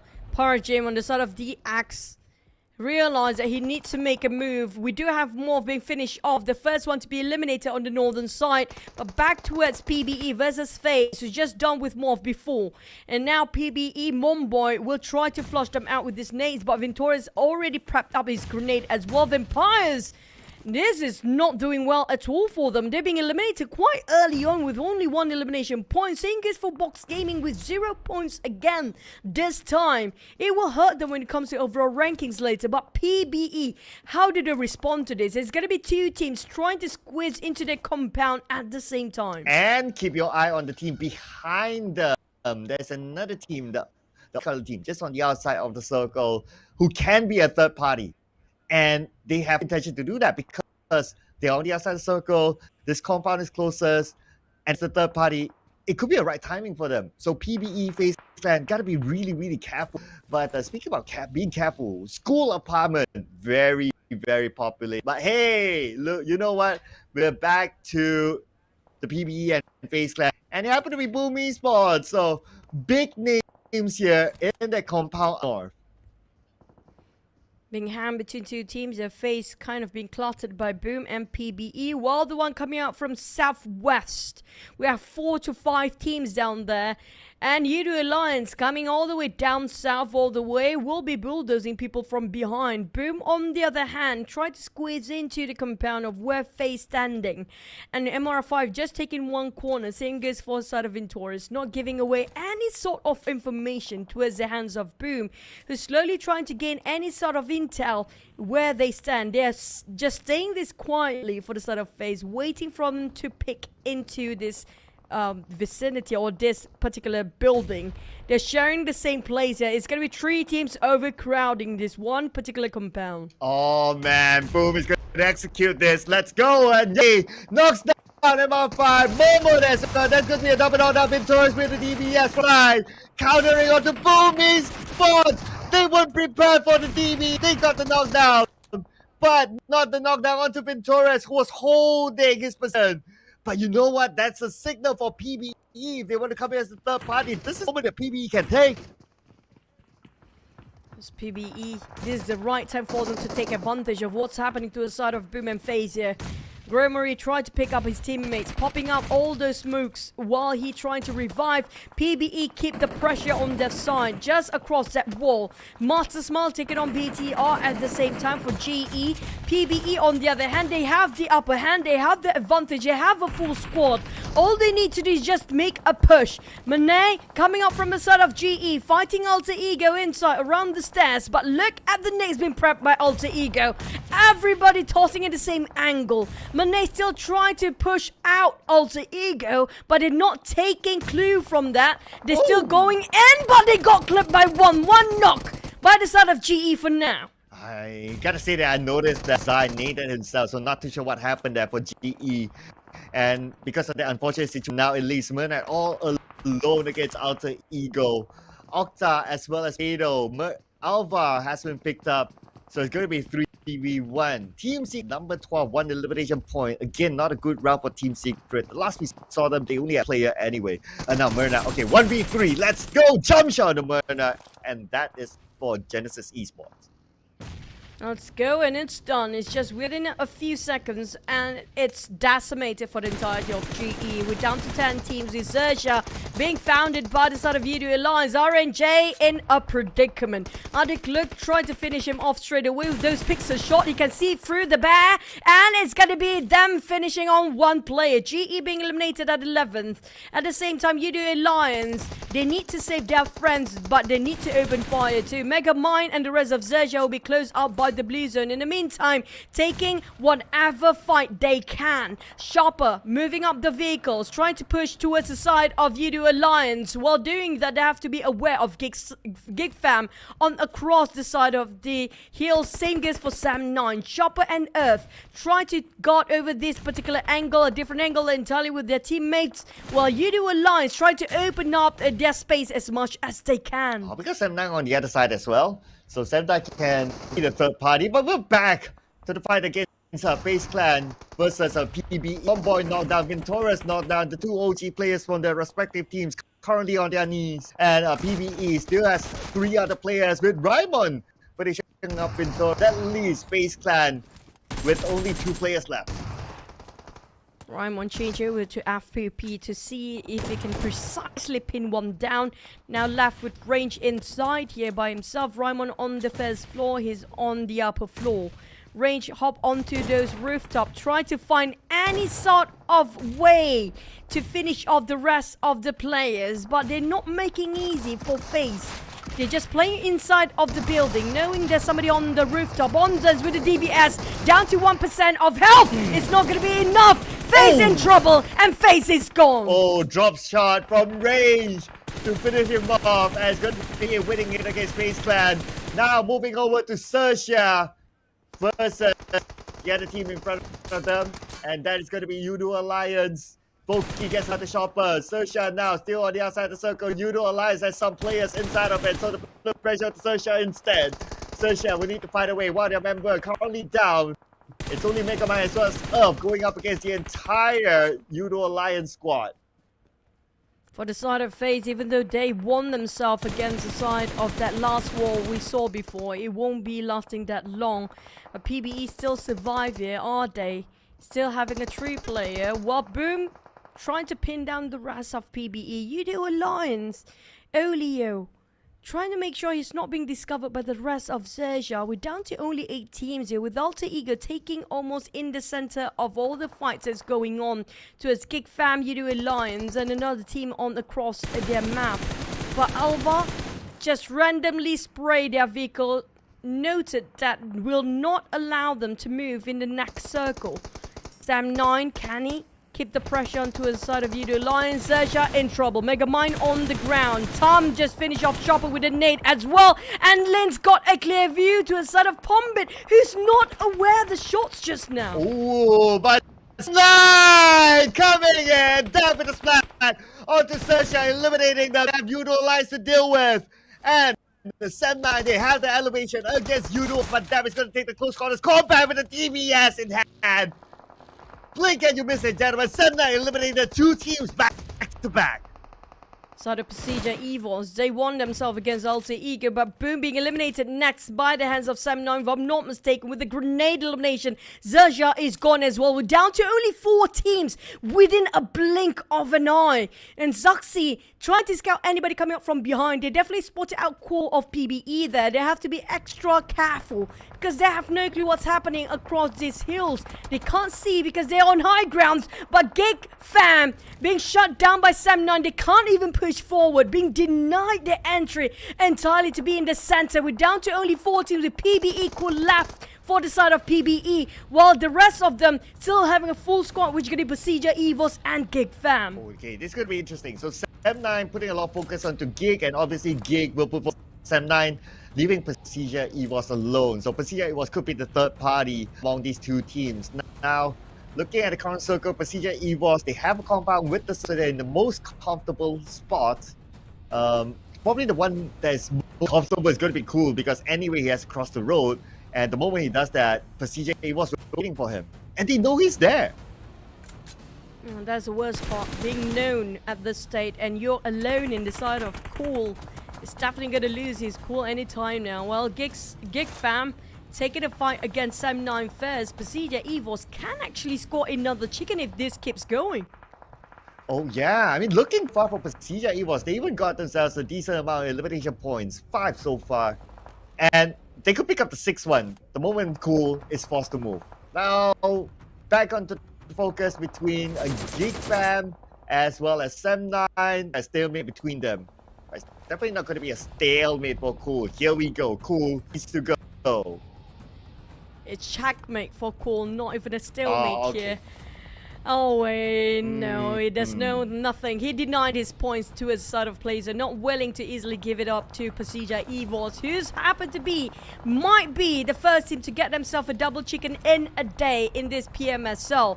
But PERSIJA EVOS now start to make a move. They want to get out of their compound and get themselves a bit of an angle, wider angle to open up the space between them. XERXIA cooking up the nade, tossing over to the side of GEEK fam, and Snipes being caught by Misery. Misery, left with only 10% HP, still managed to secure another one of those taps. But Lengths spot out the entirety of GEEK fam on the other side. Can he Sam9 even taking out on GEEK fam as well? GEEK fam, where to go?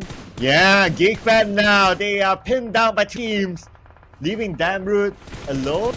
Okay, Audrey is still active. Sam9, they spot out PERSIJA EVOS.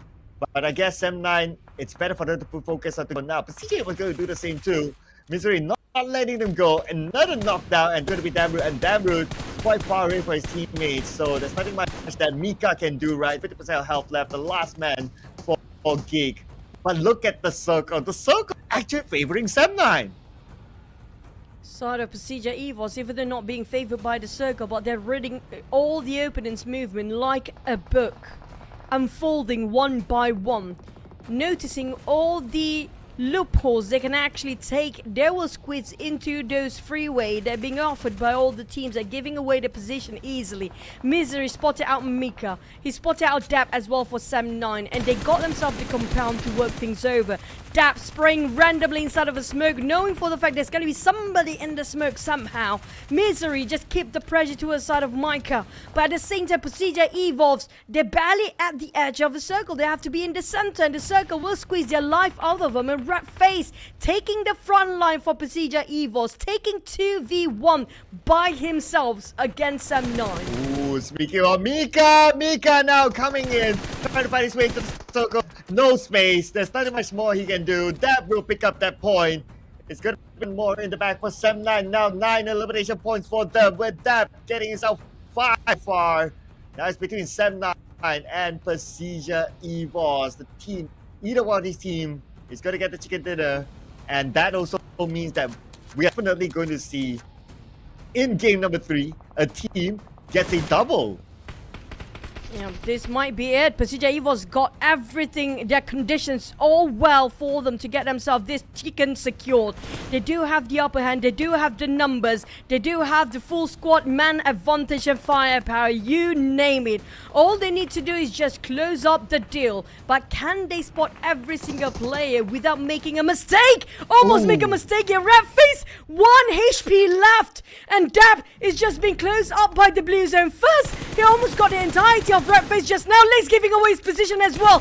Dab, he don't have space. He'll be knocked down and finished off, and there's gonna be double chicken by PERSIJA EVOS. Ooh, and that did not his point to the zone, not allowing PERSIJA EVOS to get that 1 extra point. But anyway, nobody can complain, especially if you're a fan of PERSIJA EVOS, that they still got this chicken dinner.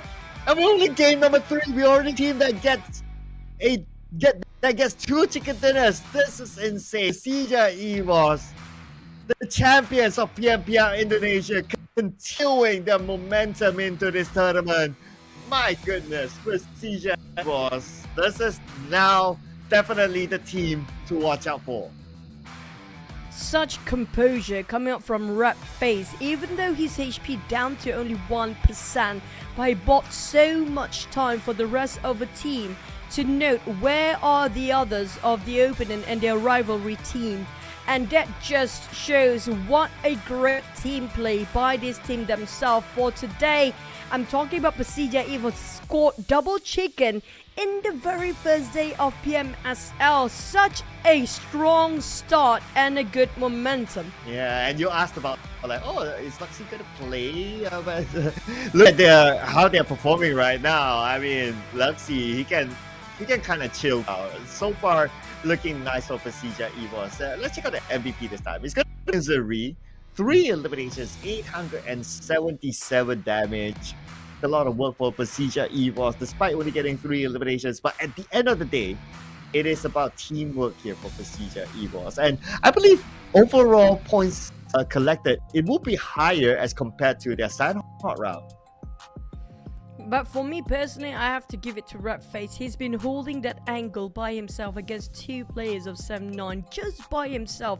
That's just how big of a momentum, how pivotal FaZe was to hold that angle by himself. And the rest of them, they did their role so well. They all pulled their own weight here with 4 eliminations by Zuxi. Well, we don't need Luxy for now. I mean, like, Luxy, you save it for the best, okay? You save it when things really having a hard turn for PERSIJA EVOS, because right now, they just sparking so bright and just so strong. Yeah, now that we don't have Shine like Diamond, well, we got Shine like PERSIJA EVOS now, looking good so far.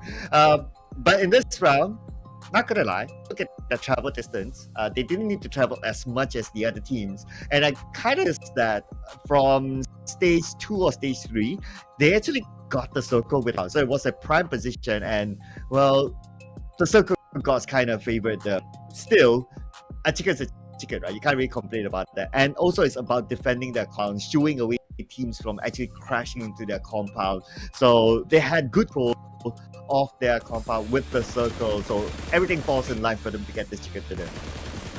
I kind of noticed PERSIJA EVOS, if they got themselves that circle since the start, usually they can secure those chicken by the end of the day. That's what happened in the previous map before when they scored themselves the first chicken of the day here. And they did the same thing twice in a day. So it's all about the circle for the side of PERSIJA EVOS. Your firepower, no arguments on that. But the side of PvE, the moment they leave out the blue zone early on, it just shows their performance is way better if they get into the circle early this time. Oh yeah, absolutely. I'm pretty happy with seeing them playing this kind of style. I think it works out better for them, so they'll be able to adjust themselves in the coming rounds. They won the fight against FaZe Clan. Also, to the extent got some help from Boom, who kind of wore out FaZe Clan, taking one player together with them and giving the advantage to PvE, but still, win is a win in the combat. And they still managed to get a 4th place finish, which is pretty decent if you ask me. So PE, glad to see them make that change, and glad to see them change fast. Well, it's no more 27, but 19 total points for the side of PERSIJA EVOS. Can they actually topple out the #1 spot? By now, we gotta have to wait and see to accumulate all the points later on in overall ranking. But for Box Gaming, the only team that did not have any points in this third map. Now, I do want to see, did they secure any points at all for the entire day for now for Box Gaming? I believe, yes, they actually got a couple of points, but I don't think it's more than 10 points as of now.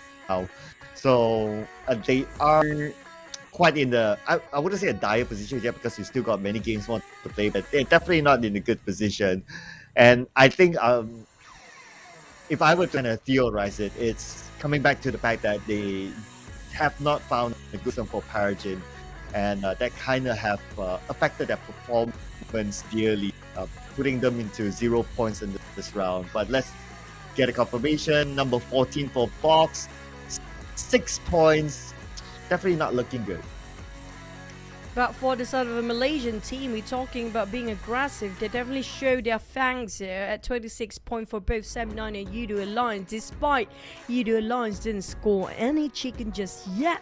But with the double chicken, PERSIJA EVOS still cannot overtake the first place up there, because 7-9 has been gathering points across all 3 maps consistently. Speaking of consistent, this is the most consistent team when it comes to day #1.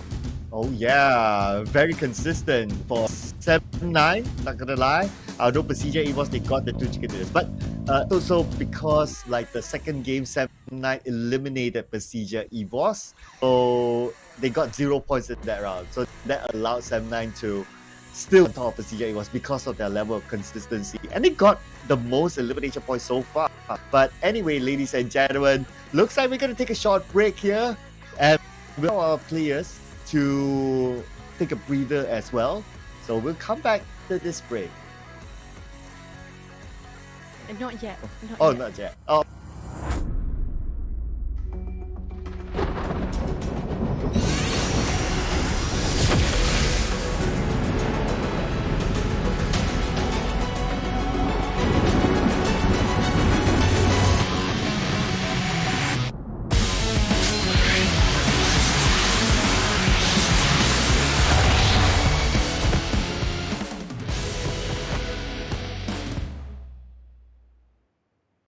Battle Royale Dragon Ball Super is now available in PUBG Mobile. In this mode, players will experience a whole new kind of combat. Players can play as several Dragon Ball characters, compete in intense battles to see who will be the final victor. If you're trying to win, try going to an energy zone and see what random buff you get. If you get a health recovery buff, then it's a good idea to stick around and fight. Even without any recovery items, you'll be able to maintain a decent amount of health. During a match, players can also use attacks while battling with others. These attacks require ki. Players can collect ki from the map. They can also choose to replenish ki by charging it up themselves. Players also need to be on the lookout for upgrade materials. These are used to level up attacks. Attacks have a total of 5 levels. Level 1 to 2 only require basic upgrade materials to level up. Level 3 and above require advanced upgrade materials. The higher an attack's level, the more damage it will deal. There's also various support items that can be found in the map. For example, the Buku Capsule and Smoke Capsule. After using a Buku Capsule, you'll be able to fly a certain distance. It's really useful for initiating battles or running away. But be careful when you run into Piccolo. He has an attack that can snipe you from far away, as well as a dash that can quickly close the distance. Smoke Capsules release ball-shaped smoke, which can obscure enemy vision. This smoke screen can help you retreat or relocate. Don't forget about accessories. Accessories can also make your attack stronger. More advanced accessories provide better buffs. If you play as Vegeta or Ultimate Gohan, who can already attack pretty quickly, you can enhance it with an accessory for an even greater advantage. If you want to increase your chance of survival, look no further than the Armor item. Armor provides extra health, which gives you an edge in combat. It has a total of 4 levels, and the higher the level, the more extra health it provides. Be sure to pick it up when you come across it. So, do you understand the gameplay and items a little better now? Let's play Battle Royale Dragon Ball Super together.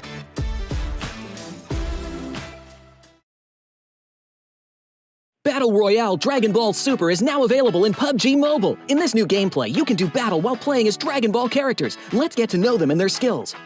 Son Goku's standard attack is a barrage of Kidan. Its damage output is reliable with an average rate of fire. It's crucial to find the right time to attack. In order to make this a bit easier, Son Goku's charged attack is a continuous ki blast, which can be charged up and fired to attack enemies. At the same time, Son Goku has a special movement skill, but this is great for mounting a surprise attack or to escape a dangerous situation. It can be stockpiled 3 times, allowing it to be used in quick succession. Get to know these moves and you'll be one step closer to victory. Similar to Goku, Vegeta's standard attack is also a barrage of Kidan. It has a faster rate of fire, but the Kidan travel a bit slower. It takes a bit of prediction to accurately hit enemies. However, Vegeta's charged attack fires a bunch of Kidan, which deals small area damage to the target. Vegeta charges up with energy when he hits enemies. Once fully charged, Vegeta can release all the stored energy at once to deal massive damage to an enemy.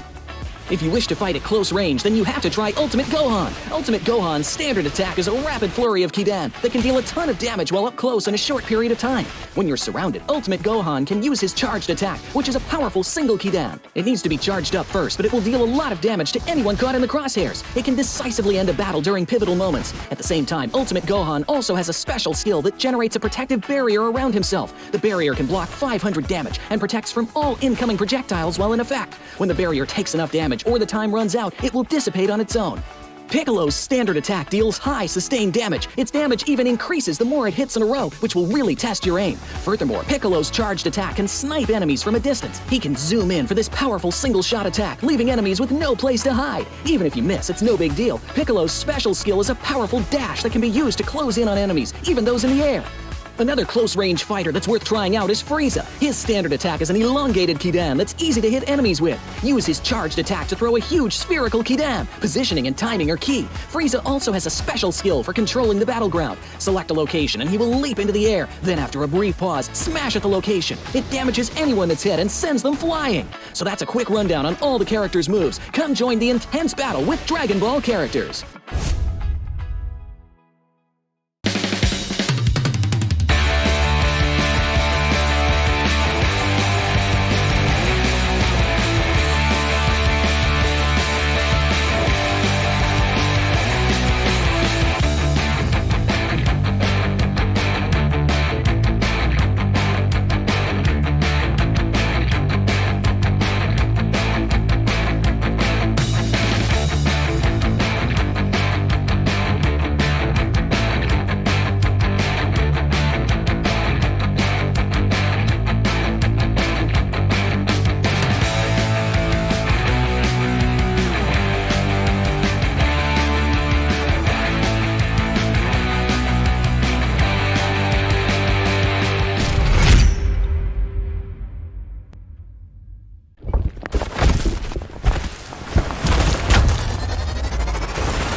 A new 1.6 by 1.6 kilometer map is coming to PUBG Mobile version 2.7. In this map, there are several energy zones where you can receive random attribute boosts, such as increased speed and health recovery. At the same time, lots of supplies spawn in the area. Be sure to grab them while you can. After finding all the supplies in an area, you should keep moving to find more supplies. The fastest way to move about is through portals. Go through one to teleport to the other side somewhere else on the map.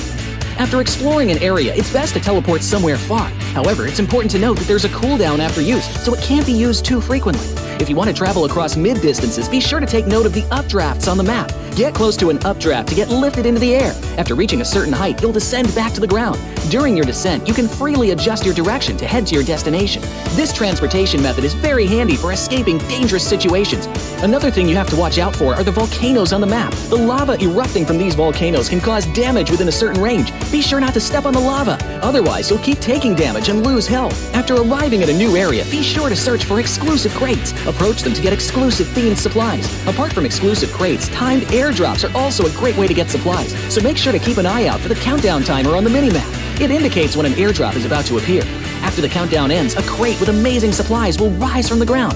When this happens, there will surely be many enemies vying for the crate, so make sure to lie in wait beforehand and evacuate quickly after grabbing the supplies.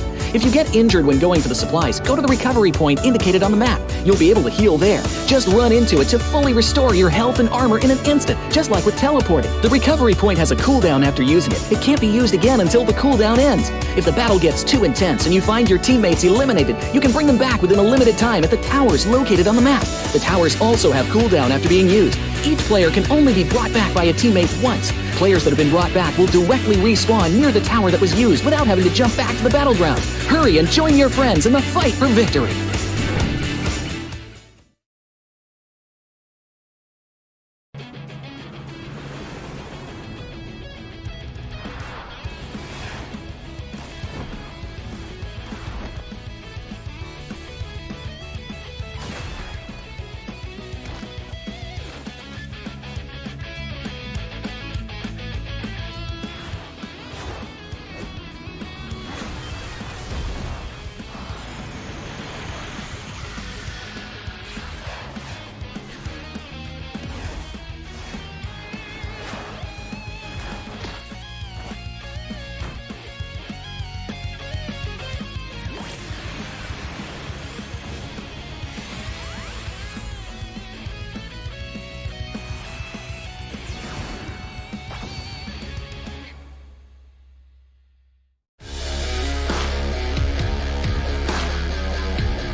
Hello everyone and welcome back. Today we're seeing the battle of Malaysia and Indonesia, where we saw these two countries fight it off in the first 3 matches of the day. And because of that, we have 2 players up here with me.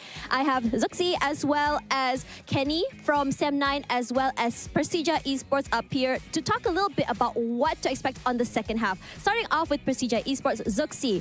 Now starting off today, you guys, despite it only being 3 matches, you guys have already gotten 2 chicken dinners in the first half. Was it expected? Jadi dia ditanya, daripada 3 game ini kau dapat 2 chicken, apakah itu kau udah tebak yang kau bakal dapat 2 chicken? Sebenarnya kita nggak nebak buat dapetin chicken, kita hari ini cuma main yang bagus aja sih. So they are not expecting that they're gonna get a 2 chicken dinner. They are expecting like they gonna do very best on every game. Right, the very best on every game. Clearly, it shows it's going to be the chicken dinner. So, which team out of all 16 are playing today that really impressed you? Mungkin tim yang impress kita itu VPA karena dia baru juara PMWI kemarin, jadi kita harus menghargai dia lah. So they are actually impressed about like VPE because they got 2 chicken dinner. Back-to-back PMWI. So they respect them. Respecting them, playing the cards right, that's what I expect from PERSIJA Esports. Final question for you is, since you are the MVP for PMPL Indonesia, did you plan on taking over as the MVP for PMSL SEA Fall? Enggak sih, aku cuma buat main yang bagus aja buat tim aku. Ketika udah juara, ya itu target kita. Kalau dapat MVP itu bonus. So he actually not trying to get the MVP slot. So basically, he want to do his very best to help the team to get the trophy. And if the MVP, if he gonna get the MVP, then it's actually bonus for him. Wow, such a humble person. Thank you so much for the answers. Now, let's talk a little bit with Sem9 Kenny. And today, you guys were fantastic. There were a lot of criticism about Sem9's performance during PMWI, but today you guys were explosive. How did you guys prepare for PMSL? So ada banyak kritikan yang datang daripada performance korang dekat PMWI hari itu. Tapi korang hari ini memang bombastic sangat. So apa korang punya persiapan untuk PMSL SEA Fall hari ini? Persiapan kita orang dekat PMSL and dekat PMWI itu first time. Jadi kita orang pergi PMWI itu untuk mencari pengalaman je. And kita orang tak target apa-apa pun lah. And untuk PMSL kali ni, Alhamdulillah, tapi bagi kita orang belum cukup hebat lagi lah. And kita orang akan cuba buat yang terbaik lagi.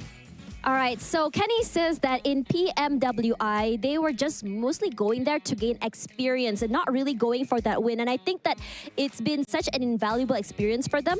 And here at PMSL, they don't think that they have done their best quite yet, even though their performance really shows that today. Now, for my last question for you, Kenny, is being in Malaysia, your home country, giving your team a buff, adakah menjadi tuan rumah di Malaysia memberikan korang buff main kat sini? Mungkin tak kot. And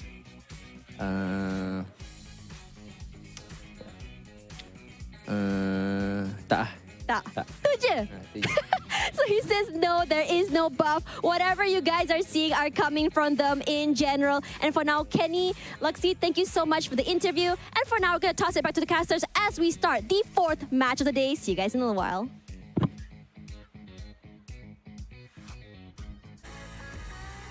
Thank you, Tash. And you know what? That was actually... personally, I feel like if you're playing in your home country, it's actually more pressured than playing it away. In that sense. To a certain extent, yes. Because you're in your home country, right? But also, you got more support here. So maybe you can take it positively as well. But so far, it's been working out for Sem9 somehow. But we got to give the head-to-head to the 2 players that got the MVP today. So it's going to be Misery versus Kenny, and I would say pretty close to in terms of the we do numbers. have Misery and Kenny here. With damage-wise, it's more towards Misery. But Kenny, when it comes to those grenades, 28 of that total throws being used by this one particular player. That is massive. That is huge coming for Kenny. I mean, if we look at like one of the rounds, I believe that they use a lot of youth. So looks like we know where the majority of it came from. It came from their MVP. But let's see here. The break, whether it breaks them or whether it does favor. Now we're gonna come into the final Erangel for today, which is gonna be the second of our match. Are we gonna see again PERSIJA, EVOS, Sem9, or maybe finally Yoodo Alliance, who has been pretty consistent to land their chicken dinner? Yeah, but it's make it or break it, like you said. But what make it work is going to be the PMSL SEA South Asia Limited Skin Series, the Dream Chaser. So make sure you guys, this is the time. I mean, like, this is the time for you to flex it out. You don't want to miss this, because last time we saw some of you guys miss some of the limited edition exclusively during the season. We don't want you guys to miss this one. Oh yeah, this is probably limited to only PMSL SEA. So after these 3 weeks, it could probably be gone. So don't hesitate, ladies and gentlemen, go get it for yourself, because I can say that this looks really, really good. But what else looks good is, of course, the new Royal Pass that is currently in game. So since you guys play it anyway, might as well reward yourself as you play in this Royal Pass, and you can get all these items that you can see on screen. I am personally liking the gem shell backpack. I think that looks kind of unique. I love the model. She's pretty. Well, but looking at this missed me. I feel I don't want to work right now. I feel like I want to go back to the beach. It's like, this is the beach season, guys. During this time, it's like before the monsoon hits, this is the time for you to go to the beach. And if you happen to go to the beach and love the beach and love the sea, and you have to have this pool party team. Yeah, maybe the Royal Pass should have a diver's license as well inside of there. But to get your diver's license, you have to travel to somewhere by the beach, and to travel there, might as well travel in style with the new Aston Martin that is currently available in the game. It's going to be available for a limited time up to 13th of September. So now we are already in August, so you have about a month-ish for you guys to get. So again, you don't want to miss out. Like what Chuchi always say, you snooze, you lose. So don't just do it and get it without thinking. Let's go. I love this Aston Martin. Look at the rim, the green color one. Yeah. I mean, like, this is insane. We never see this in Malaysia, by the way. It's so hard to spot any Aston Martin. I did spot some Aston Martin around my place, but it's not as much. I mean, like, if you go to Dubai, if you go to Bari, maybe you can see it more often there. But unfortunately, not so much when it comes to Malaysia. But speaking of Malaysia team, right now they are on fire. Same goes for PERSIJA, EVOS, and the Indonesian teams. But the next Erangel map will change the overall ranking later on. Ooh, yes, the next Erangel map.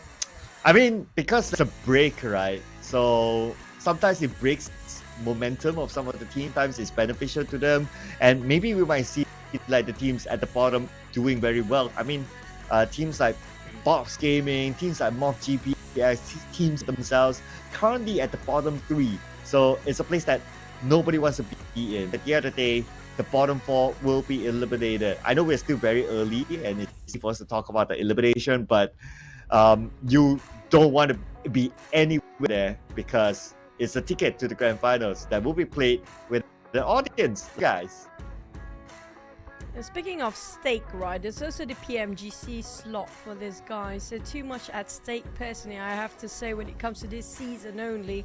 And well, our prediction will stay the same. We are very loyal people for the entire day. Tomorrow will be a different one.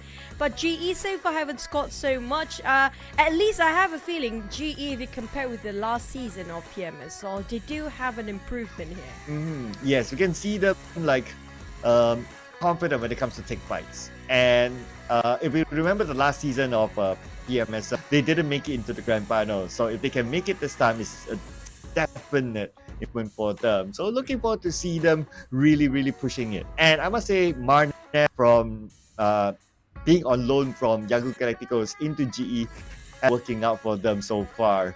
And yeah, I do expect that when they can when they have more games in hand, that they find the chemistry within them, especially with this kind of setting, they do have the potential of. I just wish Mane will actually stay with the rest of GE for the longest time. But unfortunately, when it comes to the World Cup, we do know that's where Mane say goodbye. If only they can actually stick and form themselves an entire team as a whole, and like not splitting themselves during the World Cup region for each PMPL season, it would be great. And we can see Mane actually grows alongside with GE. And have more time to fix the chemistry between them, and maybe can even get better in PMSL. Yes, that is true. Even them can definitely see an improvement because the potential is obvious now, Arnett. So looking forward to see maybe even like week 2, week 3, maybe they will be better by then because of the amount of games that they accumulate. Same goes for PB. You change the strategy, they do better. So they can continue to like cover themselves like, okay, this works. Maybe they just refine a little bit more and the chicken could land onto PBE as well. But this is a guy that I really miss. He is back in the lineup replacing Zai, the MVP for Wildcard. Not just that, MORPH also start to swap players the second half of the day. It just shows that these other players will actually play maybe even in Miraman later on. So this is where they start to change their dynamic, start to change their strategy and rotation after the second half. And this is going to be a total game changer because we're going to head into our last Erangel of day number 1 as a PUBG Mobile Super League.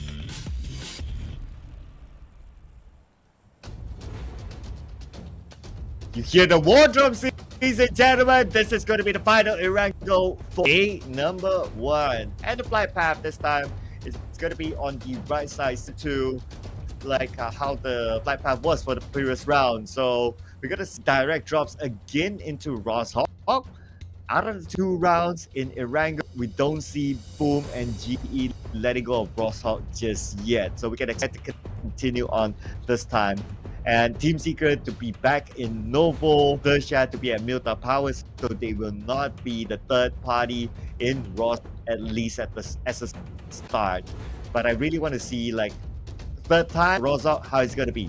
Round 1, it was pretty much Boom winning it. Round 2, they went a separate race. Round 3, who knows? Well, last circle we do have a bit of Rosshawk comprises in there. But I have to say, sometimes I know it's sort of a luck thing, like it or not. And when it comes to Battle Royale, the circle do play a big part in the rotation and the early skirmishes as well. But so far, Team Secret happen to be dropping Nova as well. But this time they do have another visitor, which gonna be GEEK Fam. Before this, GEEK Fam never stepped foot inside of SMB, but they split it into 2-2. And this time we do have very northern circle once more. Oh, okay, this time Boom wants to push GE. So now they got GE at the corner. Okay, Mernat has a pistol, has a Bison in hand. Boom, it's getting closer and closer. Okay, I see a shotgun. Okay, here we go. Bison on Razy. Razy saved by the wall. He's okay for now, but he has a nade spawn. Tossing a nade on the Mernat, but because Razy's life is too low, that a nade knocked him down. I will not be dragged down without fighting. That's what Razy actually put up the statement there. Even though he got himself 1 HP left, it just shows how composed the players are and how they are well prepared to take the fight, regardless of how low the HP are. But Razy will be picked up by Achul and GE once more. Not a great start. We just mentioned about Manad before, and now they lost him this time. It was West Carry before this, and it's so hard to see GE having a 4 since the start till the end. It's always they're losing a lot of men early on. Yeah. I mean, for the record, right, during the preseason tournament, Ruthless, Boom Esports actually has a better win rate over GE. So that doesn't help this outcome. So looking at this current situation, Boom 3, it's 4v1 now. Ichi not having a good start, considering it's his first game in the PMSL, unless he can pull off a clutch. But he has only, 30 plus bullets in his chamber with the DBS in hand. Not sure if that's enough to fight the entire Boom squad. For side of Master Ichi, this is the first map he's playing, and it's been a lot of pressure for Master Ichi right off the bat. The moment he's tapped into the roster, you have to deal with Boom. as the start, and this is not an easy task for him to actually clutch it out.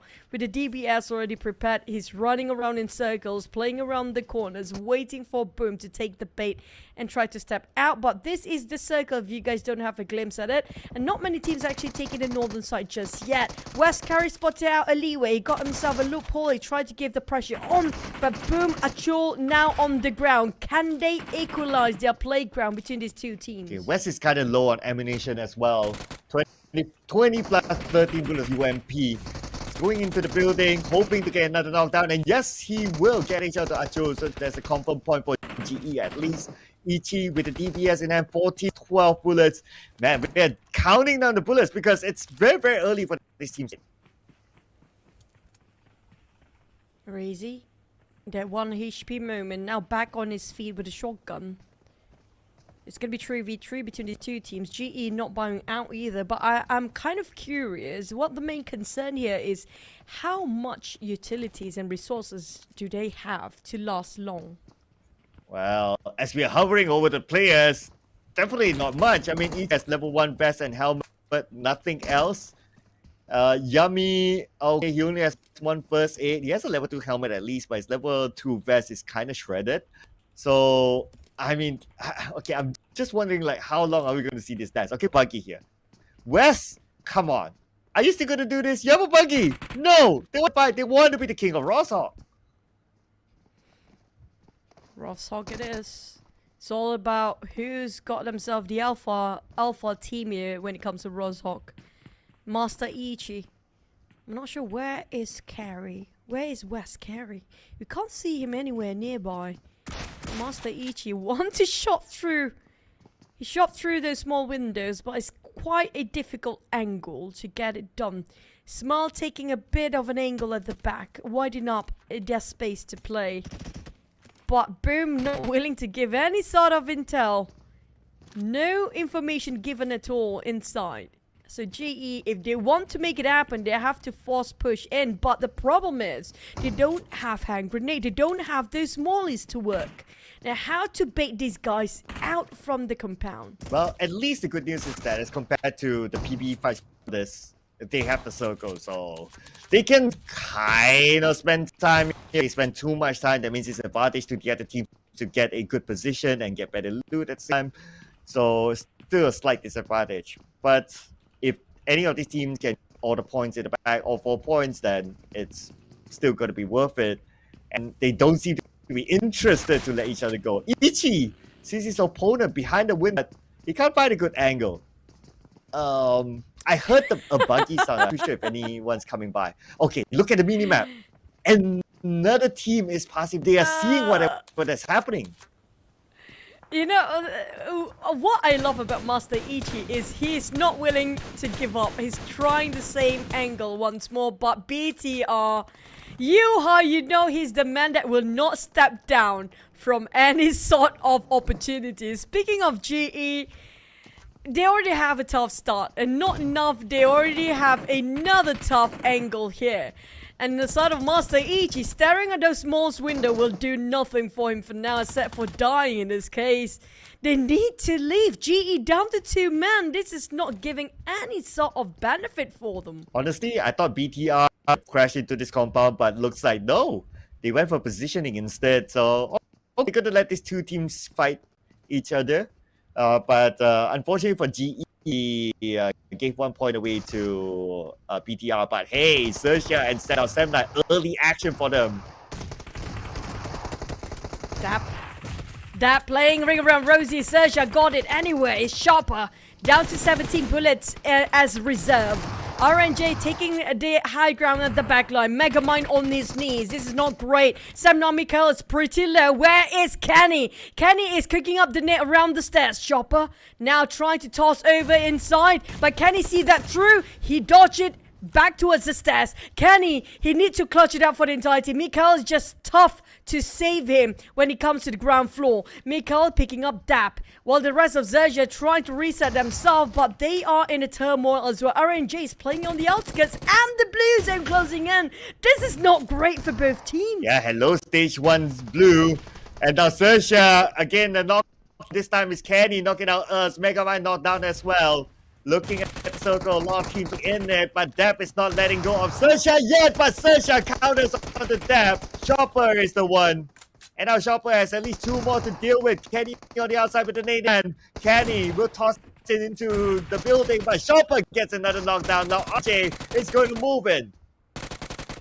RNJ committed to this fight. He wants to go in, but pretty low in his magazines for that UMP. RNJ resort to tossing those nades, but Tam tossed first, but he got clip instead. A Kobe, here comes RNJ, going chaos for the hands of 7-9. They are scattered. They are in chaotic mode to deal with one RNJ. One lost XERXIA player giving such a headache for 7-9. But here goes RNJ playing around Rosie. It didn't work as Dap clutched it out anyway. I mean, it was a DBS at distance, so we all know what will happen. But you know what, 7-9? They can revive all their teammates. So they still are a full squad with 4 points. So it's a win for 7-9. Oh boy. But at the same time, they are so far from a safe zone. They need to get out from the blue as fast as they can. On side of FaZe, on the other hand, shooting range is nowhere near any contender so far. Don't forget to drive your Aston Martin. If not, you'll be late to the party. As this case, alter ego Rosemary haven't shown his beast mode just yet. I'm waiting for that to happen. Yeah, waiting for the Rose carry to happen. So far, well, alter ego playing as a trio, so he really needs a Rose carry that has shown a lot of potential during the last cell, and he got himself the MVP in the process too. Alter ego now playing with Octa, and I would say Octa would be like the next behind Rose carry in terms of the ability and the performance. So without Octa, it's also quite a blow to Alter ego. Alter ego haven't shown their best performance just yet. Still in their slumber. Maybe just dipping their toes in this tournament, this league, to see how things going on. Playing as low profile just to revise the contenders, their rivals' position and rotation here. After they're done with their revision, I dare to say that they might actually push all out when it comes to the middle of the week. It took them a bit time usually for them to actually get their best performance out there. But for the side of the Malaysian teams, Yoodo Alliance and 7-9, they won game number 1. They just show whatever they're made of. Oh yeah, if you kind of think about it, right? Like 1, 2, 3, they're like 43 points, 36, 35. And then you have quite a gap with GEEK, 19 points. So the top 3 teams so far running away with it, and so good, especially for 7-9 in this round, 4 points. Now circle wise, again, not for 7-9, they're just next to it, and we don't see any other team gatekeeping 7-9 into the circle. But for Team Secret, who is currently at the bottom, they will face with another team who wants to get in, but now focusing on to Slate. They are in the same area as Vampire Esports. GEEK, damn rude. Start to move. Empire scouted out the rest of GEEK just now, giving back the information to us, the rest of the roster, to reassess which way to go. It's all about timing in Battle Royale. You have to pick the right opening at the perfect time. Wrong judgment call, it's going to be the entire team goes down without any warning here. Ravenclaw just trying to scout out, while Yoodo Alliance, PBE, I think there's going to be another team around the far left corner down there, or maybe there's none.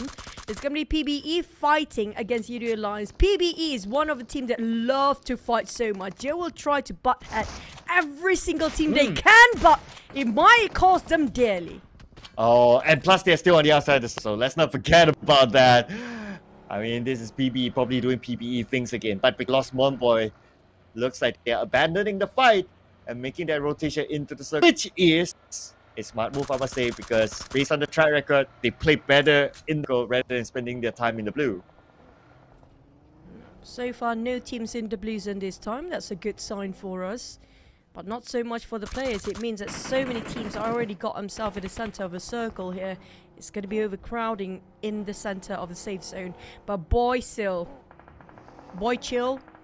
from BTR, smoke up vehicle. He need to abandon that immediately. If not, he will caught himself in a trap.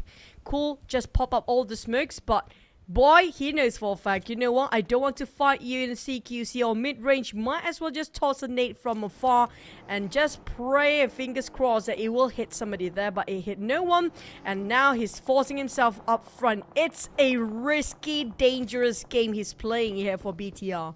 And he's trying to bait out the shots from Cool to reveal himself, but Cool not taking the bait. But on the other side, we got GEEK fam. Spot out my boy Sil. He's a little bit far from his teammates, so you gotta be careful there. But for range, all alone, he got a knockdown route, but Audrey is there to cover him up. So Audrey, the savior of GEEK fam. But another member of PBE is around the corner. We got Cool on the high ground. Too much being offered at the start of PBE. Two teams to fight at the same time here, with the blue zone clipping in as well. And Cool were being forced to take the fight anyhow. They have to finish and wrap things up. If not, all three teams will caught themselves in the blue zone. While Audrey with the micro Uzi for the CQC, change to M4. The rifles make it work with Audrey. Still survive, and the blue zone hit them hard. Now the circle just shifted downside, and DX got it anyway. But the teams fighting in the north is not done yet. They're still struggling to be alive. Oh man, this circle, swanky. It goes to corner. With the trend since PMWI, and teams were kind of predicting whether it will flow onto PM. It looks like the answer is yes. This seems to be the trend of circles now with the state of PUBG Mobile. So it's going to be really challenging for the teams. Now it's going to be challenging for Raimon because he's still spending time in the blue and he's very low on utilities. Doesn't help that he's also talent for PBE. The circle these days has been extreme shift all the way north to south, west to east. But for Blappa, he's running down victorious like it's no problem at all. And that's going to be an easy breezy running down, but not so much after being hooked himself up with those bullets. Being chased out by FaZe with TS reside at the back. Mormon spotted out boy, and BTR just caught themselves in a trap. Two teams in between them, and FaZe give them back what they gave them early on. And they're just going to run down the rest of BTR. Yuhai, how to deal with this? There's not many people there left for the side of BTR. He needs to revive his teammate and need to fight at the same time. And Rizai taking the advantage of BTR misfortune and take it at advantage as full as possible. But FaZe, even though they are fighting two teams at the same time, they still can make it happen for the team. Yeah, there are like so many teams fighting each other at the same time. Rizai will be saved by his teammates, but for Raimon, PE, who spent some time in the blue, unfortunately out at number 42 elimination points. Now for side. Oh, just next to them is going to be Boom Esports. But Boom is playing as a trio now. Rosemary finishing off Sata. And that's good for BIGETRON Red Villains. 3 elimination points in this round. Some fishy here for some 9. Here comes Boom joining in the swim. We do have the pool team beach party, yes, but not at this. Not like this. On the side of Yummy, he's C-Tom, but it's just so hard to clip him towards all those bullets.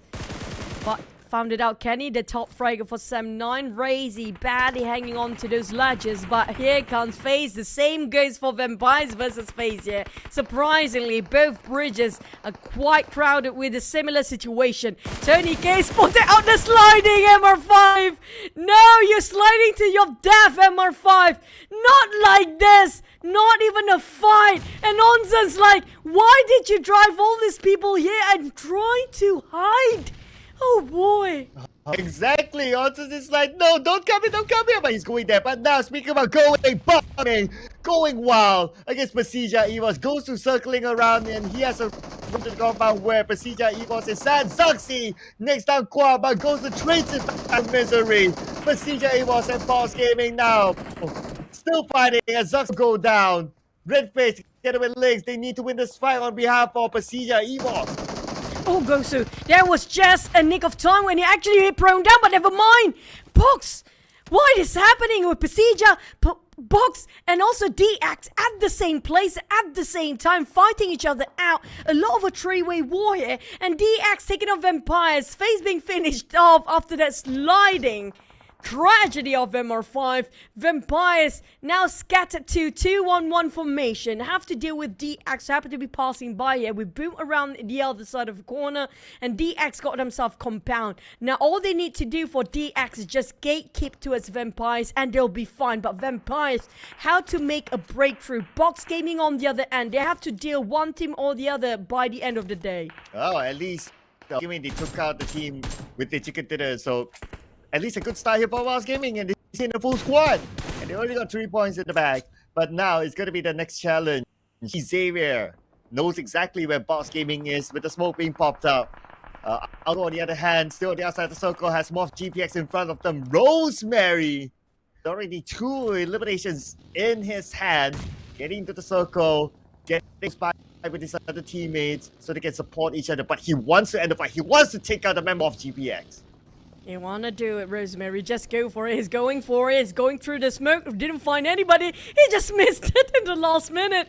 No, Rosemary. We can feel the disappointment right now. He's left alone and nobody to love. But back to our side of Alter Ego.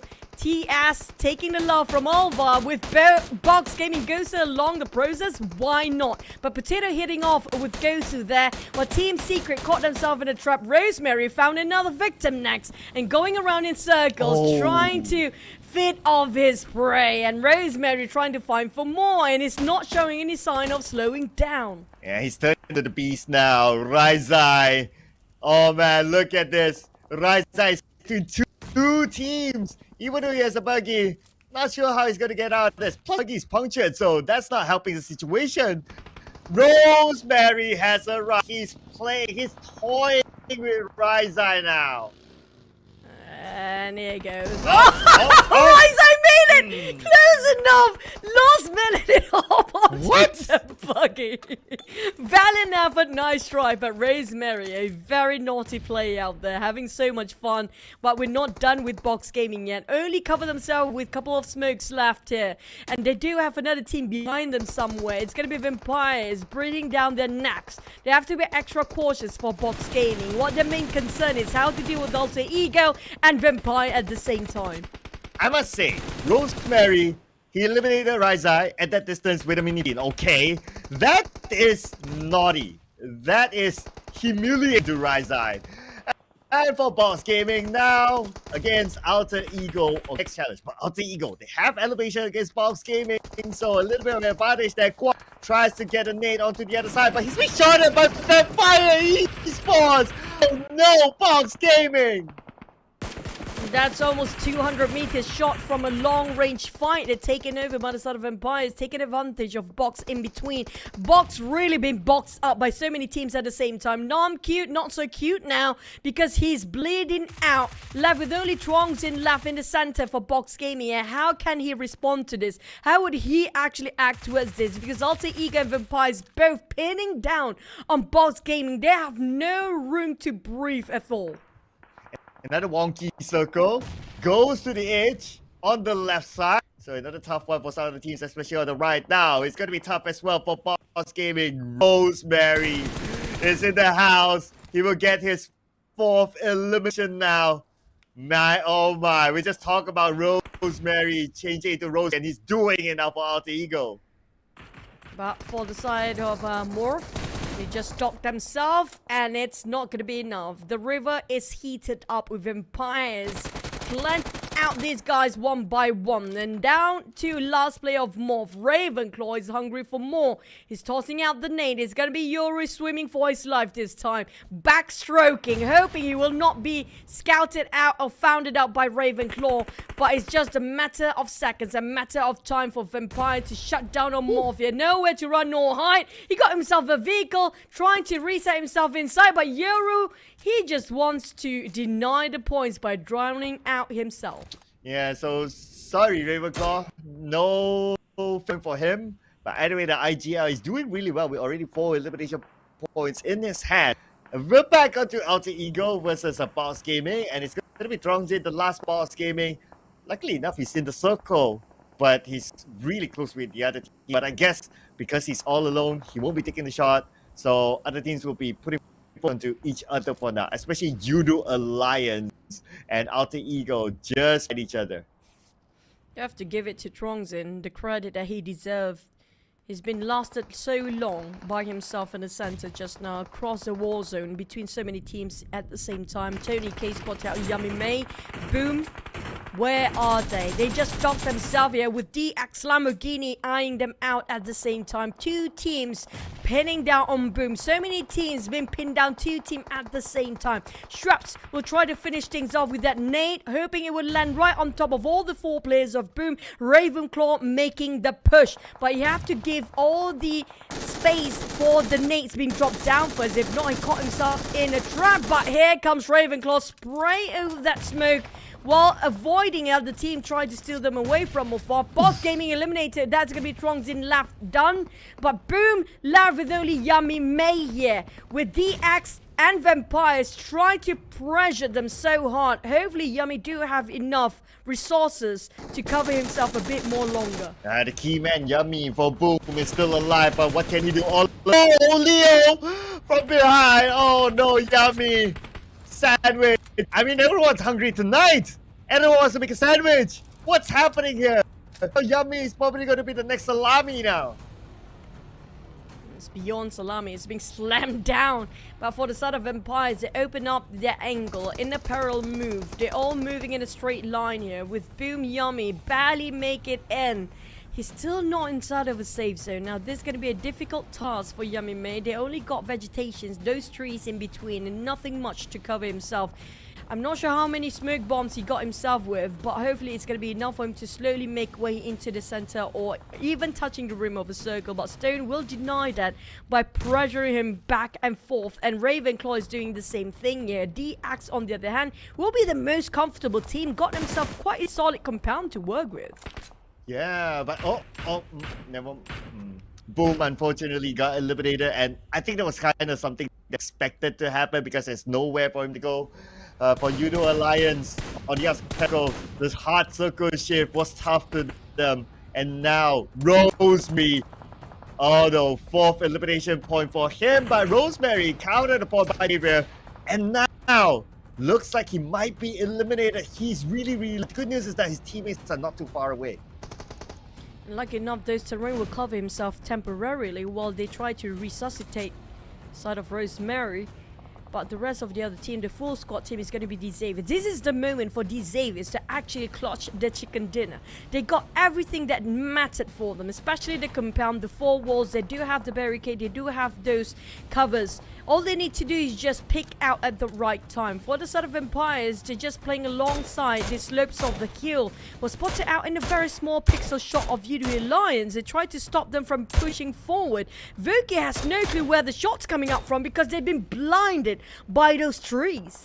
Yeah, but it could be their saving grace as well, as they can crawl into the circle. So that could probably be a part of the thing. Now, we still got the next stage of the circle. If these Xavier still gets the circle, it's going to be a superb position to be in because they get the comp.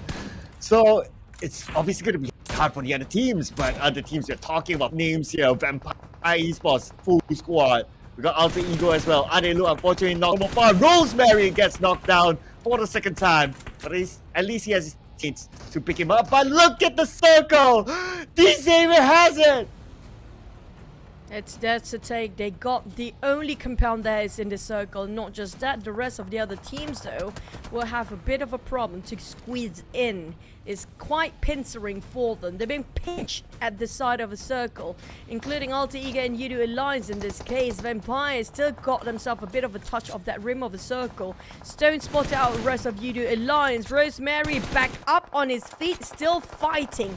Now, I don't know how much longer their reserve for the bullets will actually last, but not so much for even Levi here for the side of DX. DX, they've been shooting a lot, didn't secure too much, but Vampires, Tony K, with a mini 14, gave such a juicy taps towards Yoodo Alliance, pin it down perfectly, absolute perfection. Oh, speaking of now, Olio pinned down now on the other side of the circle. The blue is just right behind him. He's fighting for his life, fighting for survival, but for how long? Alter Ego finally taken out at number 4, but they got themselves 9 elimination points. Pretty decent. Now, the challenge is for Eo, but no space for him to play with. he will be taken out. He will be eliminated. But who got 10 elimination points now? It's Vampire Esports.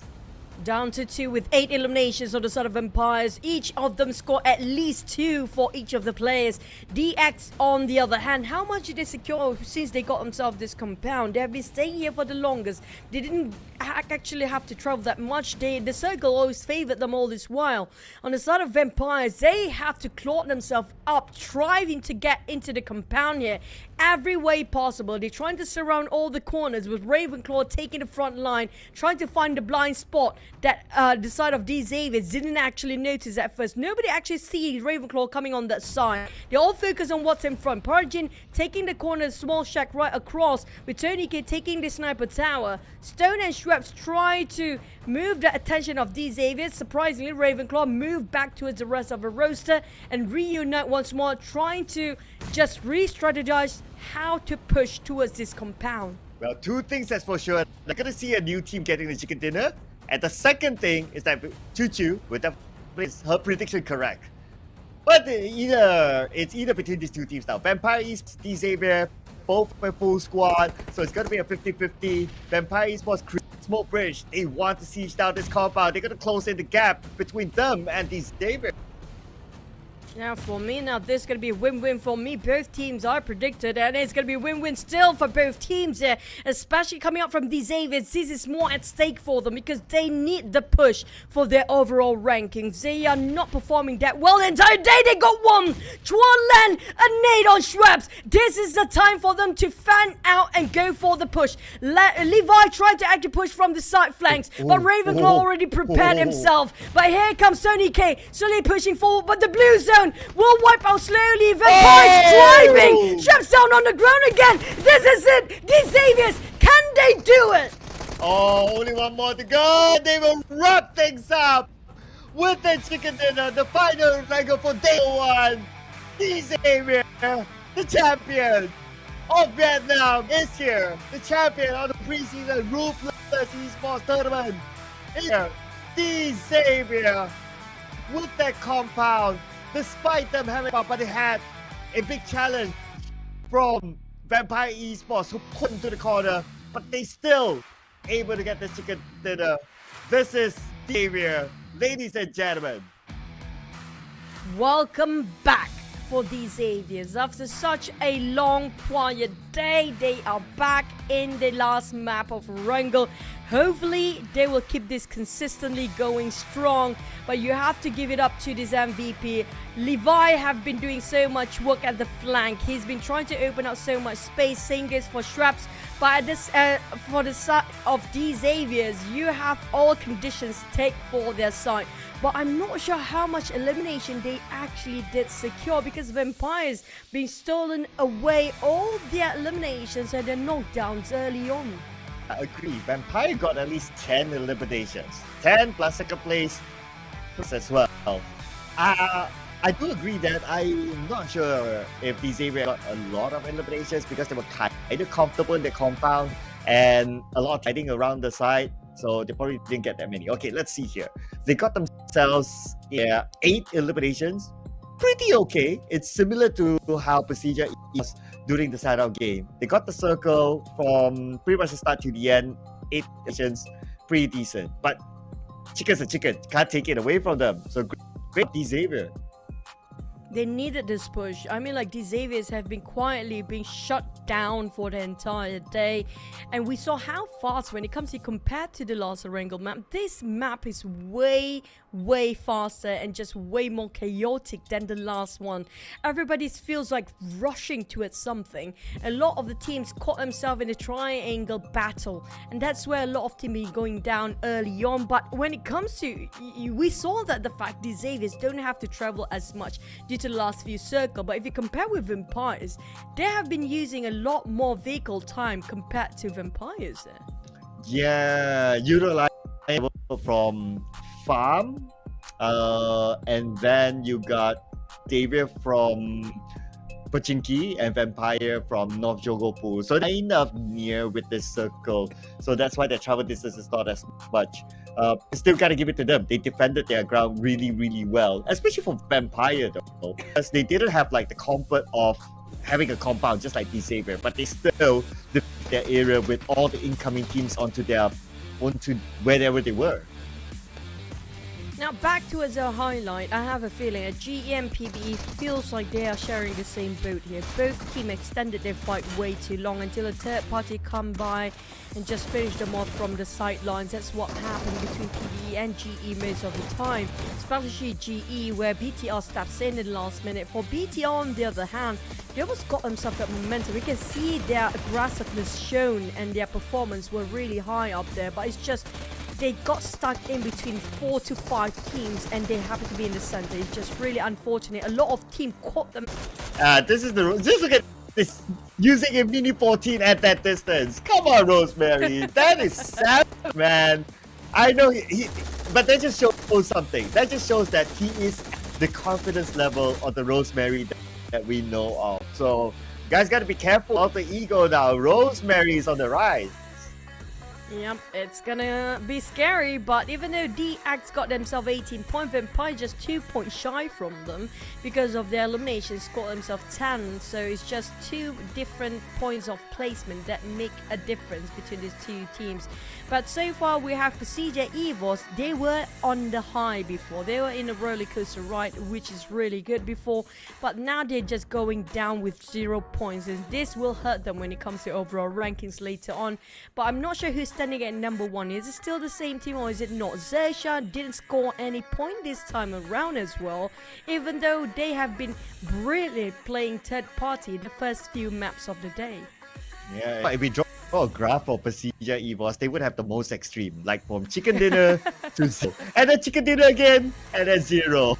I mean, they will have the most of lines, but yeah, but because PERSIJA EVOS, they got 0 this time, so actually they would drop a little bit, but not too fast. Still number 3. Sign still holding on to the number 1 spot. But look at this, Choo. Yoodo Alliance is just 2 points behind them. No chicken, no problem. Yep, the only team in the top 3 without any chicken dinner. Now the next one without any chicken dinner is going to be Vampires, still stuck there at 5th place. If you guys know to about 17, 18, 19, 20th place, they'll be playing tomorrow. They are in a group B, so they're not showing themselves here today. But on the side of Team Secret, they should worry, and the same goes for MORPH. If we change the group tomorrow and they didn't move any points from here on, they will be pushed down to the last place here if Group B is playing. I know, right? Oh my goodness, that's going to be real scary. The place that you want to be in. But the place that you want to be in is going to be the head-to-head. We're comparing Rosemary. I always like it how Choo says I can't do it, you know. Compared with Tony K, the starman for Vampire Esports, he has not really shown his yet. So if we compare him with Rosemary, who's been popping this round, it's pretty obvious. I mean, I know you guys been saying Rosemary being washed out. I mean, like, come on, guys. Are you kidding me? Look at that team contribution. 40% with 1,000 over damage. He's just starting up, okay? This is only the first day, and it's already showing off halfway through. But we will head into a different map entirely today, which is going to be Miramar next. We do know everyone will change their gear when it comes to Miramar, especially the first ever Miramar in the league. But so far, the only team that waving twice in across this chart right now is just PERSIJA EVOS. We haven't got any chicken from the ties yet. That is honestly quite a surprising phenomenon. I remember the days where we see a full day of Thai getting us everywhere. Then you got like the top 4, top 5, everyone's from Thailand. But we will see is the first PMSL Southeast Asia Limited Skin Series that is an M16A4. Together with a suit, together with a mask, everything complete. All you need to do is log into the game and enjoy the event together and get yourself one of these. I mean, it looks really good. Especially yourself one of these. I mean, it looks really good. Especially that. Okay, I'll call it a panther now. The one that's like on top of that. I'm gonna call it saber-tooth tiger. See, oh yeah, man, you genius. Do we have that in that entirety of the package? I do want to know if we can actually ride it. I would definitely pick that, but I would also definitely pick one of these Dragon Ball skin is in the house, ladies and gentlemen. The long-awaited skin set, the Dragon Ball Super skin is now available and together. Not only as a skin, it comes together with a new, different game mode. They collect like chi around the map, and they can use it to kind of shoot your opponent. It's very different from your usual PUBG Mobile Battle Royale game mode. If you have tried out, you know what I'm talking about. But if you have not, well, what are you waiting for? Go get Dragon Ball Super. Yeah, but not just that, we have the dandy Groovester that excite us with the battleground. Look at the hair, come on guys. This is like the most squared mathematically hair possible you can get, okay? Yeah, I know we've been talking concerts in Malaysia recently, so yeah, it so happened that this had to come out with a concert. I mean, it just vibes together with the current scene. And it only costs like 10 UC for the first draw. So I mean, come on guys, 10 UC. Everyone got UC to spare. So but it's just like spare change in your what do you want to call it? In your in-game pocket now. I didn't know we have in-game pocket, but yeah, that's a nice one to have. But you know what? Let me share you a little dark secret. Okay. A very stupid one. I love Dragon Ball so much, right? Mm-hmm. I tried to meditate and use my chi to fly once upon a time. I trust the manga so much that I actually believe that we can fly. Imagine if that happened, it would be so great, right? I have a question. I think we've all done it. We all tried to do just me! Yes, we all tried to do a Kamehameha before, right? And would think that something would come out when we do the Kamehameha. Come on, you guys know, right? I mean, the only thing that coming out is gonna be your fart. That's it during that, nothing more. Yep. But yeah, I mean, like, it's good to relive our childhood time when it comes to Dragon Ball Super. But when it comes to my prediction, so far I almost hit both of it. But you know, it's either Vampire or DX just now. Definitely got mine. I'm waiting for Alter Ego since they are rising. Maybe they will hit it up. But for you, Cloud, GE having such problem. Yeah, it wasn't the best introduction for Ichi. Too bad. But that's because they really didn't want to let go of Rosshawk ever since the prison. So come on, GE. I mean, the odds still favor Boom, so let it go. But we'll probably find it out again tomorrow. Yeah, but at the same time, when it comes to gear up for the next map, it's going to be a total different map. The biggest of them all, 90% of land. Will we have a shot at landing ourselves a bit of a water ratio in there? Ooh. I mean, the circles have a wonky today, not gonna lie, right? For pretty much all the maps. Like, even like the Erangel map, the two maps is like, it went up north, so it's not like in the middle, Medusa intersection, or in Pachinki. Nah, it's all challenging for this team. Probably we can expect something similar to happen inside of Miramar. And if that happens, I hope it goes all the way down south, or to my favorite, Impala City. Whatever. Let's check out.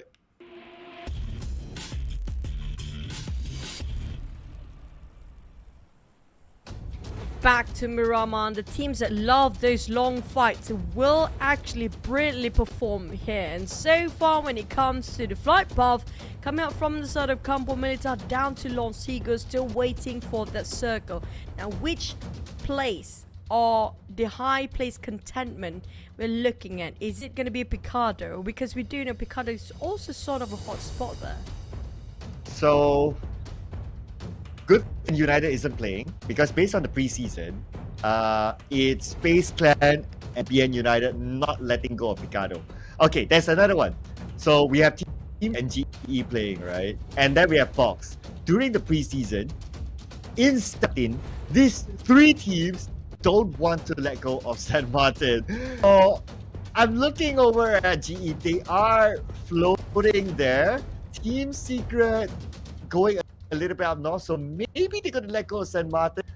Box Gaming also somewhere around GE. I think San we will see a fight. I just wish really GE learned to let go of stuff, because things really not going well if they want to hold on to that particular compound when it's highly contested, because they can actually do so much more in contesting and forcing it out too much. You know, San Martin is like their ex that you just can't let go.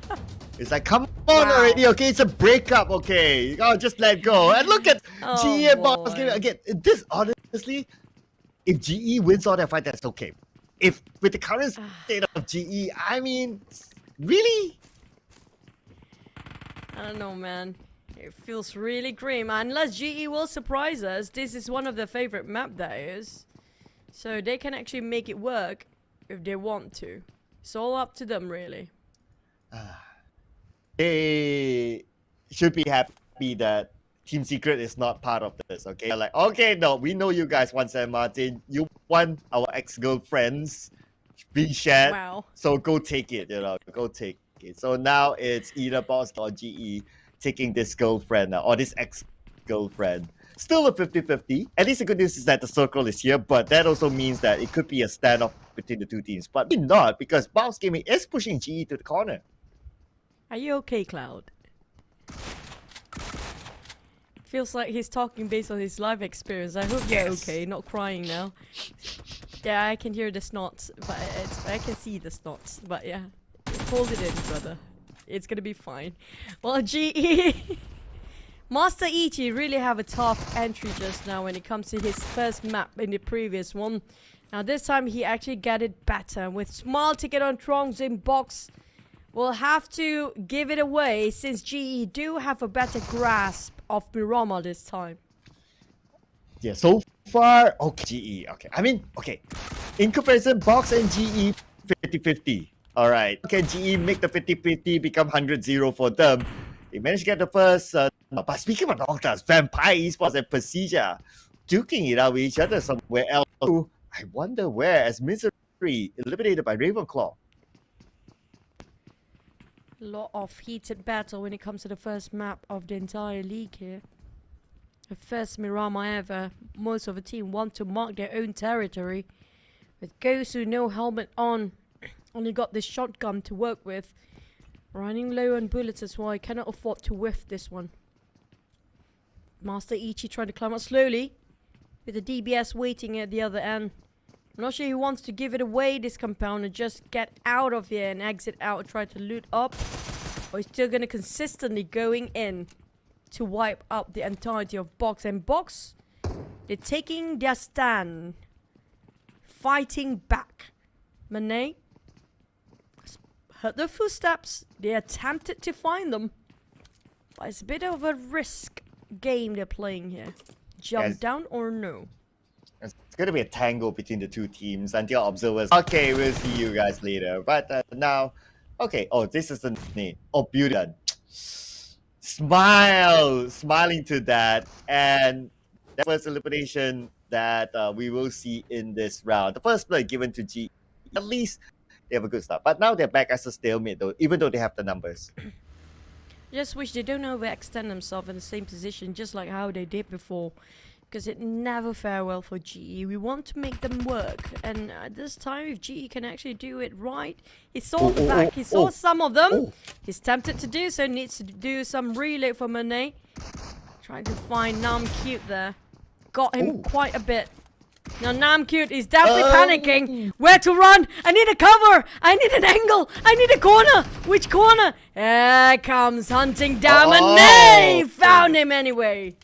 Nicely done. I mean, this is how you prove it to your new organization, right? But Gosu is prepared on the floor.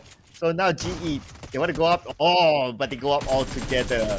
Numbers, they win against Box Gaming. Box Gaming only one elimination, but E that got the ex-girlfriend.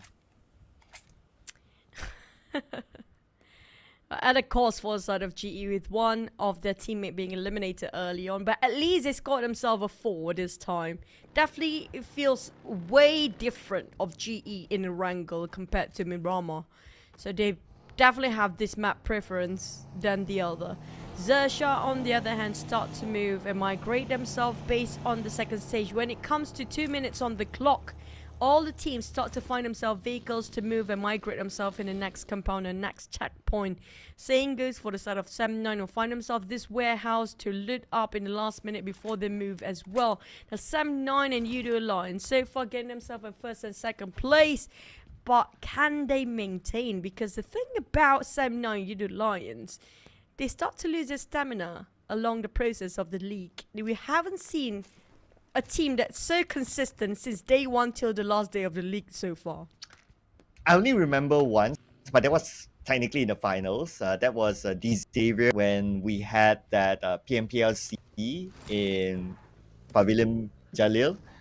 Yeah, that was only one time, but technically that was like 3 days and you're done, right? I do agree with you. Like, this is a league like it's like 3 weeks long. So, I mean, looking good now, but hopefully they can maintain it towards the end.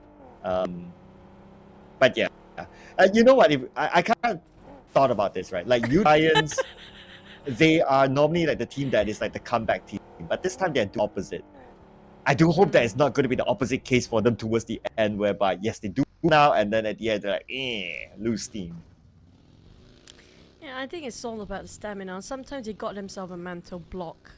That's the case. I mean, that's why it's so important to have subs to overcome that mental block for the entire team. When you have a different player coming in and out, it changes the dynamic of the team, give them a bit of a fresher view every single time they got stuck there. That's why there's more players these days for one team, like up to 6 players, maybe even 7, some of them. But PERSIJA, EVOS scouted out Alter Ego Octa. I'm not sure where are the rest of Alter Ego for now. I don't see them anywhere nearby. A bit scattered. I think they're just trying to scout out for vehicles and maybe try to find themselves some loot, but it's a bit too open for them if they're not being careful. This team got to be careful as well. Xavier spending time in the blue, but it is Mirage at the end of the day. And looking over at the map and the circle, Xavier should have an easy entry. But the next circle, oh my goodness, look at the amount of teams inside the circle. Next stage is going to be fun. Next stage is going to be messy. We already see that messiness. Look at how concentrated the colorful circle there is. But there's still teams playing around the blue zone right now, including the Xaviers. PERSIJA EVOS scouted out PBE. PBE, they're being broken for their formation. Look at that. All scattered out. Ratface waiting for Rage, but Rage just make a U-turn. Not willing to jump over that hill. But he will give the visualization to a sort of Ratface. Here comes a spray clip, just a tiny bit of it. But the moment PBE try to run away from PERSIJA EVOS, they have to face GEEK fam later because they are moving that way. Oh yeah, I worry that it will be from the Panda Fire situation for them. At this time, for PBE, they are not working with the compound, so they are working open area instead in stage number 2. I guess they wanted to take compounds, but so happened that other teams are in that area, so it's too bad for them. But for FaZe Clan, similar situation in the open. Mega Man almost getting out the moment, and that's going to be the case with the help of Chopper. A bit of a difficulty for sort of FaZe here, losing 1 man, but boom, rushing into us vampires. Here comes, knocking on their door, Pombe be greeted, and boom, not prepared for this as they rush into vampire stand. And it's going to be this warehouse contested, but 1-to-1 trade. Yummy May need to go for the reload, jump back inside to harass his teammates, but Tony K would not give any space for that, but Tony K caught off guard. Yummy May, can he do it by himself? Razy, where is he? Just coming in and sweep the floor clean, but Razy fights back. Traps needs to reload. He swapped for his rifles. They made it through. What happened to Boom? They just went boom, just like that. My goodness. But it's Vampire Esports they went up against. So, I mean, gotta give Vampire Esports a lot of respect. I was not gonna lie, I was kind of worried when Shrubs with his 4-9, he ran out of bullets and he seems to be trying to click it. It's like, dude, that weapon takes forever to reload. Luckily, he swapped it over to a barrel, so everything was solved. For Boom, man, opportunity missed. They didn't even get a single out of that. Yep. If only they actually just secure 1 or 2 points, it will not go down in vain for them. But yeah, for Razy, I mean, not for these guys. It took them quite a long time to, I got another weapon in case I need them. Finally, it actually blinks out in their mind like, yeah, I have another weapon to swap over. But on the side of PBE, they want to fight, but at the same time, are they prepared well enough? Because we have Team Secret coming in from the back line, and MORPH is there as well, and the circle moving away from them. BTR got the center this time, but look at the Xavier. They got themselves the recent chicken dinner, and now they got themselves a clear pathway. Triumph wiping out the entirety of MORPH clean and clear.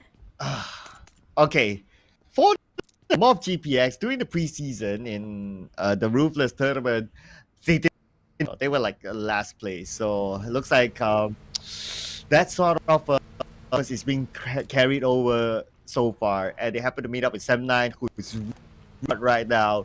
So that's like 4 points for Sem9. But speaking about this, 3 points for Ravenclaw or points for PBE? So far, Ravenclaw do have a better stand compared to the side of PBE due to the high ground. You can see everything that's going on the other side. But Circle will be another hot shift here. It's have been bizarre Circle the entire day. Lamborghini a bit separated from the rest of DX. Surprisingly, I'm not sure what he's aiming for. Maybe just to gather informations about the other teams, while the rest of DX slowly crouching, just crawling themselves into the circle. Yoodo Alliance will come out from the southern side as well, but for the side of Vampires, they spotted out PBE. Now, Vampires don't spot it out Tom as well. I think Vampires a bit scattered, spreadly thin between themselves. Oh, here we go. Vampire Esports securing that elimination point. One in the back. It's going to be 6 now for Vampire Esports. Not done yet though. So, PBE in the same area as Raven. Circle not in this area. Ooh, okay. Let's see how will Raven. It's going to be the great escape for them. Maybe a little bit of help from Alter Ego. Rosemary playing around that terrain to hide himself and try to peekaboo when he can. Momboy and the rest of PBE have been running away from all this fight as long as we remember in Murama. But they do have to eat up their challenges. The moment they're trying to run away, they have to pick the fight. Anyhow, Momboy barely make it out, but they down to last 2 players here. Cool and Momboy. Momboy, lucky enough, he survived. But for Cool, he need to build that buggy. It's smoked up already, and BTR waiting at the other end. And PBE got stuck themselves in the corner where they don't want to be there, and being forced to do so. Alter Ego Vampires, all eyes to the side of PBE, with TS, PERSIJA, EVOS eyeing them out. Vampires taking out PBE. Cool, due to that vehicle exploded by the end of the day. DX on Yoodo Alliance, but Vampires eyes fixed on PBE. There's no way they can just dodge it out right now for PBE. Really tough for PBE now. And they're still on the outside of the circle. So that's definitely not helping the situation. But for Rizai, this is not helping him as well. Alter Ego on one corner, FaZe Clan one corner, Z, aka PERSIJA EVOS on the other. So kind of pick your poison at this point. His situation is a little bit better than PBE, the fact that he's in the circle. Now we're back and Vampire Esports. They are not going to let this point go. So Vampire locking PBE on the outside. And Vampires are hunting people down. They got themselves 7 right now across the board. The highest elimination yet by far for this map particularly. And it's just, they're not showing any sign of slowing down. They still have a full squad at that.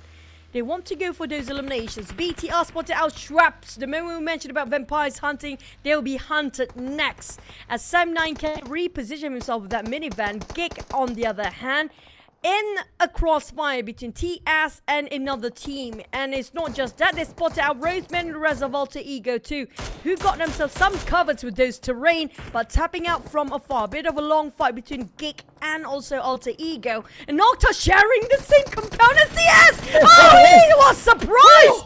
But he responded! Okay, I got okay. That took me a while. But Octa, man. Wow, what a fast reaction there by Octa to respond to Rizai. Just too bad. And Team Secret, no points in this round. That will root them still at the last. And for PBE, speaking about rooting, PBE still on the other side of the circle. And not only Vampire Esports, they're still shot at from the other side. But anyway, it's going to be Vampire Esports picking up the point out of PBE. And circle-wise, another hard shift to the right. PBE again. 0 points this round. Too bad. You know, in this map right now, the current moment, when you walk into a compound, it feels like a horror movie. There's gonna be somebody in that corner somewhere, and you get surprised by it as well. Side of Alter Ego, they spot out Snipes taking such a sharp, delicate fires from Rosemary with that mini 14 tap. The 8-time scope as well. And then Ravenclaw responded to GE on the other hand. Alter Ego, Rosemary tried to take advantage as much as he can, but he cannot translate that 1 point of knockdown into an execution because of how they just themselves indoor for GEEK. BTR, on the other hand, quite far off from the rest of the other teams, but still not off the radar. I'm talking about like a really tough terrain for all these teams. I mean, you just look at the slope and the amount of levels they have around this area is not any of them.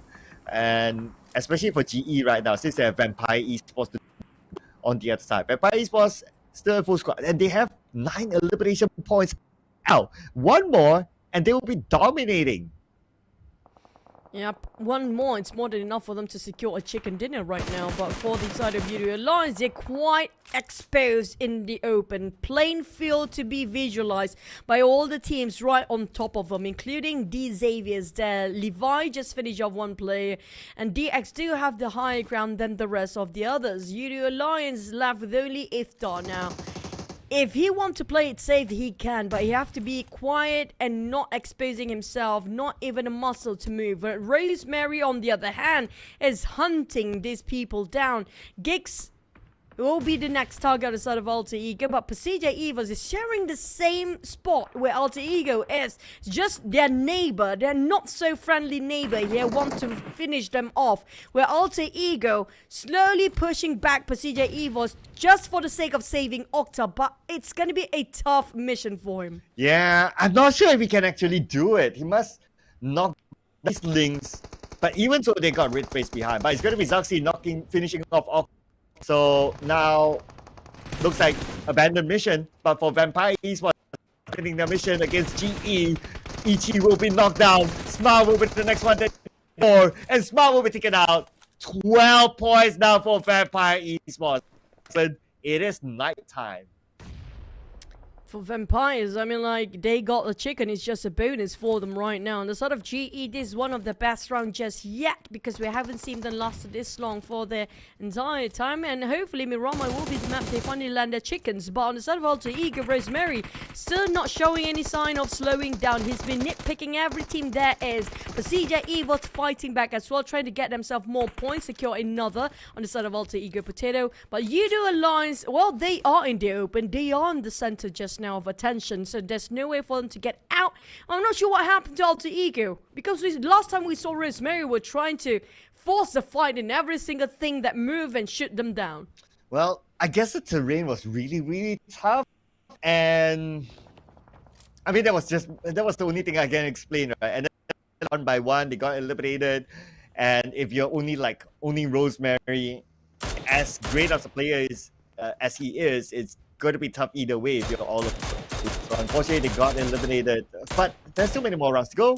But for Vampire, he's not stopping. My goodness, another knockdown, and this time it's against Kenny. Will be able to secure the elimination point? Yes, he will. Number 13 now for Vampire. Not stopping yet. Whew. I have to say, Vampire is a really scary team right now. I don't want to face them if I were one of the teams.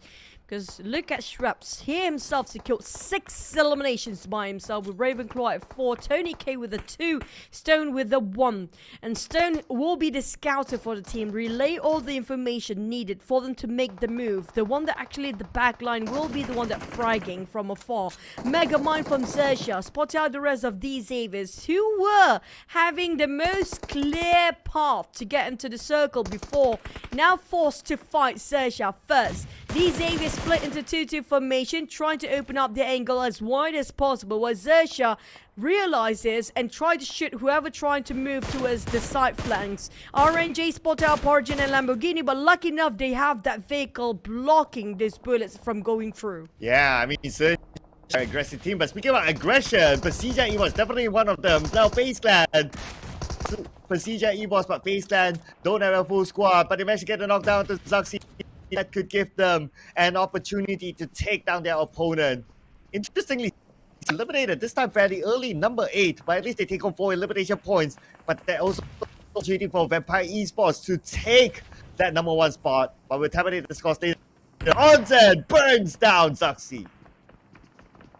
And this is record breaking for the side of Vampires. Can they secure 20 sort of eliminations here? Because they are just bulldozing all the teams down, and FaZe have to face whatever that's being offered was sort of a side of PERSIJA EVOS, right face on the micro Uzi, down vanilla MORPH, trying to retaliate with those DBS, fighting back.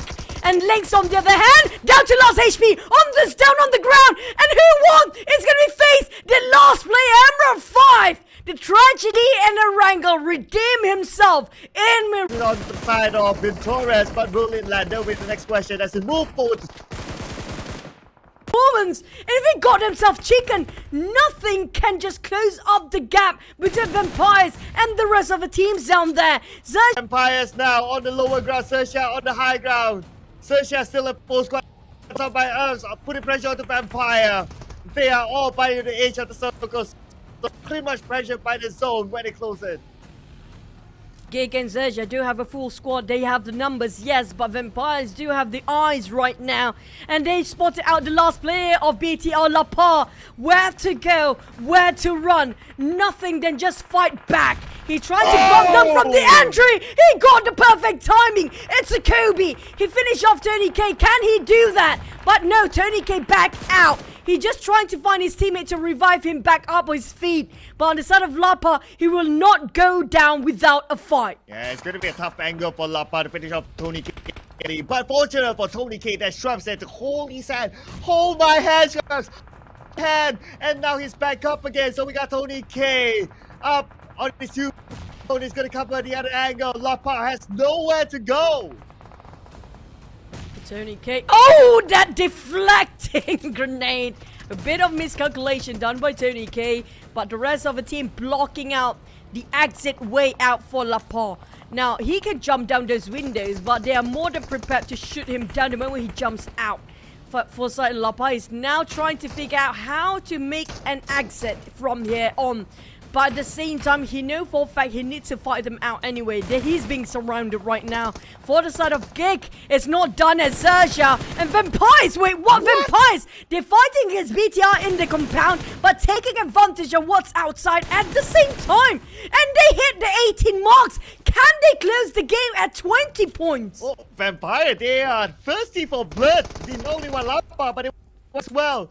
They could probably get the 20. Okay, they go up to the second floor. Now Tony K will be at the forefront position.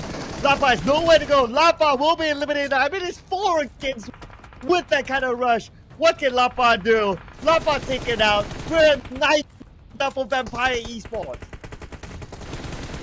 On the side of Audrey, he tapped out towards the side of Tony K, who's actually on the ground. Shopper, XERXIA is actually helping Vampires. And they are not realizing Vampires is actually just next to them as well.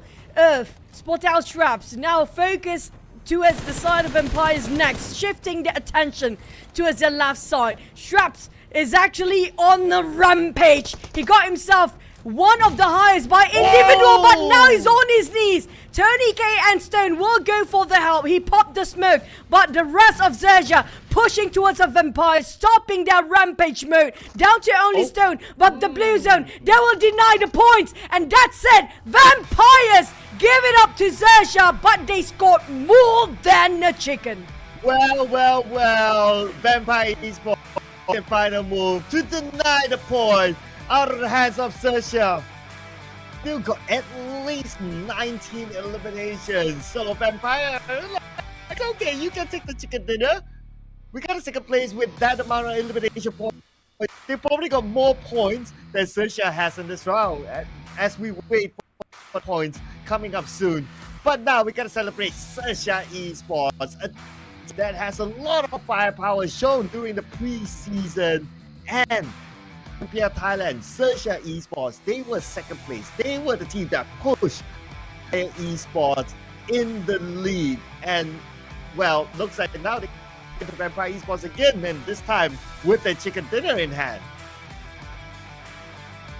Goodness me. that is one scary vampire. And XERXIA, even though they got himself the chicken, you cannot top that 19 elimination by vampires. There's nowhere near with that chicken. It's double that chicken even. But for the accumulated points of their elimination coming up from XERXIA will be enough for them to actually be in the top 3, since Yoodo Alliance and Sam9, even PERSIJA EVOS being eliminated quite early on. Where do they stand in the overall ranking? On the side of Vampires, no argument at all, no doubt. They will stand at number 1 spot right now. Yeah, no doubt. M9 eliminated before them, Yoodo Alliance as well, their closest contenders, so for number 1. For XERXIA, with this chicken dinner, I wonder how they have climbed up on the overall charts. We get to see that in a little bit more. But they have 12 elimination points in this round, with Chopper being the guy who contributed the most, highest damage, most eliminations, most knockouts. So Chopper has been the key player in this round for them. Not to mention, RNJ also has played very well. He did a really good solo pin of another team in that round before this. And RNJ was one of the top performing players for XERXIA during the off-season tournament as well. Yeah, but I mean, like, RNJ is like totally a different beast entirely. He is so reckless, so courageous that he is too bold to take as one particular player. He can just solo by himself. Such an alpha wolf for the side of XERXIA for RNG, but Vampires, that was insane, man. I mean, like, to have that in the first day, we are such privileged to actually witness what just happened, Cloud. And look at this, the full squad time is below GEEK, is below XERXIA. Still able to get the amount of elimination points, get a second place finish. I mean, this is the Vampire Esports we're talking about, ladies and gentlemen, or PMWI. Basically, they're millionaires right now. So they're not only happy with the amount of money that they collected from PMWI, now they want this trophy that they have yet to hold as a PMSL trophy. At least for day 1, looking good so far. And back to a sort of GE, this is their best performance map for the entire day 1 here, when they fought against Box Gaming, which they have better grasp of that encounter early on. But for XERXIA, they've been playing so smart as a third party multiple times. They did it before in the early of this day, and they made it up again. But for Vampires, there's no stopping these guys. I think Straps got himself, maybe, arguably, will be the highest individual eliminations, maybe throughout the entire tournament, if nobody's actually challenging them for that contest. You know, I think he got himself 10 eliminations just by himself. That's potential. I mean, 10 as an individual, we all know, right? You know, I know, I think our viewers know as well. It's definitely hard to beat a double digit for an individual. Sometimes that 10 is the amount of eliminations that you can get with a chicken dinner. So if you can get that as an individual, man, you really set. And speaking about setting bars, Vampire Esports, day 1 itself, setting bars. No chicken dinner, no problem, because the amount of elimination, you know, they'll be okay. Man, if only Vampires scored that one, I got my double prediction right. But for Vampires, it was really tough when it comes to the circle just now. But, you know, the points, we had a lot of 27 points, but usually that's going to be the one that won themselves that chicken dinner. If they won themselves that chicken dinner, we were breaking the most elimination plus the most point in one single map, which is supposed to be around plus another for 30 points. Yeah, well, we always talk about the highest chicken, the team with the chicken dinner with the highest eliminations, right? I guess now we gotta change our topic. The team that got the most eliminations in a single round, irregardless of the chicken dinner or not, Vampire Esports, 20 eliminations, they set the bar. They hit the mark in day 1 itself. This is crazy for them. But what crazy is on the other side. Boom Esports, 0 points. It's very unusual for Boom. Look at the change cloud. Push all the way. They were in 5th place before this for Vampires. Shoot up to 1st place just within one Miramar map. Now where do Boom stand? Push down to the 9th place. All the way down there. And we thought Sam9 Yoodo Alliance will be the most aggressive team by far day number 1. But we got it wrong. The moment Vampires show us what they're made of. You know what? We talk about like how would it change certain teams? Looks like it definitely benefited Vampire Esports, benefited the Xavier, but maybe not so for Sam9 and Yoodo Alliance. So I'll be a power shift. I know we're still very early, but 11. It looks like the break did. If not for the negatively or see positively to other teams like Vampire that, well, because they perform, teams don't stand a chance.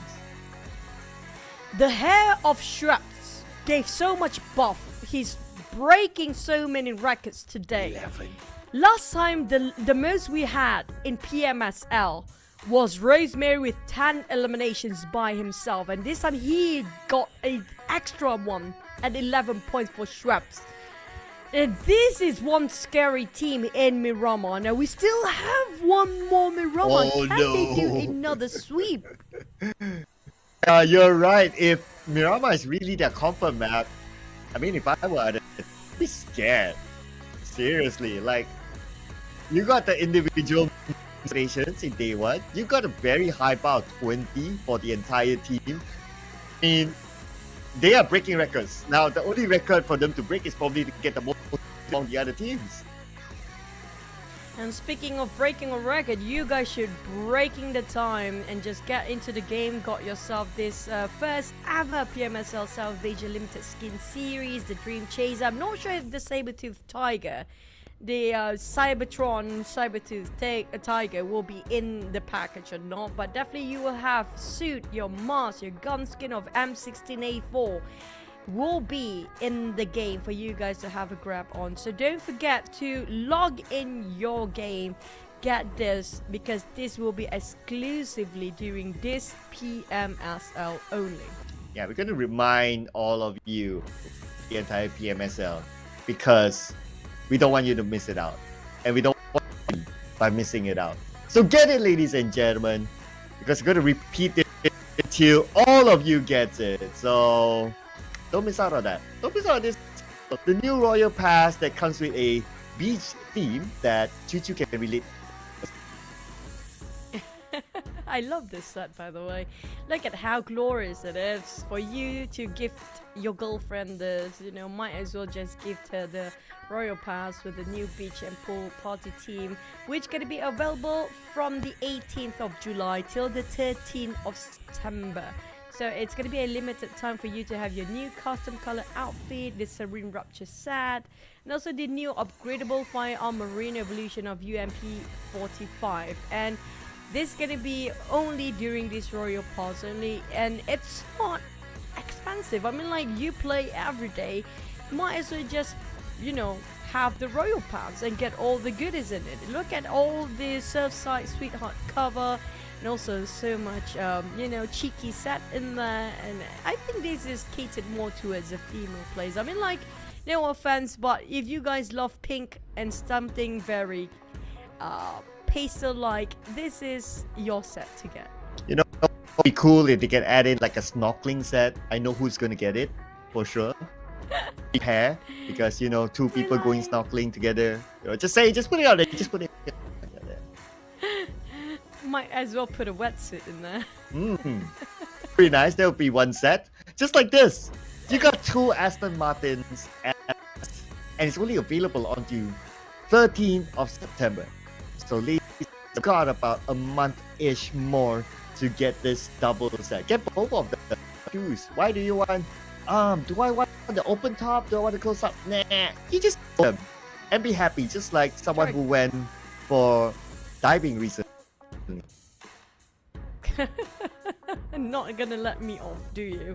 But yeah, this is gonna be something that you can flex on. Not a lot of players do have this sports car, and it's gonna be a rare event. Usually we have this like, what, once a year, maybe a couple of year once for us to actually have a collaboration with a sports car. Like in this case, it's going to be Aston Martin. So you do know whenever you flex this in the game, everybody will like go, ooh, you know, that kind of vibe, because they know that you are somebody when you have this. Oh yeah, absolutely. I mean, it's an Aston Martin, right? But you know what? A character that popularizes Aston Martin, that is James Bond. If you want to be, you know, like I wouldn't call it swaggy. You have style like James Bond. Aston Martin as part of your collection, and it is a collection, ladies and gentlemen. So you can keep it for as long as you want. And can you imagine, like down the years, down when other skins come out and all that, and your friends will look back and say, "Hey, that's the Aston Martin from 2 years ago. You have it? Wow, I wish I got it too."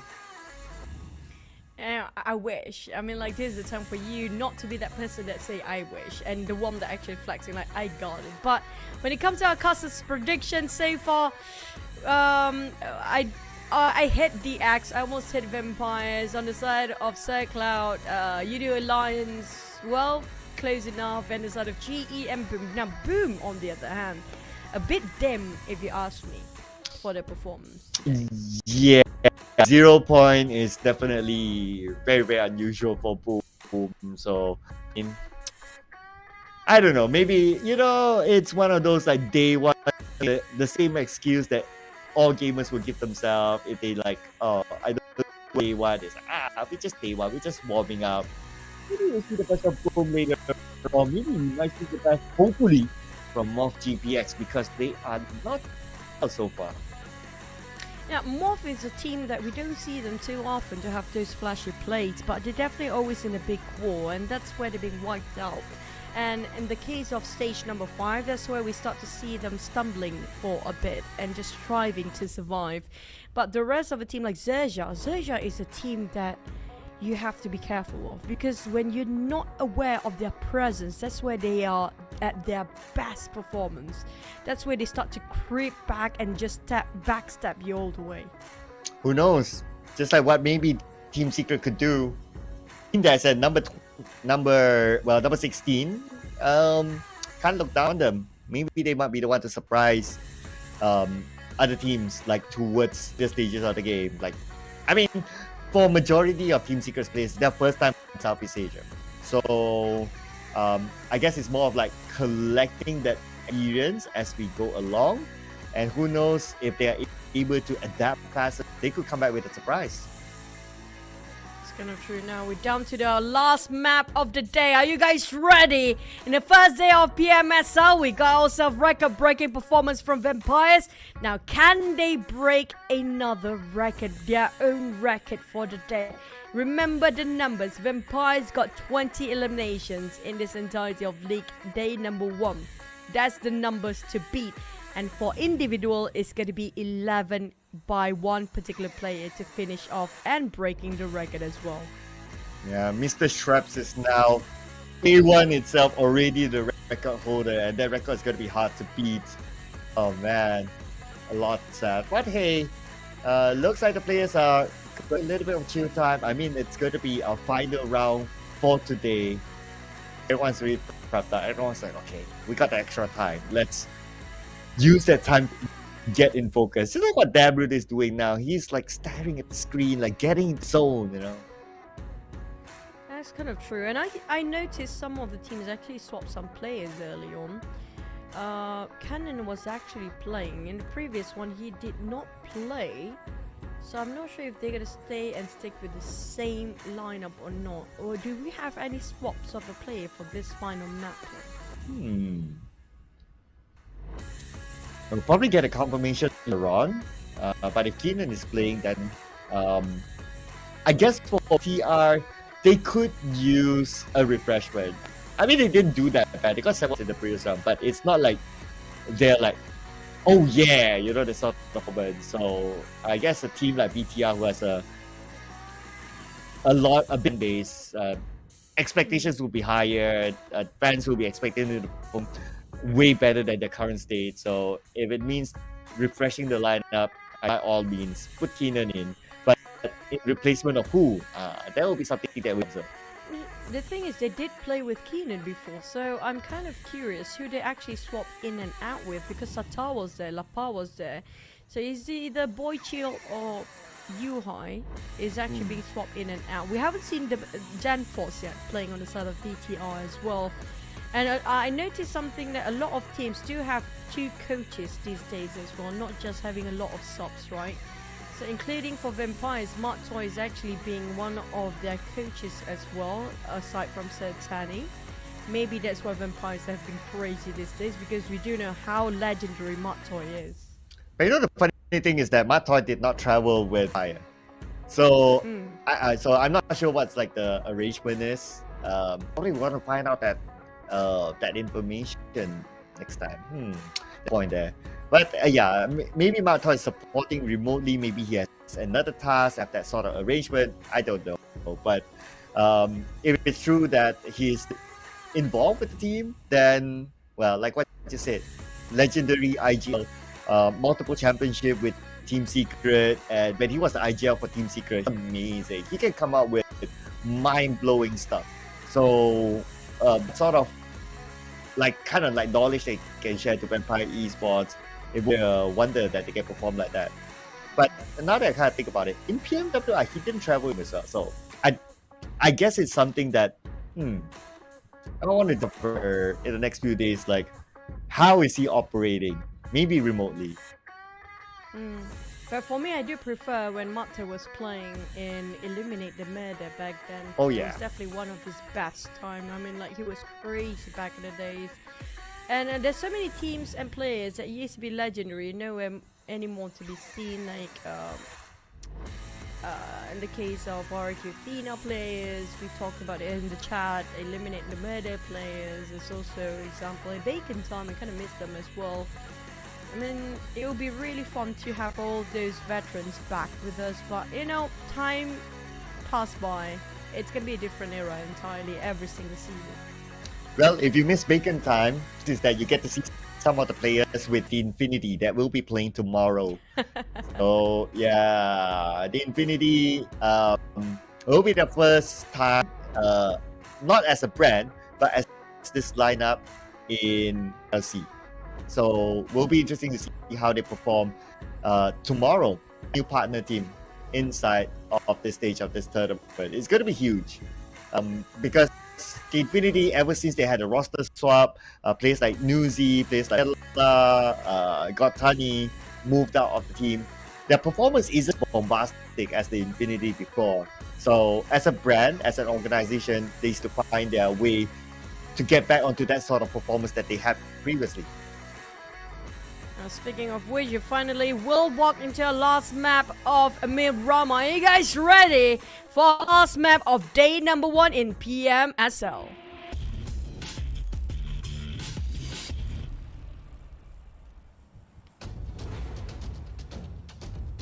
Oh yeah, it's going to be the final game for day number 1. Will we see new records broken? Because now the bar is really, really high by Vampire Esports and Shreps as we head on to this map. The path will be on the southern side, ended up in Puerto Paraiso, meaning that teams who want to drop onto the northern side will find it a little bit difficult, but still, the place of contention, San Martin. Will we see Box Gaming, GE fighting it out again? Let's go. It's all about the circle. You know how bizarre the circle is today. I mean, the player is definitely mentally drained for now just to cope with the circle. But when it comes to the final map, this is going to be really crazy. You saw how the last wrangled map actually fared for the players. They've gone bizarre. They're going really rampage. But when it comes to the final map of the day, this is the more reason for them to push everything they have, all full cylinders out to open up the gap in between them. You do have early drop for MORPH to a side of Trailer Park when DX taking El Pozo, while Alter Ego will drop on the outskirts towards the side of Los Higos possibly. And we do have a Chumacera circle. Ooh, Chumacera, okay, interesting. being the evil one, I hope that the circle goes all the way down to Lost Eagles. I know the chances are really, really slim, but as long as there's a circle, that anything can happen. But PERSIJA, EVOS, and Vampire, let's go! Oh boy. Here it comes again, and Vampires. They're still on the high with the adrenaline rush in the last map just now, but did they secure enough loot and gears to force this fight here? They do have micro Uzi pistols, some rifles, Links with a shotgun, responded well to the Gather 2, double down. Can he get a third? Okay, here we go. It's 1v1, but he's down to 50% of health. Okay, maybe using his teammate as a bait, and the bait's out. It's gonna be XERXIA taking out Stone.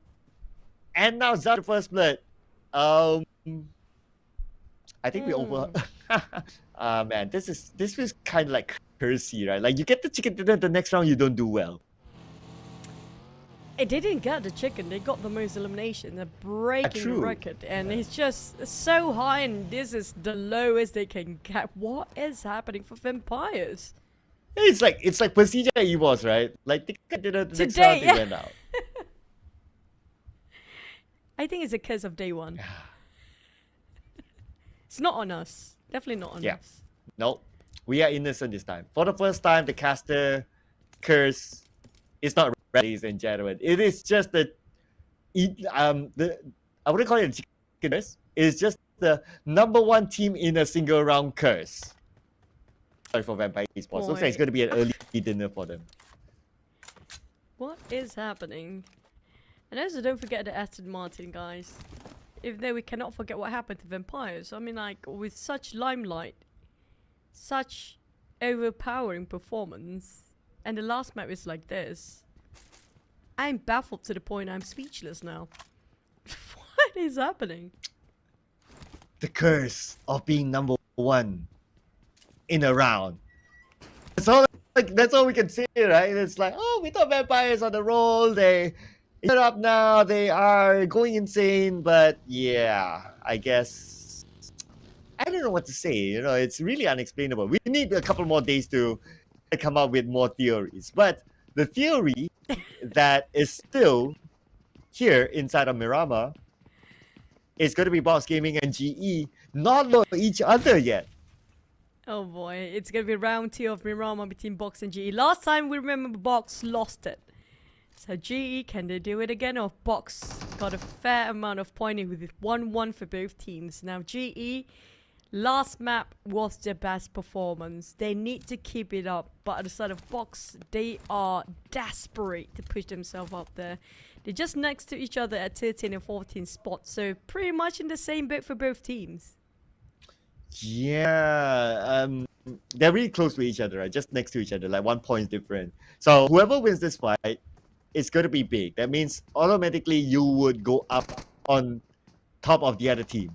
And GE having a new record against Box Gaming so far, probably has a better ability of winning this fight. But Box Gaming, they're not going to let this go. They want to go up above GE in the overall charts.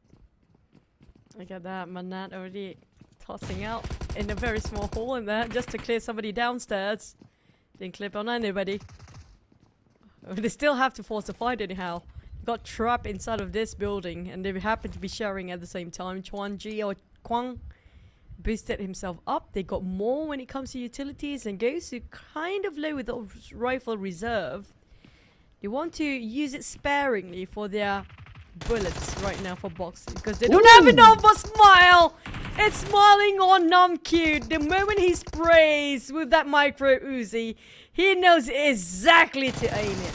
Okay, this opportunity for his other teammates to come in. We got Rest with the micro Uzi as well. And then the knockdown. This time on the go to but West being countered by Guang. And now Guang, he has a UMP in hand. Reloads, extended mag as well. But it's going to be 2-0 as GE eliminates Fox Gaming and will definitely be on top of them.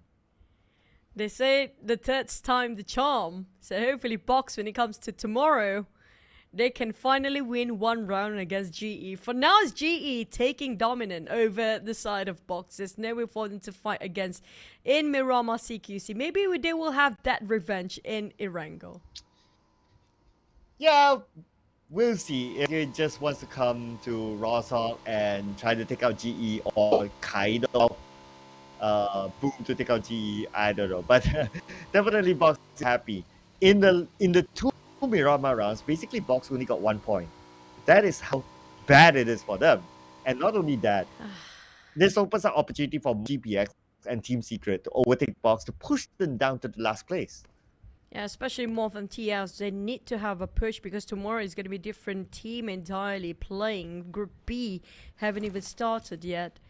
So if they want to have a head start, today is the day, and this map is the map. They need to push themselves at least a double digit for the side of MORPH and Team Secret.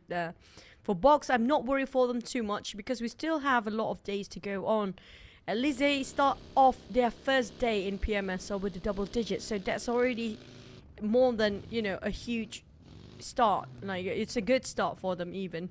But back to its side of PBA, you know what, I can't stop thinking. The chat has been arguing about how good Vampire is in the last map, right? Like, wow. If because we are in the future. If only they know what happened. My god. Yep. I get the feeling because we had the same feeling too. Oh man. Oh man. Oh man. But you know what? This the overall chart's really interesting. So that means with 8 points difference, 7 can take back the number 1. Yoodo Alliance 15 points can as well. PERSIJA was 20 points difference, kind of can. So I mean, at least we get to see like the balancing, right? Rather than like, oh, from day that one team just goes all the way to the end. It's like, it's just like a circle, right? It's really ping pongy. Look at this, another hard shift to the left. It goes to where body is at. This is a heartache circle. It just landed in no man's land on top of Ladrilera, where there's nobody in there. Everybody crowded, concentrated to a side of Chumacero, and the circle have to shift away from all the teams all around. Nobody's in there, literally. And everybody will go towards one direction only. That's going to be slightly northwest. Imagine how the mass on top of Chumacero right now. There's definitely going to be half of a team down just on top of Chumacero. Yeah. And this is like, since the trend of PMWI sort of circle, right? Like, it's really hard shape. If we just look at like, not even last season, look at PMPL, the circle is like middle. Majority of, but now it's like a majority of the time, it hard shapes to anywhere. And the nightmare for these teams, I can tell you that. Even like when, like some of the coaches, they saw PMWI circles like this, hard shape, they're starting to get a headache. Like, they get migraines. Like doctors, suddenly business just went up because of the circle. So looks like it's still going to be the challenge for the teams inside of the PMSL. I agree, especially the IGL. It's such a headache for them to predict the next circle. At this point, it's kind of waste to predict anything. There's no prediction can be done here due to the hardship of the circle itself. A lot of teams now struggling with the blue zone. There's going to be 2 teams here just next to each other. PERSIJA, EVOS, and Team Secret. Secret Helton definitely spotted out the players of PERSIJA. EVOS, but PERSIJA, no time to waste at all. They're just going to go and move forward, advancing towards the next safe zone. But on the side of Team Secret, definitely pull them back a bit the moment they're trying to scout out the rest of PERSIJA players. And we do have FaZe on the lower ground. Now, when we talked about Miramar, it's always about, you know, high ground, good vantage point. But some teams resort to low ground, knowing the fact that sometimes the low ground do favored more by the circle itself. True. And especially if you kind of like have a DBS in hand, right? So low ground, close quarters would favor you even better. And you mentioned about the high ground, it kind of reminds me of like the GE specialization. Like, I think it was last season or a couple of seasons ago that they really like to play the high ground. But may have discovered that, oh, inside of PMSL, you can't play the same strategy as compared to the wildcard. So they are kind of switching up their strategy. We don't get to see as much high ground as before for GE. Huge jump for Smile just now, hurt them quite a lot, and that's going to be the last first aid, the only one he has have to be used down there just because he jumped down. And the circle just go towards Ladrilena, down south back on the side of Boom. They just decided, you know what, we stay south all the way because there might be a chance that the circle was shifted down back, and they definitely got it right. XERXIA is playing on top of Chumasera low grounds. Some teams still taking those high grounds, and if they can actually get the highest pick point of view, this is the best time for them to farm those eliminations. Oh yeah, because the high ground down south of Chumasera, whoever gets the peak can oversee the teams rotating. Hence, they can take advantage of shooting people from that high ground. So now look, it's going to be about the race to get the best high ground possible. Just like where Boom is at, one of those key areas that will be beneficial to teams who take that as their checkpoint.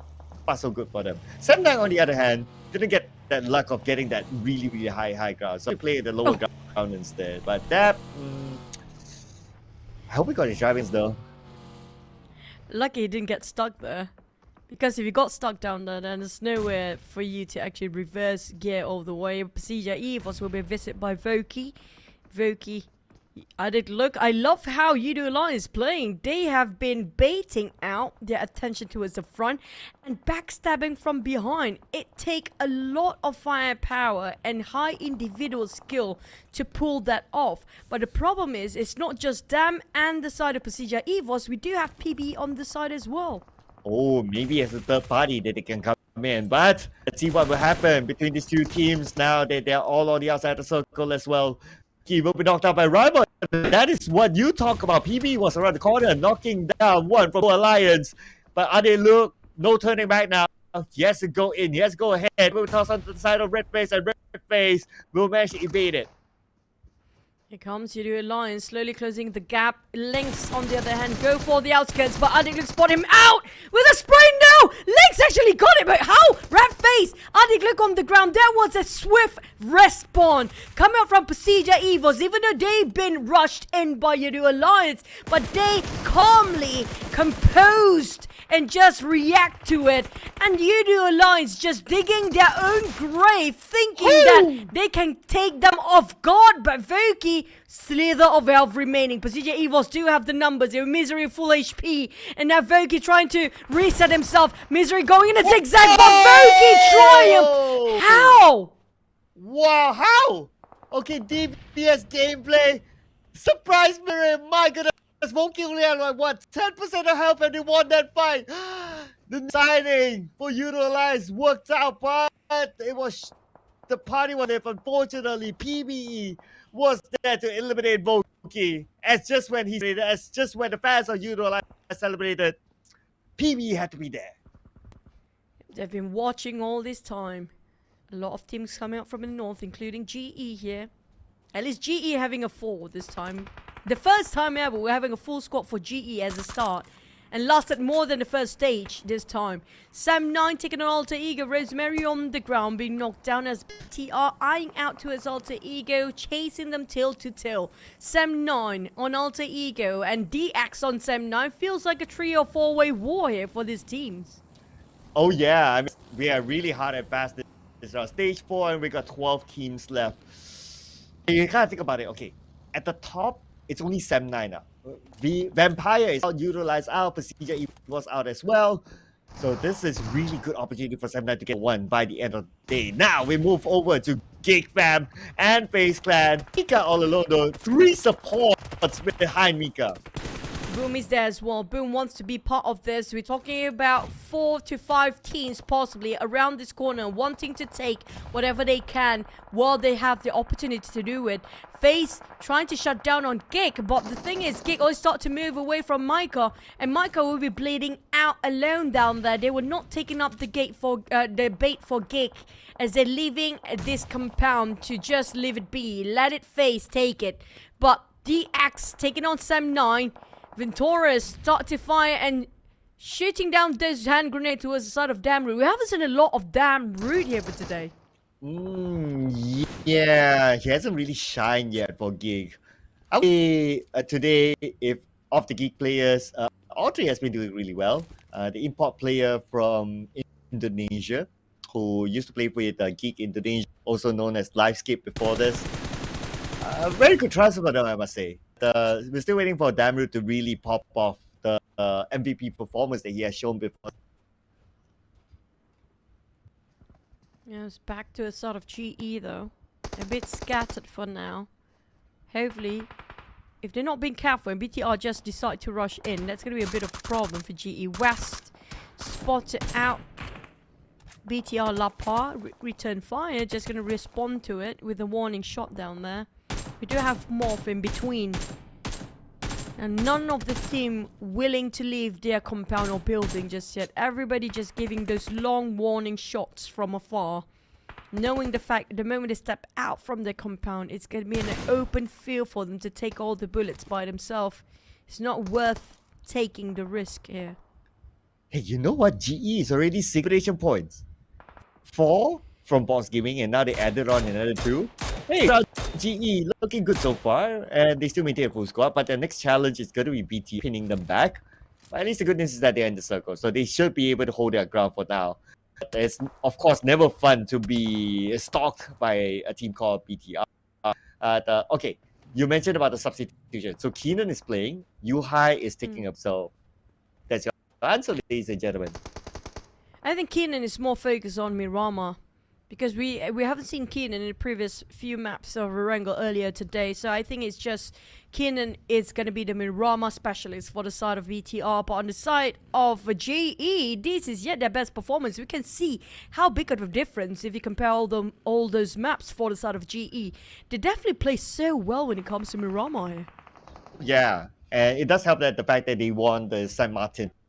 And speaking about fights, this area, Sem9, ooh, this could be huge. But Sem9 also has Team Secret to deal with from the lower ground, so kind of sandwiched between 2 teams. But at least for Team Secret, like they're down there, so they're not going to be a big threat to Sem9. Sem9 myself focus a little bit more to this area. The Axe, Sem9 and TS. Who will have to force the fight first? The Xavier is definitely wanting to go for the push, but FaZe already start to fight against GEEK, and Snipes tossing those nades in with a shotgun prepared in his hand, trying to go in for the rush, with the smokes trying to blind their openings right now. FaZe prepared to take the fight anyhow. Momo waiting around the staircase, got that DBS to work, and Snipes on the ground already. Ventura's bleeding out. Damroot trying to finish off the job. He got a glimpse on Onsens, but Onsens, that spray from the micro Uzi at the mid-range still works way better than those rifles. MORPH finish off. It feels that both teams is struggling to win this one. We're waiting for the third party to come in. If that so happens, both teams are losing. Oh man, but it's going to be Audrey, that's meant for GEEK. Bam. Can he pull off a clutch? Okay, that's going to be one. Can he get a second one? He only has 30% health, but left, right. He's being shot at by FaZe Clan. Just waiting to handle as GEEK Fam is out at number 12 without a single point in the...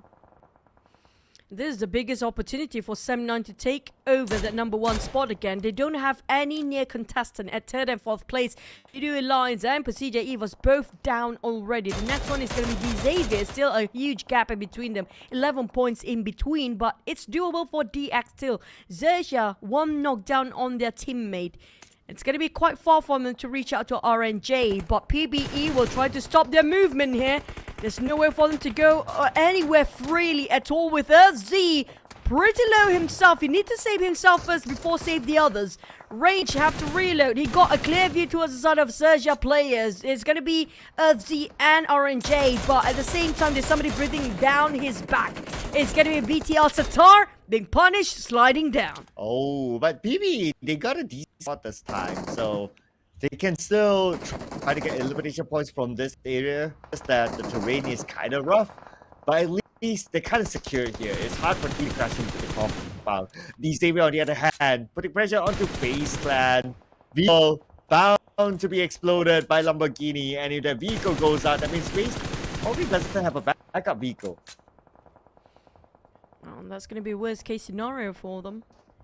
But at least they can barricade themselves, not so much as Z taking on Onton and the circle. Where will it shift? It's just away from FaZe Clan, who don't have vehicles right now, and Lamborghini still lurking around at the back line. Well, the other DX, they are forming 3-1 formation. The other three will fight against M9. TS split it into 2-2. They're trying to fight against MORPH and also DX at the same time, as they split it into two different sides entirely for Team Secret. Well, DX realize they don't want to overstay themselves for Lamborghini. He needs to join in with the rest of the team. Ooh, okay. Speaking about joining in, right? Now it needs to join together, needs to band together, because looking at the minimap, all the other teams have moved into the circle. So FaZe Clan will be gate capped by those teams. So now we move up to the northern side. We got GE here, a full squad with Team Secret on the other side. Now this is going to be the battle to be staying out of the bottom, basically, between the teams. MORPH kind of stuck in here in the maze. They just caught themselves in a trap here. With GE start to closing in the gap. They got no place to run nor hide. And one nade toss by the side of the high ground of GE easily can finish off one of the MORPH players here. I'm not sure where is Yoodo, but it's definitely nearby as well at the back line. TS is just slowly crawling towards their side as well. And slowly being sandwiched between two teams. MORPH have no exit out at all. GE now closing in. Women start to just cooking up the nade, even though GE got 6 eliminations, the highest across the board and the best performance by far. FaZe trying to deny the entrance of Boom, but Boom make it out anyway. That knockdown towards MR5 opened up so much opportunity for the other teams to overtake FaZe, but look at Mormon. Oh. Nobody saw him. Oh, yes. And he can surprise Boom, trying to find the best angle possible. He's taking his time. Yummy is in front of him. Achul's him as well. Oh no, this is going to be bad for Boom. Okay, and Yummy is going to expose himself. Okay, he's going to show very, very soon. And there you go. Moment is prepared. Moment with the red dot, with an M4. 1 knockdown, 2 knockdown. But Moment counter fire from the other side. It's a lesson to him from Pombet. Still worth more than enough for Mormon before he goes down there. Pombit giving away his position the moment he opened fire to his side of Mormon. Onza's just making sure he's cleaning up the job as much as he can, but the Blues start to close in and he needs to jump down now. Onza don't have a choice anymore. FaZe, will they go down here? They are, and they will. Oh, Chopper went shopping with FaZe Clan as they are out at number 10. At least they take on 5 points. But for Boom, on the other hand, only one player left. Is coming from us onto the high ground where PB is at, but because PB has the high ground, so naturally an advantage. Back onto Boom. Pombit is the last man. They only got 2 elimination points so far. It's not going to be the Boom that we're used to seeing. It's going to be a very different time unless Pombit can pull off some heroic moves. Has been gatekept by so many teams. It's difficult for Pombit to just squeeze in there somewhere. But the circle will shift again now, right in the center. Quite generous this time. It's not far, yes, but Pombit have to go through those skirmishes. Look at how crowded it is. With TS now fighting against GE, BTR fighting against Alter Ego. Every single section of the circle have something happening at the current moment. Fight that we knew it was bound to happen. Xavier and Sem9. Aside, Mikael currently on his knees. We got Kenny together with them. IGL and Fragger going to be the duo to try to do it against Xavier. But they have them surrounded now. They are still on the outside of the circle though. And we are seeing Tam picking up Mikael. So looks like a little bit of time bought for them. Boy Chill trying to hold the ground. Trying to stop PBE from climbing up as much as he can, with Keenan helping him as well. Random spray, just hoping it would clip on cool, but Momboy slowly just next to him with the DBS even. Here comes the spray, but those DBS put at work.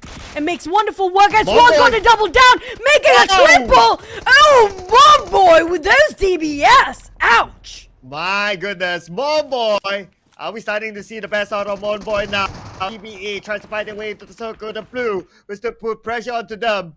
Sem9 loses to Xavier and they're out at number 9 with 3 elimination points. A BTR, no eliminations. Ouch. GE is actually the team to beat. Yeah, wow. GE on the rise. GE is on fire with 9 eliminations. All they need to do is just close up the game to secure another 10 points from that chicken dinner. And they can push themselves up to the top 10 if that happens. Still a possibility for them right now. As Megamind from XERXIA, a bit alert, a bit panicky right now to see where the footsteps coming up from. XERXIA are not secured either. Pombit is right across them. Now finally Pombit managed to squeeze into the circle. But how long can he last by himself? Same goes for Alter Ego. But Pombit finally down as Lamborghini running down like that. Lamborghini, but look at the elimination feed. GE is starting a fight against E right now, as well as Team Secret. So GE, they're managing 2 teams. Now, if they can win, the happiest person in this live stream is probably going to be Lintat, GE supporter in the chat. Shout out to you as GE now against Team Secret is on his knees. West doing such magnificent work, stopping them one by one and let the execution translate to a point where his teammate Babanet down to by the side of Helton. Team Secret lost their entire team at the cost to take down on GE. But GE, they will survive, they will revive. But the PERSIJA tried to scout them out. They heard those gunshots before. But where are they?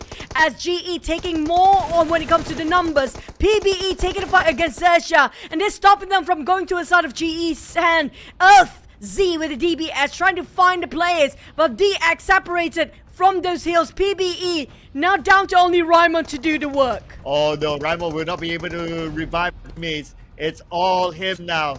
Is he going to deny himself to the zone? But looks like no, it's going to be Earth. We'll take him out. No, it's going to be Chua actually, but he's stealing the point away. But anyway, this is the best round for PBE so far with 8 elimination points. Now, top 3 teams. 13 eliminations by GE and DX trying to chase the points as with 8 points in the back. But this is the best of GE in day number 1. Chua tried to open up the angle, widen up the space for the team to just push to a side of GE, trying to go for the flank side. But Master Ichi knows better. He outflanked the flanker for DX. West Carry being the up front and being the bait for the team to have all the focus towards his side. But DX, even they had the numbers, the blue zone just stops them there. They're down to 3 players. It's 3v3 with Master Ichi close to the blue zone going for the flank. PERSIJA taking those structures. It's going to be those vegetation. The tree will cover them for temporarily. But West, he tried to find any sort of a loophole to a side of DX. DX on the other hand do have the lower ground, but the hill in between them will stop Master Ichi from going towards the flank side. Could it be the second chicken dinner for Xavier today? Or could it be the first chicken dinner for the wildcard team E, who is on the verge of a comeback? But now Xavier, oh man, no good view of GE. GE, no good view of Xavier as well. But GE has an elevation, but at the same time, the zone will put pressure on the GE because they are by the side of GE, circling around, trying to find exactly where the members of Xavier are at. 14 eliminations at the back for the side of GE. Their best performance in PMSL. If you compare with the last season, they are a different team entirely, being buffed up, being revamped, but they don't have those throwables to use here. If they have at least 1 or 2 grenades, it will be a perfect angle with them. Got this elevation. Levi is down on the ground. A bit of a trading still. Lamborghini going for the push. Trying to finish off Master Ichi entirely. He just gonna go for the shotgun here. Got another one. PERSIJA as well down to Smile. Can he close this out? Smile. And that's it. Xavier hit the home run with the chicken dinner. 2 chicken dinners today for Xavier. Last year's PMPLC champion is here to stay, ladies and gentlemen, taking it home away from the wildcard double champion Genesis Esports. Xavier, still the force to be reckoned with.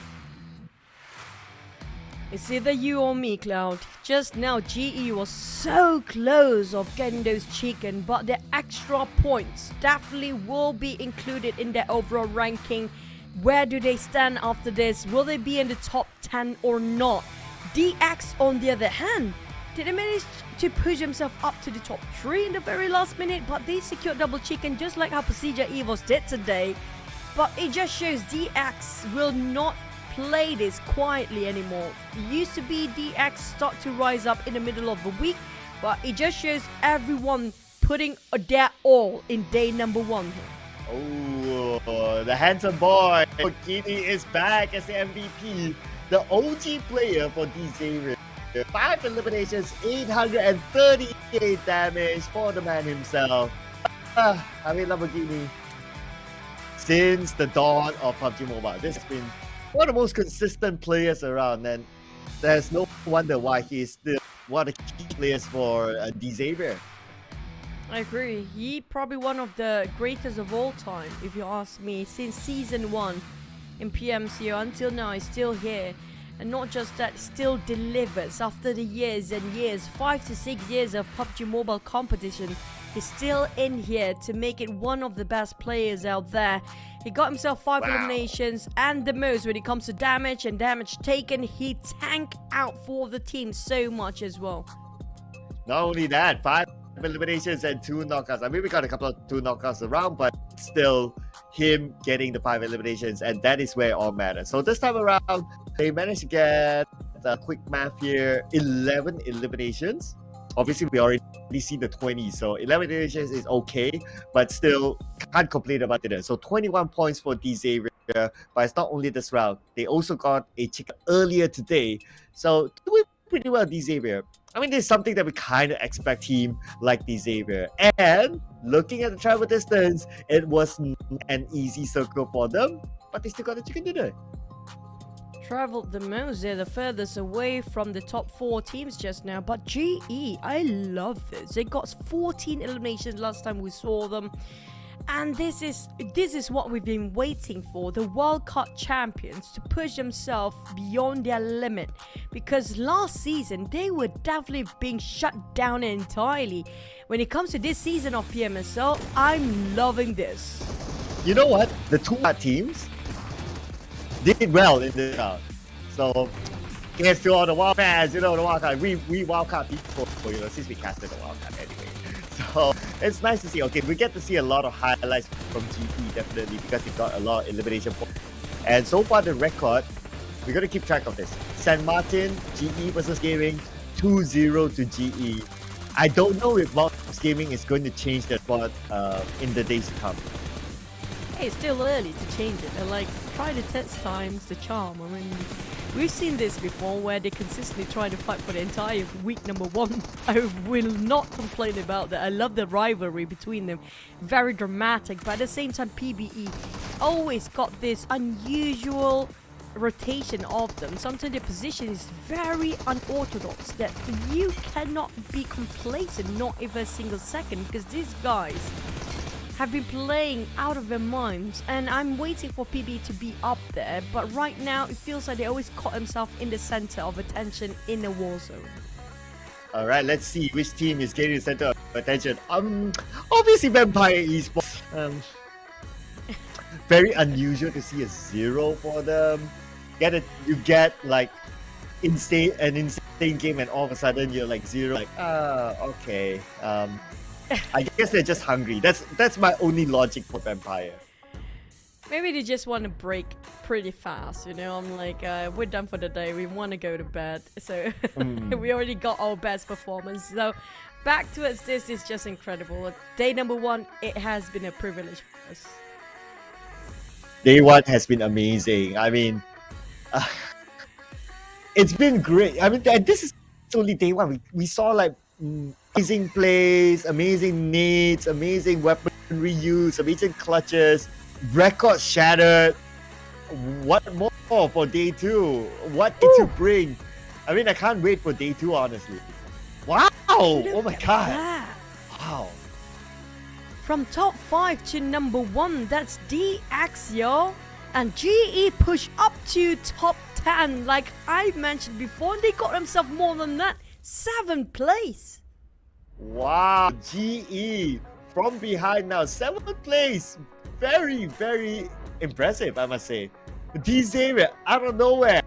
We weren't talking about them before, about Vampire, Semna, Yoodo Alliance, maybe PERSIJA, but all of a sudden it's DZ with the 1, 2 chicken dinners, and yeah, he shot them up to number 1 spot. Looking very good. But Vampire is still the team with the most eliminations, so careful of them. Yep, same goes for Sem9, just 1 point different when it comes to the elimination, the most aggressive team to hunt people down. But hey, it's you. I did talk about DX, and this is what I've been waiting for. Of course. I mean, by tomorrow will be interesting because we haven't seen DBD, BN, and REQ. Same goes for Infinity Player. So save it for later. But you guys, if you don't know, the Sunway Velocity Mall is the place to go because we're gonna have our grand finals on ground there. You know what? If I wish list is to be there, like that will be amazing. that is the wish list right now. Like, bam! It's gonna be explosive. You wish. You will not go there. Saying goes as me. We will never be there. You guys can. Yeah. So make sure take advantage of it. You know, you guys have the privilege of going there. So go there, enjoy, have fun, look at the players in front of you, look at how handsome Lamborghini is in person. But you know who else is handsome? It's gonna be Tash. She's pretty. So on to you, Tash, for the interview. A bombastic day one and nothing short of excitement. We're here over the interview area on the main stage. With me, I have Shreps from Vampire Esports. Today has been such a great day for you. Shreps, how do you feel right now? รู้สึกยังไงบ้างครับตอนนี้ ก็รู้สึกดีครับ แล้วก็แค้นทีมหนึ่งอยู่ครับ He's feeling good now and he's kind of holding a grudge on one team right now. Ooh, okay. Can I know which team that is? ทีมไหนพอจะบอกได้ไหมครับ Secret ความลับครับความลับ It's a secret. It's a secret. Not the team secret, but it's a secret. It's a secret. So will we know which team it is? Probably. Probably? Okay, we're just gonna have to see. Okay, but anyways, just now during the pre-show interview, you know I interviewed with Stone earlier, and he mentioned that PMWI is easier than PMSL. But now that day one is over, do you still think that PMWI is easier than PMSL? ก็ก่อนที่จะได้เริ่มทำการแข่งขันเนี่ยคุณสโตนได้ให้สัมภาษณ์ว่ารู้สึกว่าลีกเนี้ยจะยากกว่า PMWI คุณมีความคิดเห็นอย่างไรเห็นด้วยไหมครับ ก็เห็นด้วยครับ เพราะว่าเรายังไม่เคยได้ถ้วยนี้ครับ แต่ว่า PMWI เราได้มา2 รอบแล้ว Okay, so he agrees with what Mr. Stone mentioned before, that this league is kind of challenging for them since they haven't they never had a chance to win the champion title before. So yes. Only because they haven't won the championship title, which is totally fair. Now, in match 5, you guys played very, very proactively. You guys managed to get 11 eliminations in that game, which is honestly impressive. But you guys were so close, but you guys ended up losing to XERXIA that round. But can you share with us what happened in that match and what made you guys decide to go so aggressive to get all of those eliminations? ก็จากในแมตช์ที่5เนี่ยเราก็ได้เห็นว่าทีมของพวกคุณเล่นฟอร์มดีมากสามารถเก็บไปได้ประมาณ11คิวแต่ว่าก็อาจจะยังไม่ได้เป็นผู้ชนะของวันนี้อยากจะทราบว่าในเกมเนี่ยมันเป็นยังไงบ้างทำไมถึงเล่นได้ฟอร์มดีแบบนั้นครับทุกคนยังไม่ได้ชินกับฟอร์มแบบนี้อยู่หรอครับ So he said are you guys not used to their playing style? Wow, okay, that speaks a lot. Basically, it's more of a see what we play and understand what we bring to the table, which I honestly love because VPE has their own style of play, which is very, very unique to them. Now, last question for you. Do you have any words you want to say to the team on top right now, which is Xavier? Because you guys are only behind them by like 1 to 2 points. คำถามสุดท้ายก็คือมีอะไรจะฝากถึงทีมที่เขาได้ที่1ตอนนี้อยู่ไหมครับเพราะว่าเราก็ตามหลังเขาอยู่แค่ไม่กี่คะแนนก็ไม่ฝากถึงทีมที่ได้ที่1ครับแต่ว่าฝากถึงเพอร์ซิจายูนะครับว่าถ้วยนี้พวกผมอาจจะไม่ได้แคร์แล้วไปแคร์พวกคุณมากกว่าก็ได้ So he's not going to say anything to the top 1 team but okay. He's mentioning to the PERSIJA that they are coming for them. Oh, okay. He has accidentally let it slip. Who's the secret team? And now PERSIJA knows Vampire Esports is coming for you guys. And for now, today has been extremely spicy. He is challenging Yoodo Alliance challenged, and I am so excited for day 2 tomorrow. And for now, we are at the end of the day here for the on-ground event. So we're going to toss it back to our casters to show you guys what to expect for day 2. Good night, everyone. Night.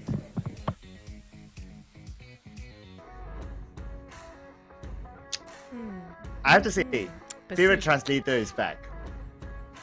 I see you too. That's your take of all the interview just now. I love how Shaps just coolly say, you know what, you guys don't know how we play. Are you guys kidding me? Like you don't know vampires, you just want a PMWI, which was easy for them. Yeah, and I really like that he was trying to like hide like which team, and PERSIJA at the end. The straps. Oh my god, just funny. My goodness. He got baited. Just baited. Yeah. But yeah, speaking of tomorrow, I agree. Tomorrow is going to be a different team entirely. We do have Group B, C, D, E. So Group A is not playing. That's going to be GE, Box Gaming, Yoodo Alliance, and MORPH will not play. Now, that's a bit unfortunate for GE because they start to get the gist of it. And now they have to break for the entire day. Yeah, but tomorrow to see the other teams like what you mentioned. I'll be keeping my eye on D because recent PMPL Malaysia champion, and for the record, South has always been a kryptonite for them. So I don't know, are they going to come up with something this time? Because, well, they came off a champion, right? So I do hope that they do better around. That's kind of true because tomorrow Group B we do have DBD, BN, RRQ and Infinity playing. Now everybody have their eyes on Infinity, I know that for sure. But I do want to see when it comes to Group B, have to fight for their territory when it comes to day number 2 of PMSL. Since they came in a bit, they will come in a bit later while the other teams already marked their territory. Can they fight it off? Yep, and that will be our discussion for tomorrow, ladies and gentlemen. So make sure you tune with us again, same time, same channel. We'll be your storytellers. My name is Sir Cloud, together with the amazing Choo Choo. Thank you so much to the viewers out there. Lynn there, we got Alwin, we got Kay, we got Moise, all of you. Not to say all your names, we love you so much. We'll see you again tomorrow, alright? Bye!